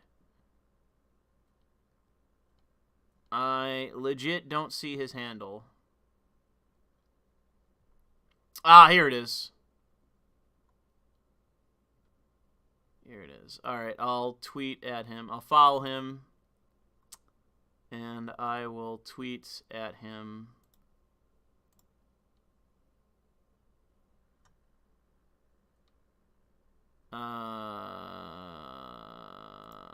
There we go. Have me on your show, Nick. My followers told me to ask.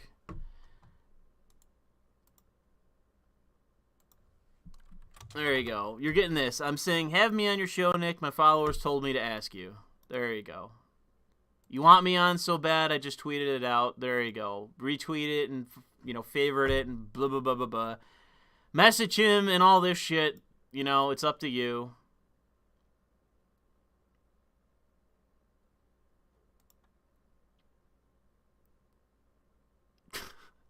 I don't even know what this video is supposed to be. I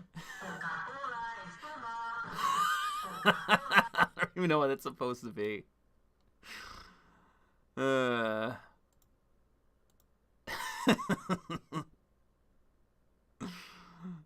Shit. It's hilarious.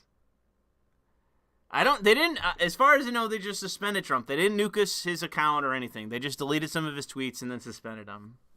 And so did Instagram. Instagram apparently suspended him too.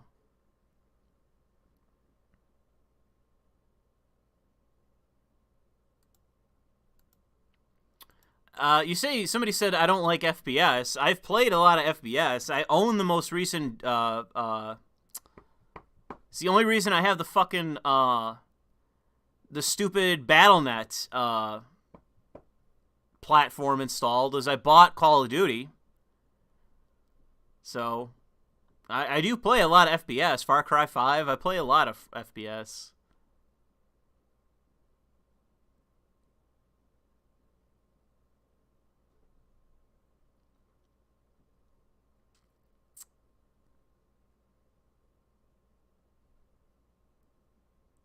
Apparently, people are saying that Facebook fucking suspended him too.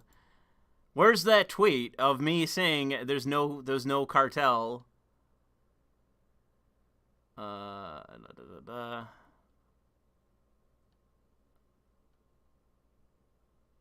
Where's that tweet of mine? I thought I tweeted that out. Oh, here it is. Definitely no social media cartel that acts in unison.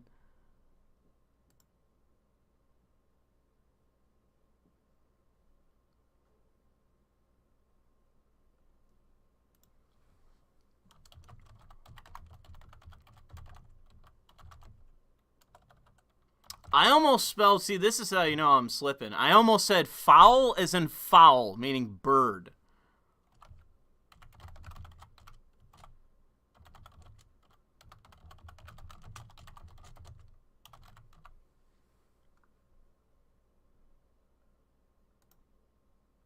Almost said fowl as in bird, but I caught myself.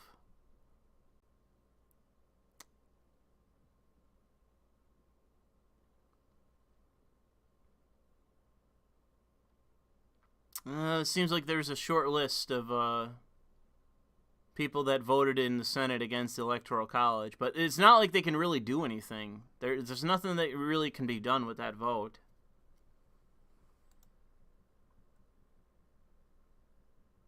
So if you want me on Nick's streams or whatever, I just put it up. So there you go. It's up to you now. It's out of my hands.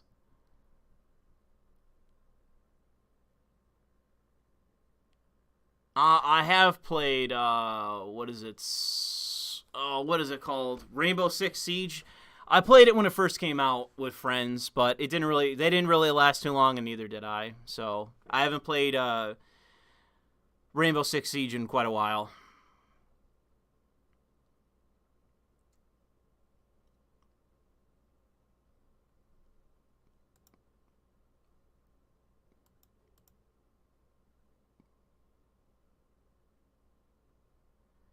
Alright, is there anything else before I go there, guys? Anything else?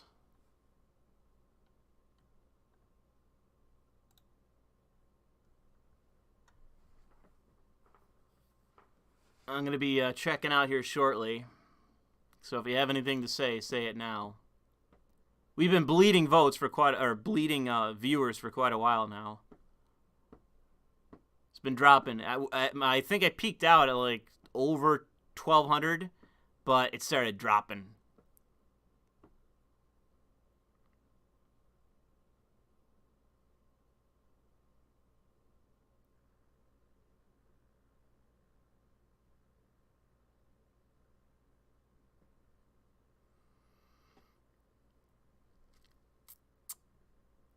What topics would you discuss on EFAP?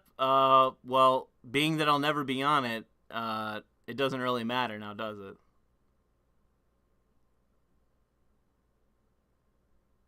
Go jog. Told you, it's too cold. It's like it's gotta be like 20 degrees out right now. I won't be jogging, trust me.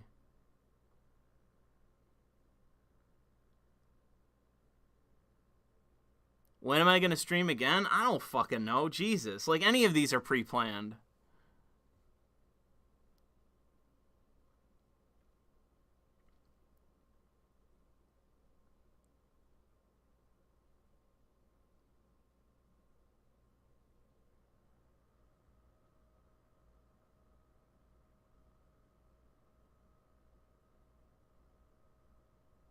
Why won't I be on EFAP? Because dude, you gotta understand is that I have been invited on so much shit over the years. and it has gone nowhere. It's never been, like, followed up on. Like, I have been invited on so much shit that has gone absolutely nowhere. So, let me check something really quick. I got invited onto EFAP on the 14th and 15th of April. I was invited on the 14th and 15th of April in 2019 by Mueller himself, and that was it. Never heard anything again. Never followed up with anything like that. And I'm not trying to shout him out or anything like that, because it's been everybody. I have been invited on, and I've tried to get myself on many things over the years, and it just goes fucking nowhere. I get bumped. I get snubbed. No one follows up. It goes nowhere. There have been people who I've tried to get on different shows, and it's other ones than EFAP. EFAP was only like once or twice that I tried to get on, and this is like years ago. But there's been a few other shows that I was invited onto or I tried to get onto where I tried over and over and over and over. I'm talking like 5 times that I was told, okay, you'll be on, and it just never fucking happens. And it's one of the reasons why I barely ever try anymore, is because I get snubbed and bumped and ignored and just dismissed a million fucking times. So it's like, okay, well, I'm really not gonna bother, you know? Unfortunately, and the thing is too, it wouldn't happen if I was bigger. If I had 100,000 subscribers and I was like on Twitter, I was gaining traction, people were retweeting me, like if I was kind of had a buzz behind me, like people noticed me and I was hot shit, everyone would invite me on their show and I would be on their show.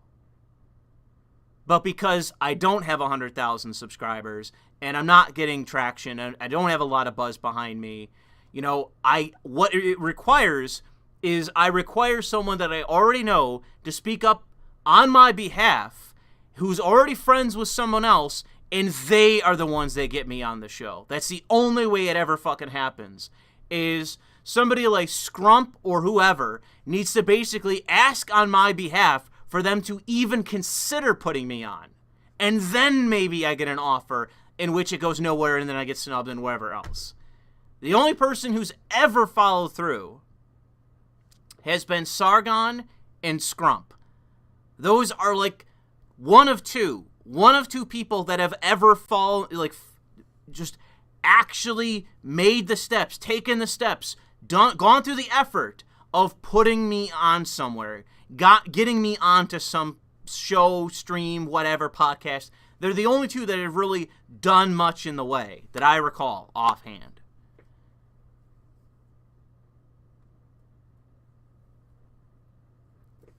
So if you know Mueller and you're like super connected, like you're Mueller's brother, then you call him up and be like, yo, have Louis on your show or else. Like, I'm about to go fucking full Christchurch over here. Then maybe it'll happen. And I'm not trying to call him out or anything, because I like the guy. I think the guy's a good guy. And if I want to say anything bad about Mueller, I want more reviews. Where the fuck are you? Where have you been? Get up on it. Do some movie reviews. I want to see him. Because the Critical Drinker, man, he's out there firing out videos left and right. Critical Drinker's out there firing videos like there's no tomorrow. But Mueller and ER and all these other people are like, you know, you people talked about me going AWOL and disappearing. Where the fuck are these guys? You hear what I'm saying? These guys they're out there, but they're not doing shit.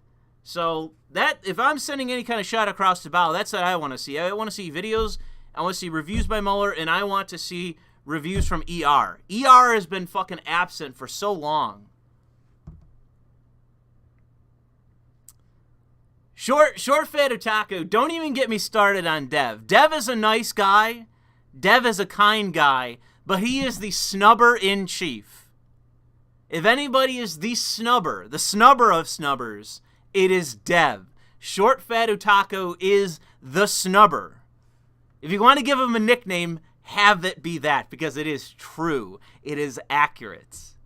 I like Dev. Dev is a nice guy. I think that genuinely, from all I see him, from what I've talked to him and everything else, he's a very kind person. A little bit too compassionate, if you ask me. But he is the snubber. In certain ways where there are joggers, he is a snubber.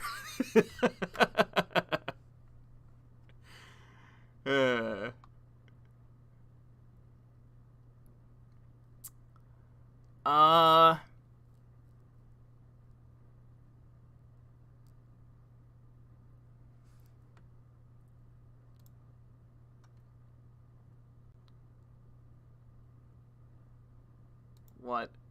Oh shit! Ricada Media just fucking messaged me, bro. Nick just messaged me.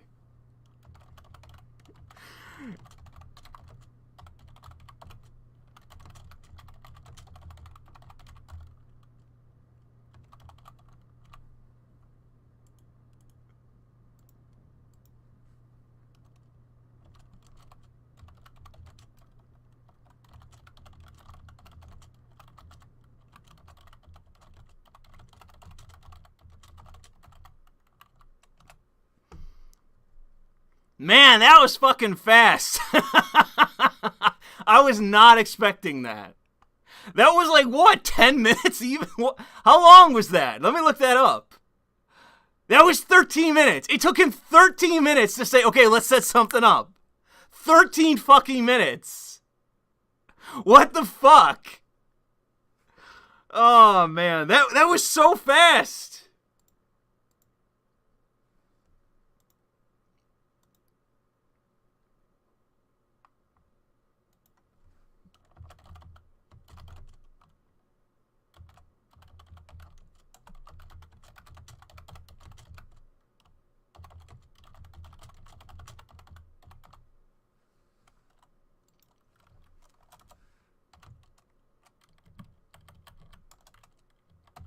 I got somebody else that messaged me, so take care of that. That was really fast.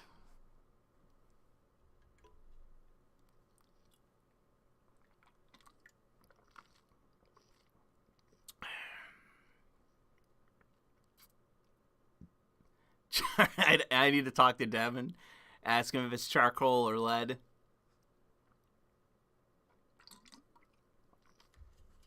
I have no idea what I'm going to talk to Nick about. People just said message Nick. I was like, okay. I was figuring out this is going to go fucking nowhere. 13 minutes later, he's like, yeah, I want to have you on. It's like, okay.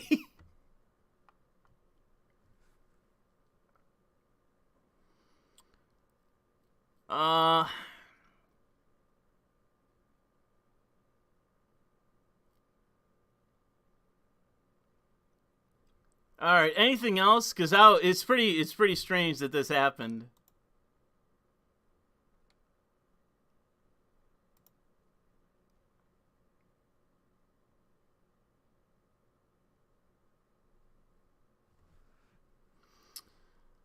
Let's see here. What? I'm gonna have to convert some time.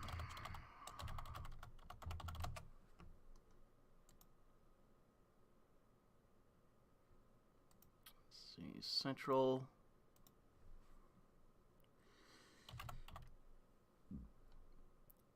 Chicago's on Central Time, right? Am I right about that, chat? Really quick, chat. Is Chicago, Illinois, is that Central Time? I'm pretty sure that is. I think that's supposed to be like the standard city for Central. Somebody in the chat shout that out. Because I honestly can't remember. Hopefully chat catches up because I don't want to have to Google this.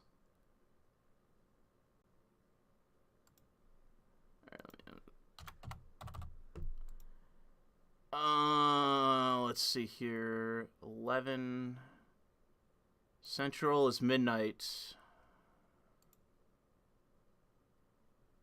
Okay, so that would be midnight my time. Midnight's my time, so we're good there.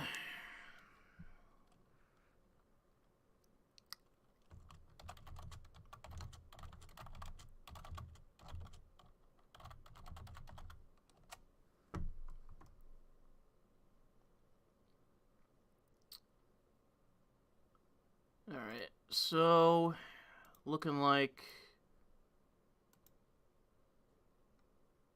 next week. That's what we're talking about right now. So next week as it stands.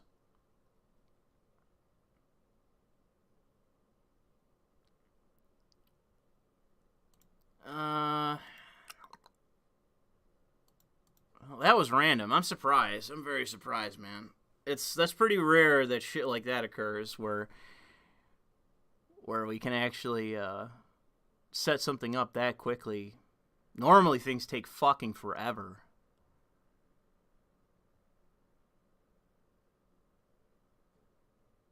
My own podcast. What the fuck would I even do a podcast about? I mean, I like, the thing is that I could absolutely do a podcast. Like, a long time ago, I tried a podcast with a friend of mine.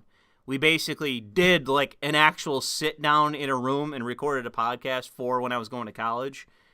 And it's easy and difficult at the same time. It is basically like editing a standard commentary, but you have to... It takes a few hours longer than anything else would, because usually a podcast, like the standard rate for a podcast is an hour. Like that seems to be the standard length of your average podcast that I used to listen to, because I used to listen to a lot of podcasts. It was, you know, the crappy ones were half an hour, the average one was an hour, and then you had others that were like an hour and a half, 2 hours, and then rarely you'd have like the what is it? God, what is his name? Only the most famous podcaster out there, just can't remember his name, Joe Rogan. Joe Rogan's podcast would be like 2.5 hours. That's pretty much the longest. Dude, no way. I did This Week in Stupid 1 week. It's a lot of work. This Week in Stupid is a lot of fucking work. So, no thank you. I wouldn't get any money for it. I wouldn't get paid. So no way. This Week in Stupid is way too much work.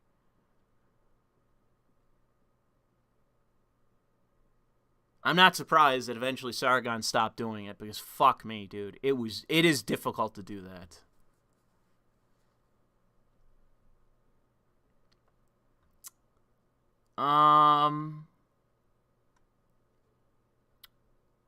All right. Well, if we got nothing else, I'm just gonna wrap this up, because I don't really want to walk around in my neighborhood at midnight, because then I might have the cops called on me.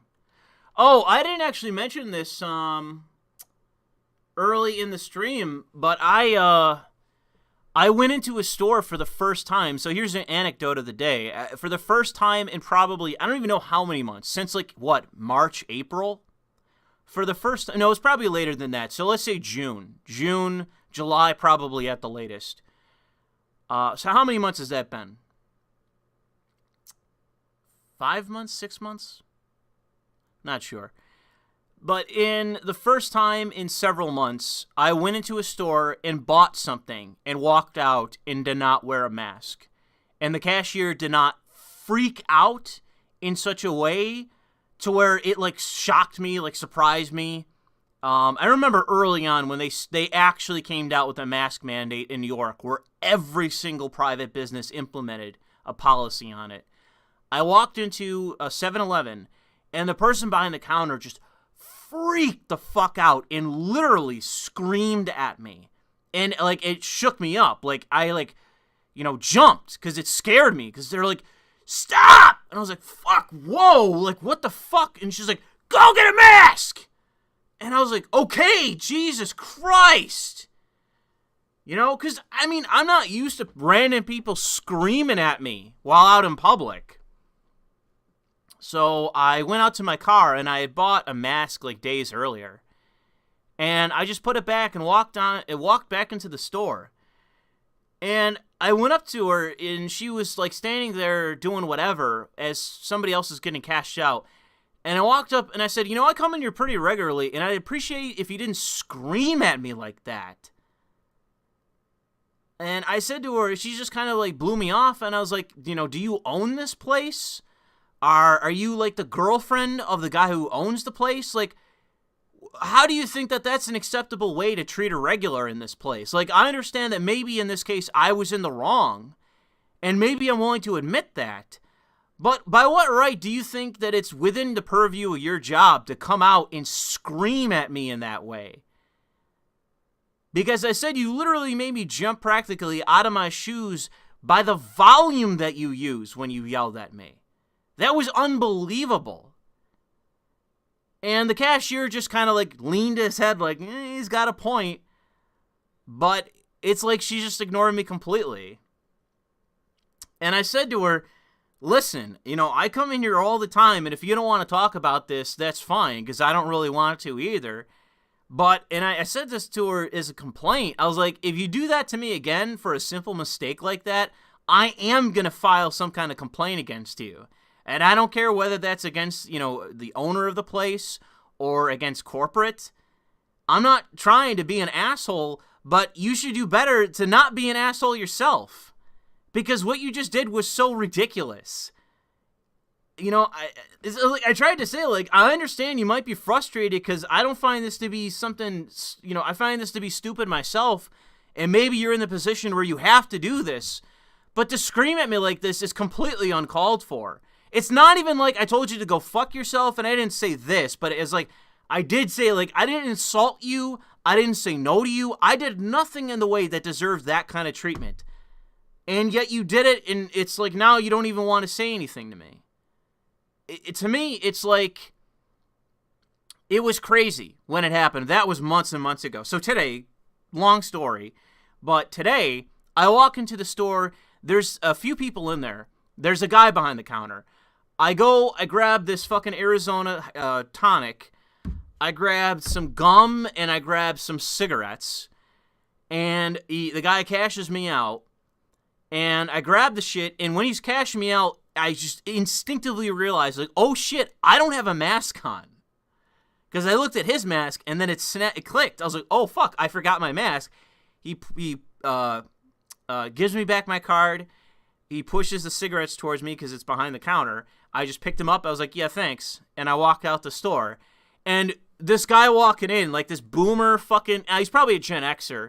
Like an old Gen Xer, like guy in his like late 40s, early 50s, looks at me. Like, what the fuck? Like he did a double take because I walked out the store without a mask on. And it's like, yep.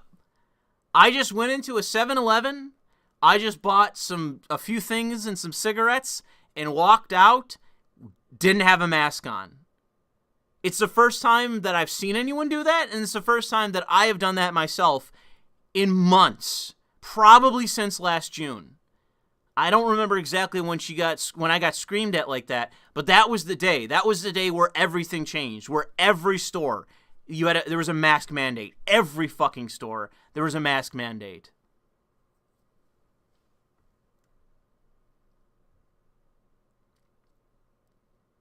Oh man, people are bringing up the vaccine. I don't even want to get into it. Like I've had my mother giving me all kinds of shit about the vaccine because apparently at her work they're gonna make it mandatory. At her job they're gonna make it mandatory for everyone. Everyone's gonna have to get it. But it's so funny because like they're having problems at her job with certain people from a certain part of the company. Like everyone's getting it, and it's all these like super fucking unhealthy like boomers, like 50, 60-year-old boomers who are all super fat and unhealthy, chain smokers, drinkers, like super unhealthy boomers. All of them are getting COVID. None of them are dying. None of them are on respirators. None of them go to the hospital. We're talking, again, like 50, 60-year-old people just liquored up at night, smoking like there's no tomorrow. They smoke like fucking, Dank smokes. Just straight up. Sorry, Dank, but I've seen him do this myself. He needs to cut down a little bit on the cigarettes. It's unhealthy. I can only talk so much because I smoke myself, but they're not in good health. And it's like none of them are fucking dying. And I try to point this out to her. I'm like, you're telling me that at least a dozen or closing in on 24 people at your company have gotten COVID. None of them have gotten super sick. None of them have gotten none of them have gone to the hospital. None of them are on respirators. None of them have died. These are mostly men between late 50s and early 60s, all out of shape, all overweight, all fucking chain smokers. All of them are boozers. None of them are dying. You're looking at me and you're telling me like, oh, Louis, you need to get a fucking vaccination, blah, blah, blah. It's like, and your own company are forcing vaccinations, and it's like, all your employers are getting sick. None of them are getting seriously sick. None of them are dying. My cousin got COVID. She got put on medicine. She basically had a cold. She had sniffles for like 3 days. And I'm glad to hear it. And she herself, smoker, drinker, overweight. She's like in her late 40s. She has all these what are they? Variables. All these variables that would directly contribute to increasing your percentage of death. Directly increase the percentage of you would have problems. Like, the only thing worse than that would be, like, asthma. Asthma, maybe, I guess, would contribute more to your chances at death or serious, debilitation from COVID. But it's like, she smokes, she drinks, she's super overweight, she's in her late 40s. No problem. She has the sniffles for 3 days, gets put on, like, whatever, antibiotics or whatever, and she's fine. And it's like, well, I'm glad to hear it. I'm glad to hear she's okay.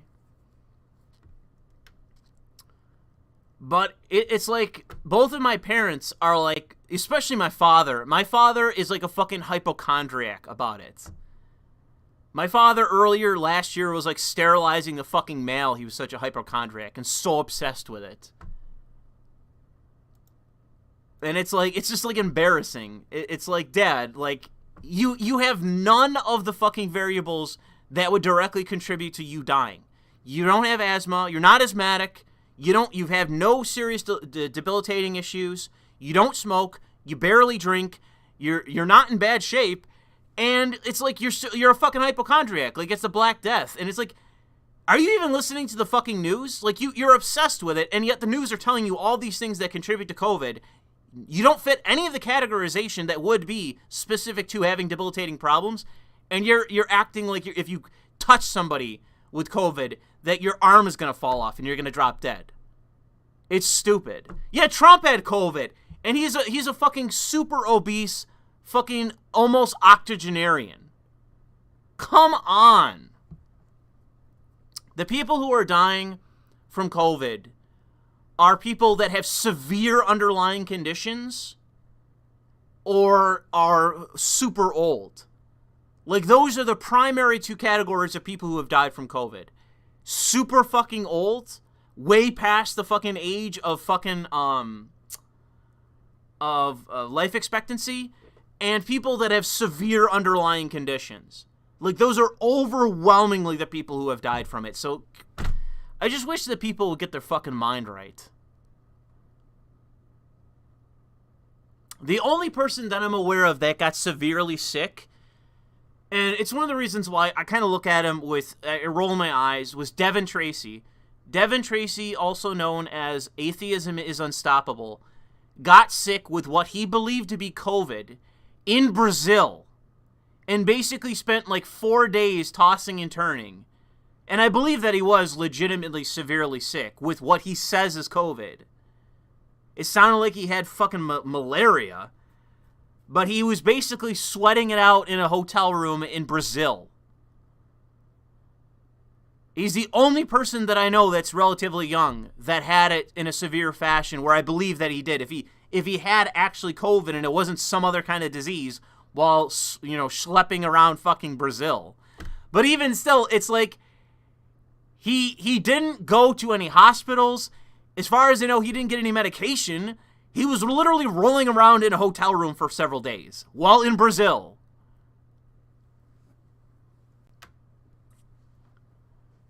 If he wanted to take this a little bit more seriously and keep it within the context of the United States, he should not be schlepping around frickin' every other nation on Earth but America. So yeah, but I do believe, based on what he said and his commentaries, he's somebody that I do believe got legitimately severely sick. But with what? I don't know.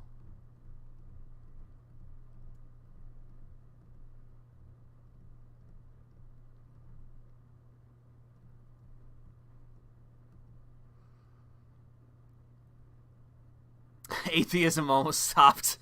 That's pretty harsh. I get the joke, but that's pretty harsh. Yeah, Chris Christie had it. A bunch of people had it. There was that one person that was like 110 years old that had it. There's been like a few of those people. Like, I'm 115 years old and I survived COVID. It's like, you gotta be fucking shit me. Somebody who's like both feet in the fucking grave and they get COVID and survive. It's like, come on.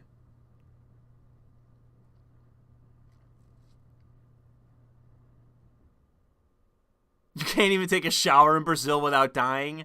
I don't know. I'll leave that to the Brazilians to decide. I do know that, like, if you go to different sections of this earth, like, your immune system and your biology, it's basically like the people that take all kinds of antibiotics or whatever the fuck before they go to Africa.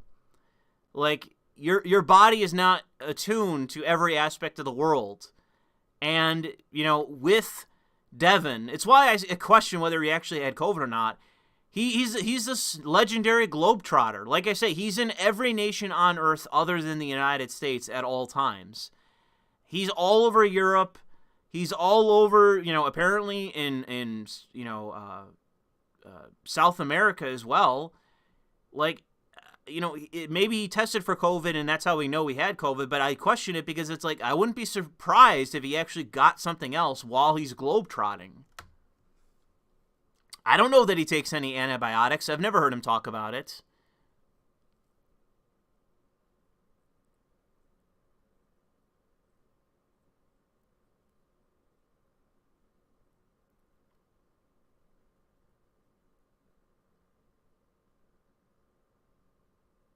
Yeah, Devin can be. He's great a lot of times, but he can be definitely insufferable. I agree with that. He can be insufferable. The thing I don't like about him, it's usually pretty much for me, it's down to one complaint that he constantly references the United States and U.S. politics. And while I can definitely appreciate that he does go hard on certain topics like race and others, and he goes pretty fucking hard, and I think he deserves credit for that, because unfortunately he's been banned off of YouTube and a bunch of other places, so now he's restricted to being on Gavin McInnes's platform and like previews on BitChute. Like, he's pretty much restricted to that, which is very unfortunate. But the thing that I don't like about him is restricted mainly to the fact that he talks a lot about U.S. politics, and he talks about Styx does the same thing now. He references the United States in such a manner that you would think he lives here, he's proud to live here, and he's lived here for a very long time, when he is in many ways like a living, breathing internationalist who lives everywhere in this world, but fucking, he's like Carmen Sandiego, other than sometimes, you know, Carmen might come to fucking the United States. That's not true for Devin. Devin is everywhere in this world but the United States. That's how he spent his life for years. Years he has been globetrotting. And yet he talks about the United States like it's his backyard, when it's like, yeah, you grew up here, bro, but you haven't been here in how long? How many years has it been since you actually touched down here? Other than for like a day to visit your father or something like that. Like, it doesn't count. And, The only other thing is with Styx, and that's my growing gripe with Styx. It's not to say that Styx monologues aren't on point, and there's sometimes I disagree with him. It's not to say that he's a bad dude or he's wrong or anything like that, but he still references, he does this continuously. He references U.S. politics as if he lives here, and he does not. He moved out of the United States and he now lives with his wife somewhere in Scandinavia. I can't quite remember. But he still talks about the United States as if he was just living here. It's like his own backyard. As far as I know, he does not live here anymore, and as far as I know, he's not coming back.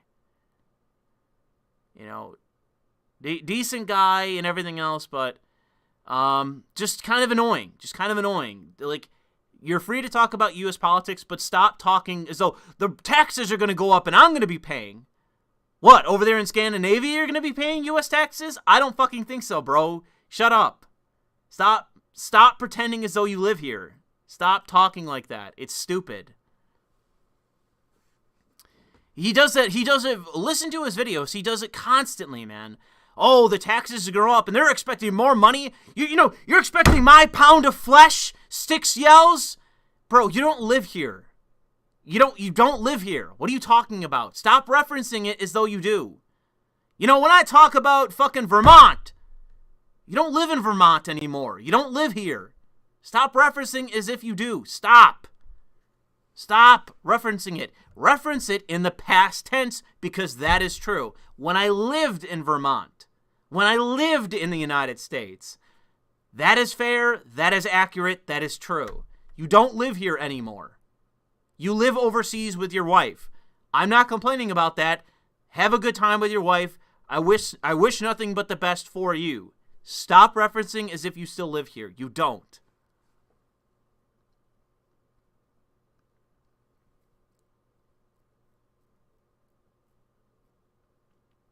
Well, the question is if he has citizens there. The question is whether he has citizenship there or not.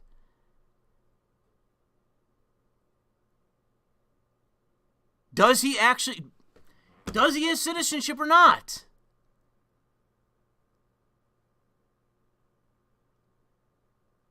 And if he has, what is he paying taxes on? If he lives in fucking Europe, if he lives in Scandinavia, the Netherlands, what fucking taxes would he be paying unless for some stupid reason he owned property here? What taxes would he be paying?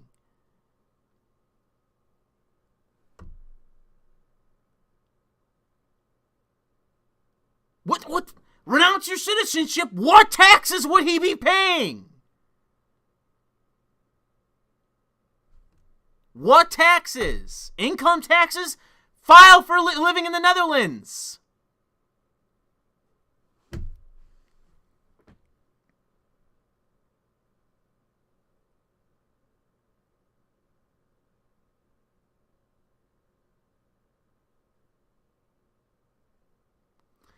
I'm just saying, like, if you are an actual, like, expatriate, or if you are living overseas, what fucking tax would you be paying?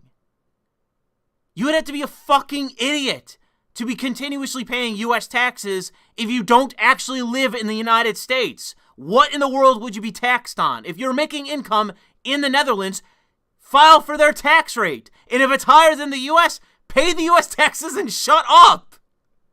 What would you even be complaining about?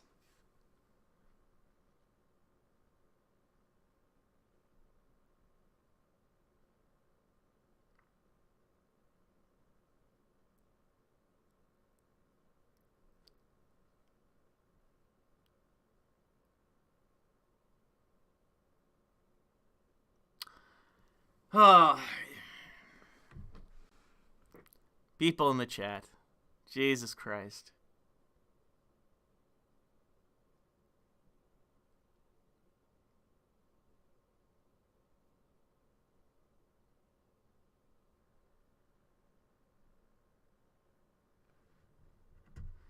People in the chat, man, they're just throwing everything out. Everything in the kitchen sink. Just anything that we got. It's like, He chose to continue paying taxes in the United States. He didn't register anything in the Netherlands. He's not filed for anything. He's not, but it's like, what are you saying then? Then that's him. That's on him then.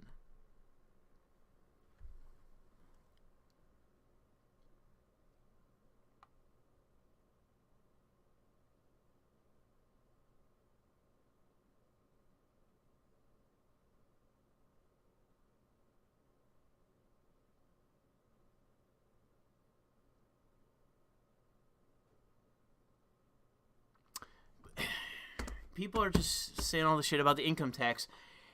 If you're not generating income in the United States, how in the world can you be taxed on it?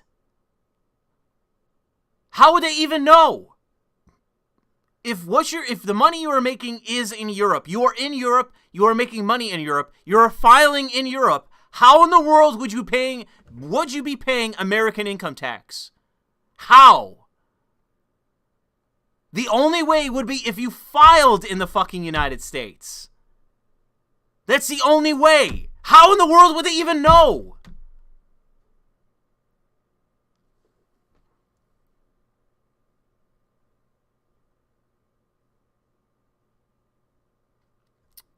Fuck off, people in the chat.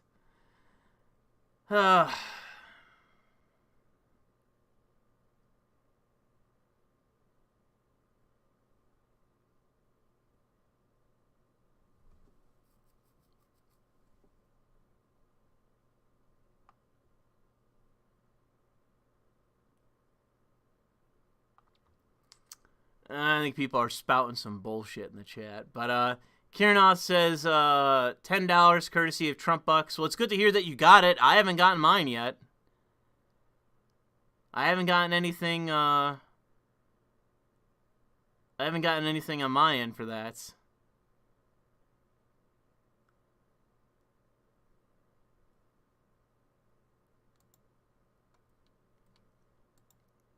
All right, well, I've already said this twice, but let's wrap it up.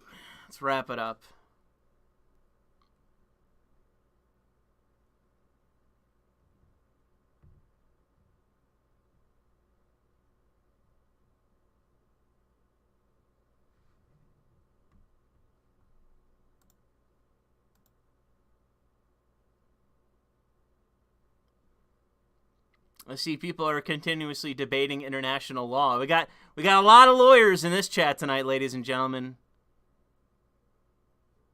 Lot of fucking lawyers in the chat tonight. I'm not looking it up. Fuck you. I'm not looking it up. Fuck you. How about that? I'm not looking it up. How about that? I'm not wrong in principle in terms of what I'm talking about with sticks. I'm not wrong. Everyone in the chat is speculating, and they're like, oh, you're wrong, Louis. Well, what? Based on your speculation yourselves? Oh, okay.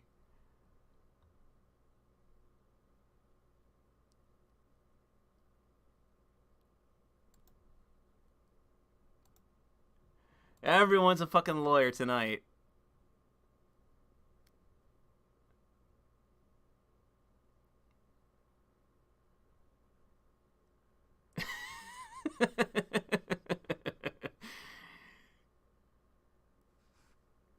Oh, we got some fucking people dropping some fucking big words in the chat.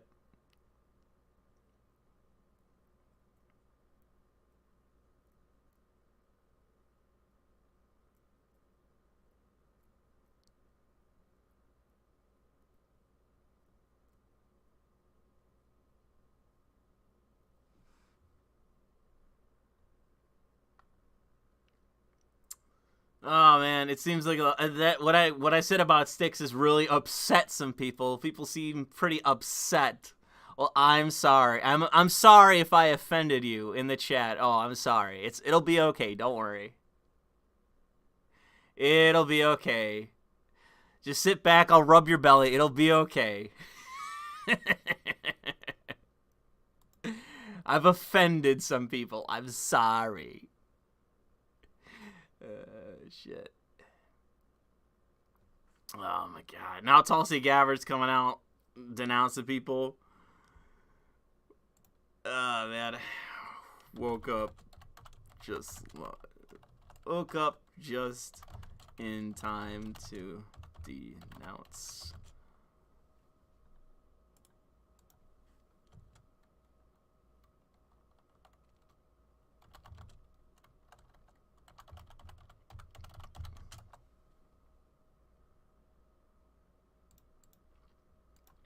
Oh, Tulsi, what's wrong with you?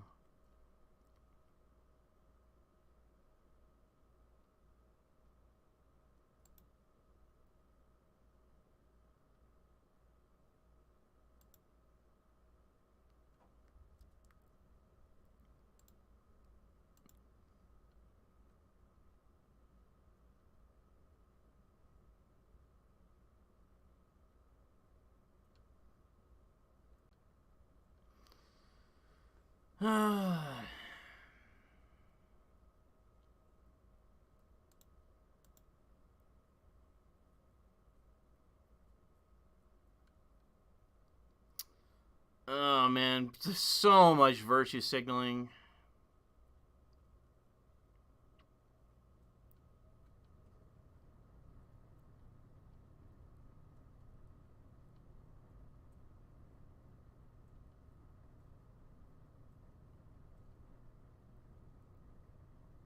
Oh no!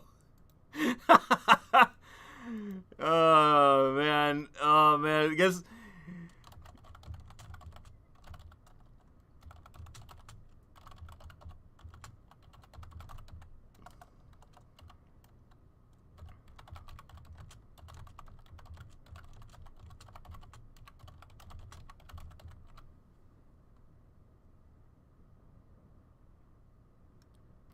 Fucking Chase Manhattan is fucking or JP Morgan Chase, whatever the fuck they're called now. They're fucking virtue signaling.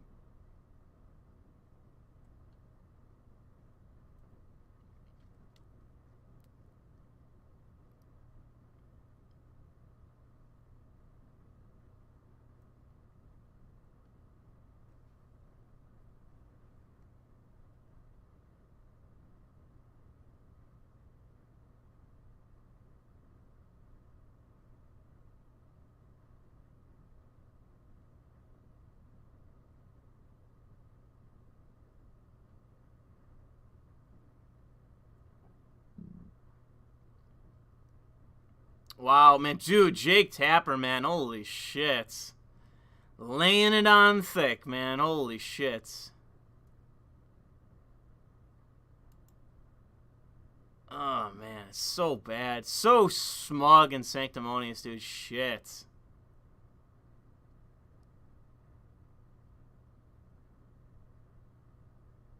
Ian Miles Chung, dude, is swinging for the fences today as well. I don't know. I don't know what you're doing, bro.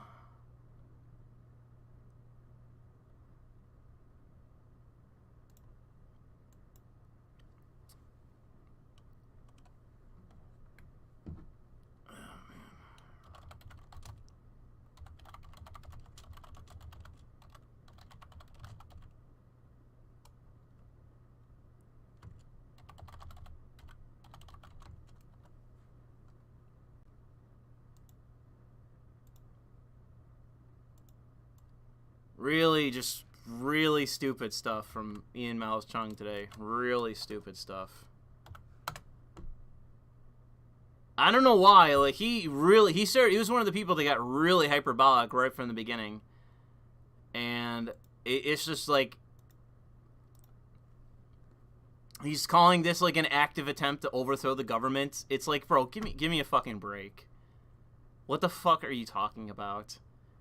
Some guy in a fucking, like, Skyrim outfit walked onto the floor. Like, that's a fucking attempt at the overthrow of the government? No one was even armed! Come on, give me a break.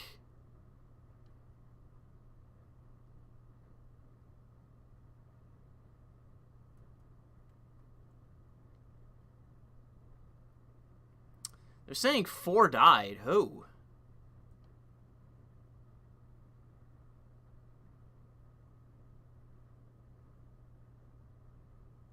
No, the thing is, not everyone is fucking stupid today. Thankfully, not everyone is a fucking stupid asshole today about this. There's a lot of people who are, but it's not everyone, thank God. Some people are actually like, hey, look, this is not the moral equivalence. Hey, look, this is not all wrong. Hey, look, this is not a terror attack. Yada, yada, yada. Like, some people are being rational about this, but so many people are, like, just engaging in, like, insane hyperbole. Just insane, ridiculous hyperbole about what happened. It's so stupid.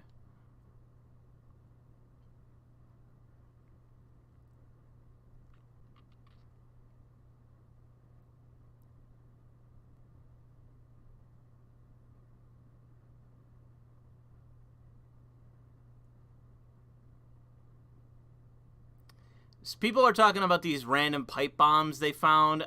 Yeah, let me see some photos of that. We found pipe bombs and Molotov cocktails. Yeah, you go ahead and you show me those photos. That sounds like absolute fucking shit to me.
About to tweet something out to Meghan McCain.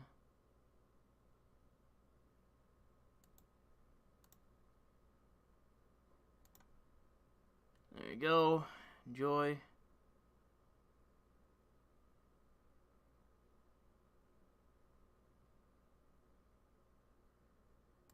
Retweet Michael Tracy again.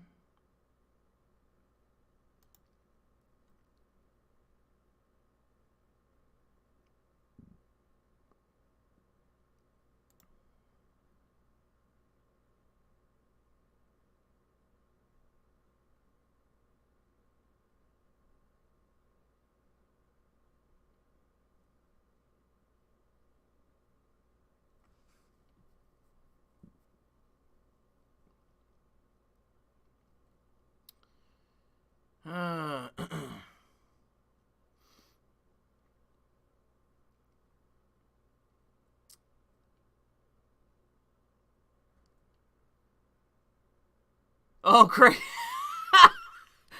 Oh my God! Even now, Bank of America is virtue signaling. Oh my God! Oh my God!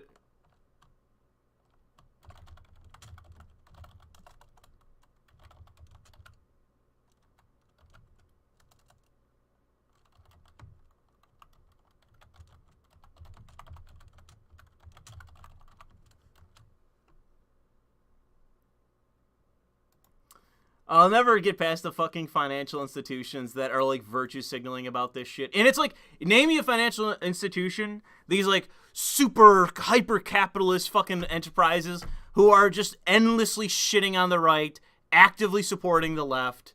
Like, name me one that doesn't fall under those categories. Shitting on the right, just outright endorsing the left.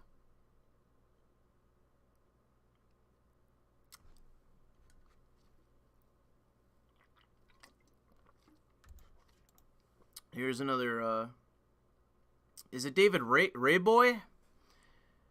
Forget it, Rayboy, or I forget how you say the guy's name. I've interacted with him at least once, but I'll retweet him because that's a good point. Oh my God, Chevron.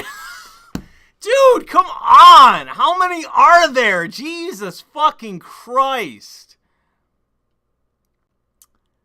Every massive fucking multinational corporation is like condemning what happened today. It's just so unbelievable. Like, these corporations are so fucking nakedly partisan.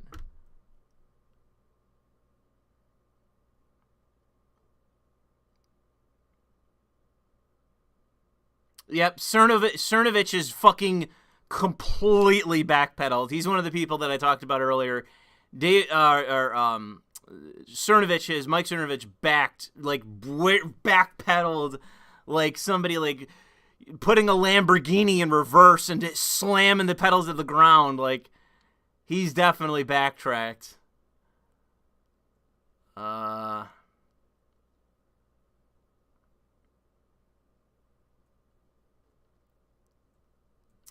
That might be all I can stand for right now because it's so fucking just awful.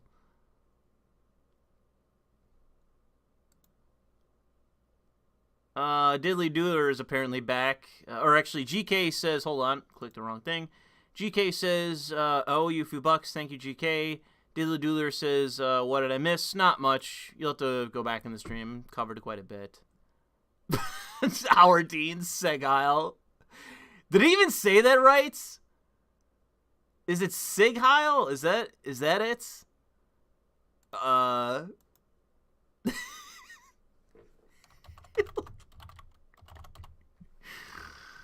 Man. I don't know if this is working out the way that he thinks, dude.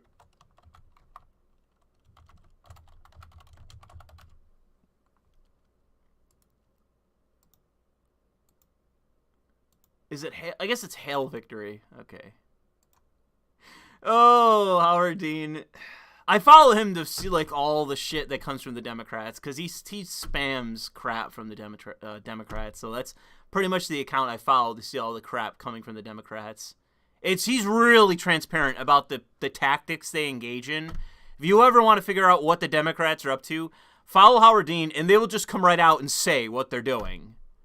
Like, they won't even pretend what they're doing is justified. They'll say, no, we're doing X so that we can do X. It's like, wow, thanks, Howard Dean. Appreciate it. Now I know exactly what you're up to.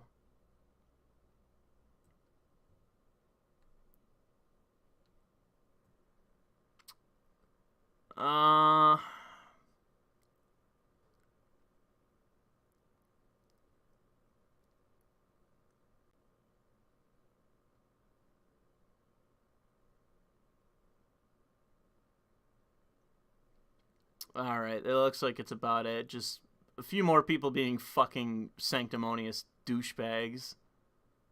Or wildly hypocritical, or backpedaling, or whatever else. There's not really a lot else going on here.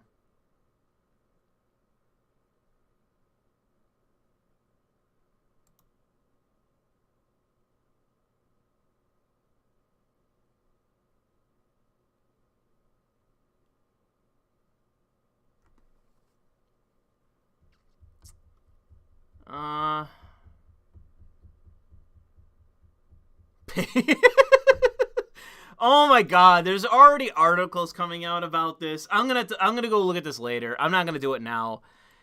Just like already, like the Daily Caller, the Daily Wire, they're already like scheming. Okay, get the memo out. The way that we go forward, ladies and gentlemen, is we lose elections from now on. We get paid, we get our 2 stacks from the Chinese, and we continuously lose elections. It's like, thanks, Daily Caller. Thanks, Daily Wire. Thanks for that. Thanks, National Review. Thanks for that. That's great. Thank you. You can't see it. I'm giving you a thumbs up right now. Great ideas, guys. Great ideas. Do nothing. Lose every election from now on. Great advice. Awesome strategy. I'll look at that later, though.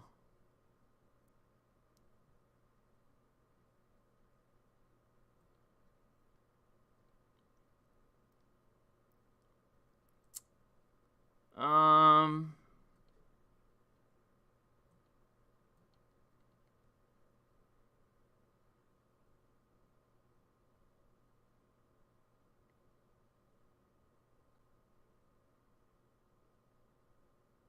don't know what is going on. There's all kinds of bullshit rumors about Mike Pence today. I don't know where people are getting any of this. There's like insane rumors about Mike Pence, and I don't see any fucking confirmation of any of it.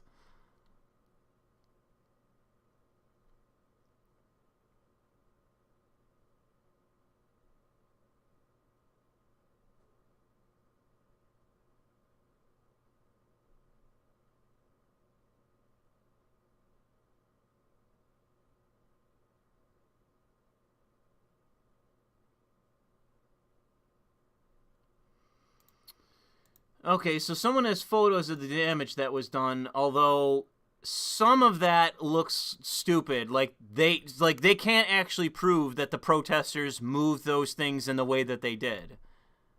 It's just the shattered glass that they can put on the protesters. So I'll keep that image. That's a good image to have.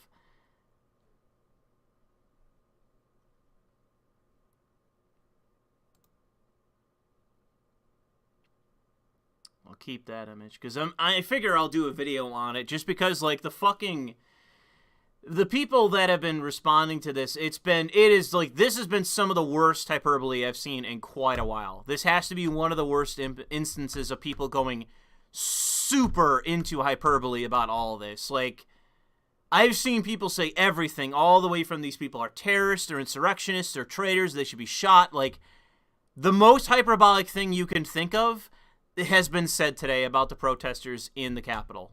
It's been ridiculous.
Alright, looks like that's about it. Alright, well, I'll tell you what, we actually are going to stop it here. I'd like to go for a walk. And then consider, I have to finish watching Patriot games before my fucking time runs out. But I think I might be getting close to that, so I'm going to have to hurry my ass up. When did I actually rent that movie? Go on YouTube and find out. I don't know if it actually tells you how much time you have left.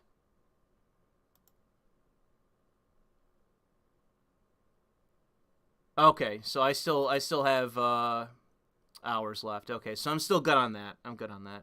I bought The Matrix. When did I buy The Matrix? I don't remember buying that. Oh well. Anywho, thanks everyone who stopped by today.